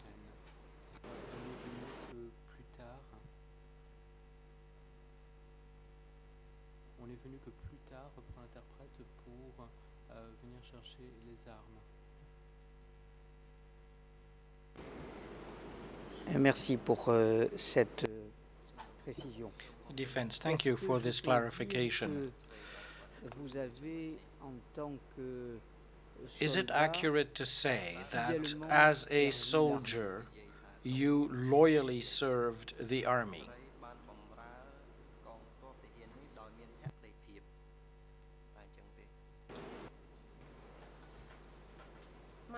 Response. Partly that is correct, but partly it is incorrect. That is the justice that I should deserve. After my active participations from the beginning of the war until the liberation, and finally I was in such a position with such great loss, I was furious.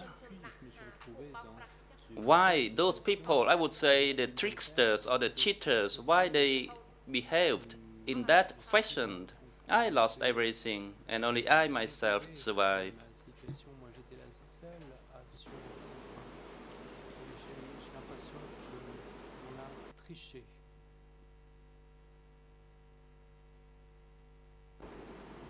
C'est précisément la question que j'allais vous poser. The defense, well, that is precisely the question I was about to ask.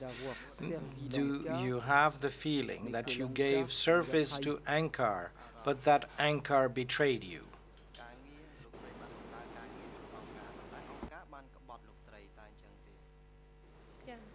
Response, that is correct. C'est exact.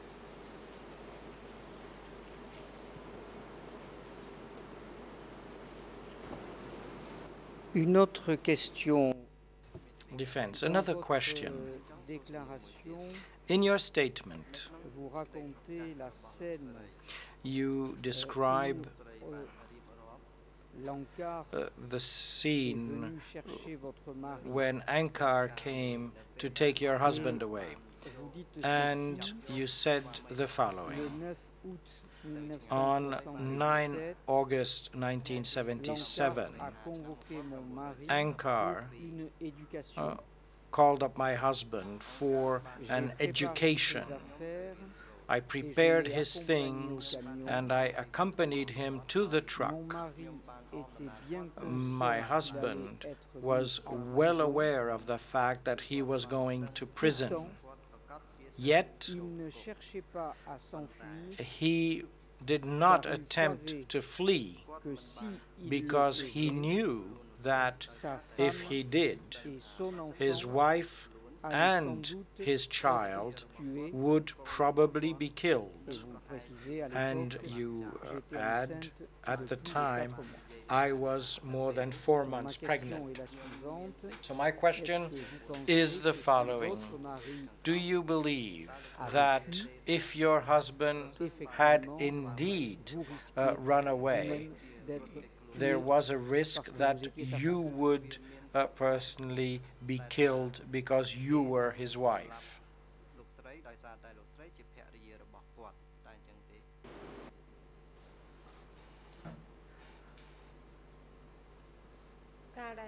Response.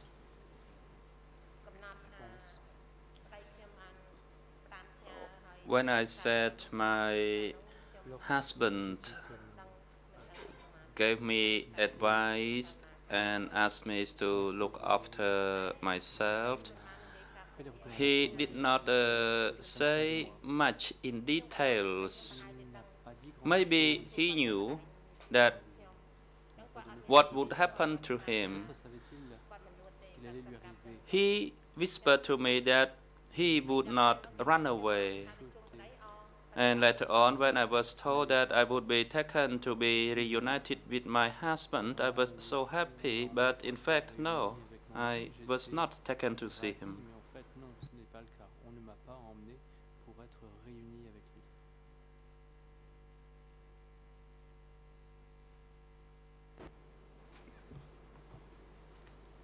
Defense. According According to what you told us this morning, ma'am, during this period, you lost not only your husband, but also other family members.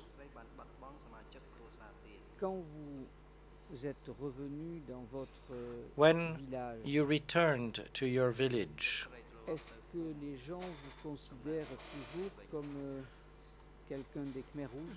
Do the villagers still consider you as a member of the Khmer Rouge? Was it the case then, and is it the case today, that the villagers consider that you were a member of the Khmer Rouge?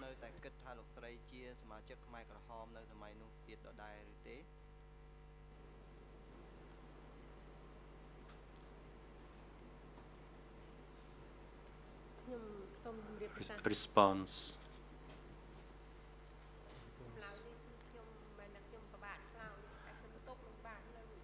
It is not that I cannot answer this question, but I have the feeling of pain, suffering now. My mother was so furious when I met her. She said because of me that her husband died. And this is a great pain inflicted upon me. And the accused has apologized on several occasions. And of course, I cannot accept it. I knelt down before my aunt to ask her for forgiveness for the loss of her husband, but she would not accept it, and she was my blood relative. And here I am before the chamber, and I cannot accept the forgiveness, the apology, correctly interpreted made by the accused. Just an apology, just one word of apology by the accused in the chamber cannot be accepted. I apologized to my aunt, and she did not accept it. And while I still have the opportunity, I lodged the complaint to be a responsible person on behalf of my relatives who were victims of the crimes at that regime, to prove that I am not a member of the Khmer Rouge and I am responsible, and that I am loyal to the nation, and that I felt betrayed by that group.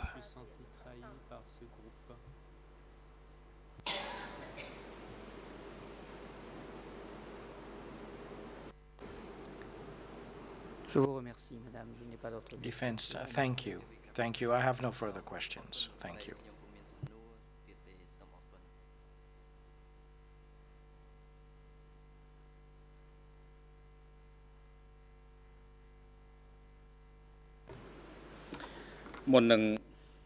The President, before the chamber grants the accused the opportunity to make his observations regarding this civil party's statement, the chamber has listened to the statement of this civil party, and that she has certain questions that she wishes to ask the accused. And the chamber would like to check with the civil party now whether you still have the questions. Response. I have questions and I want answers regarding the document regarding my husband's.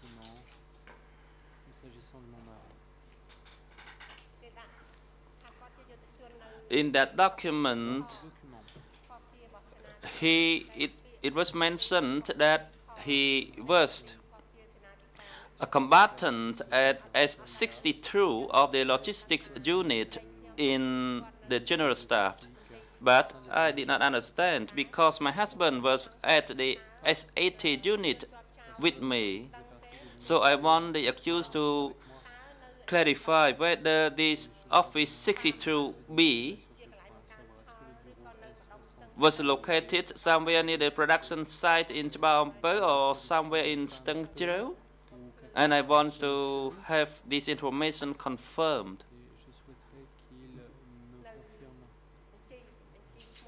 That is regarding the list of my husband, the document that I just received. The President, the accused, the chamber would like you now to respond to this question.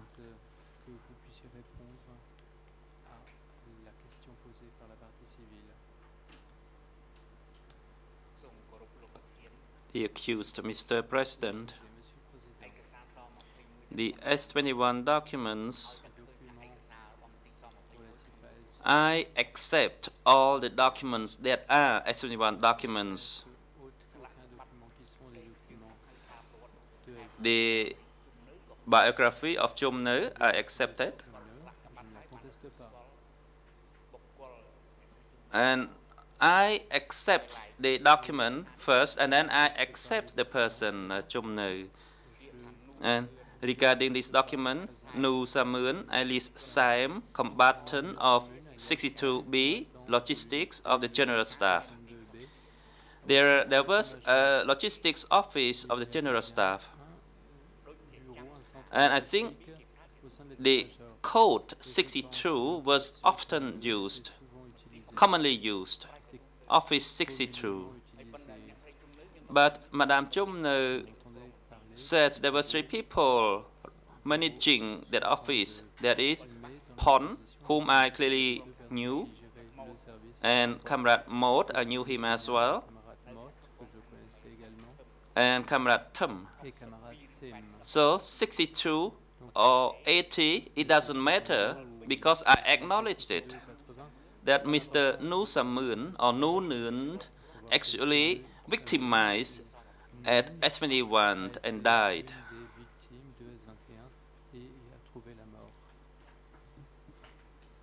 The President, the civil party, do you have any other questions for the accused?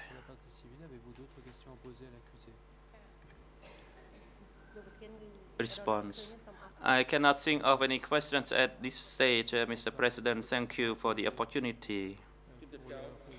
The President, besides responding to this question, do you have any other observations you would like to make in response to the statement of the civil party? That is, do you have any additional observation to make?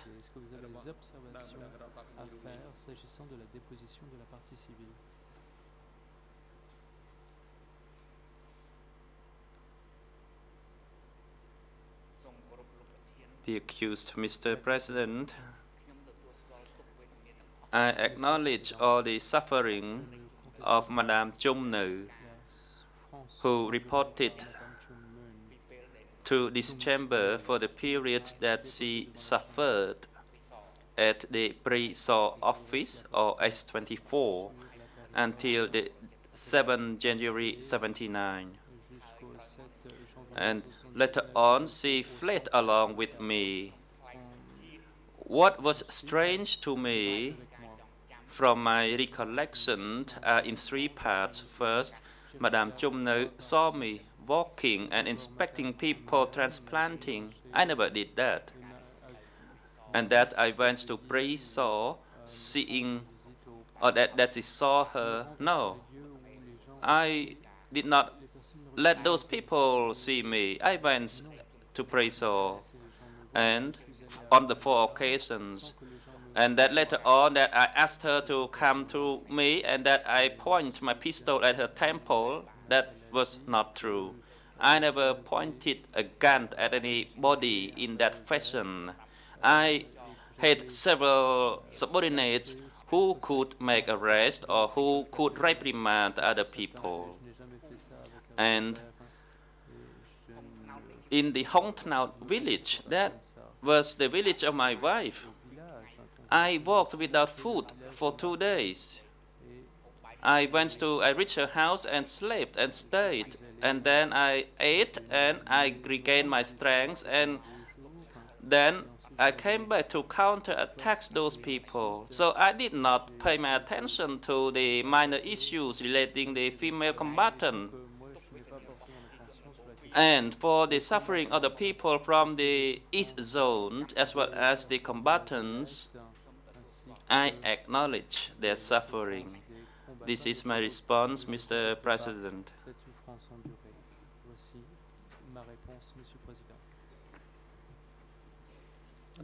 The President, the hearing of the statement of the civil party Chum Neu has come to an end, and Madame Chum Neu, the hearing of your testimony is now finished. You are now excused. You can either go to the location reserved for the civil parties, or you may wish to go to anywhere you wish. And because now it is time for a lunch adjournment, the chamber will adjourn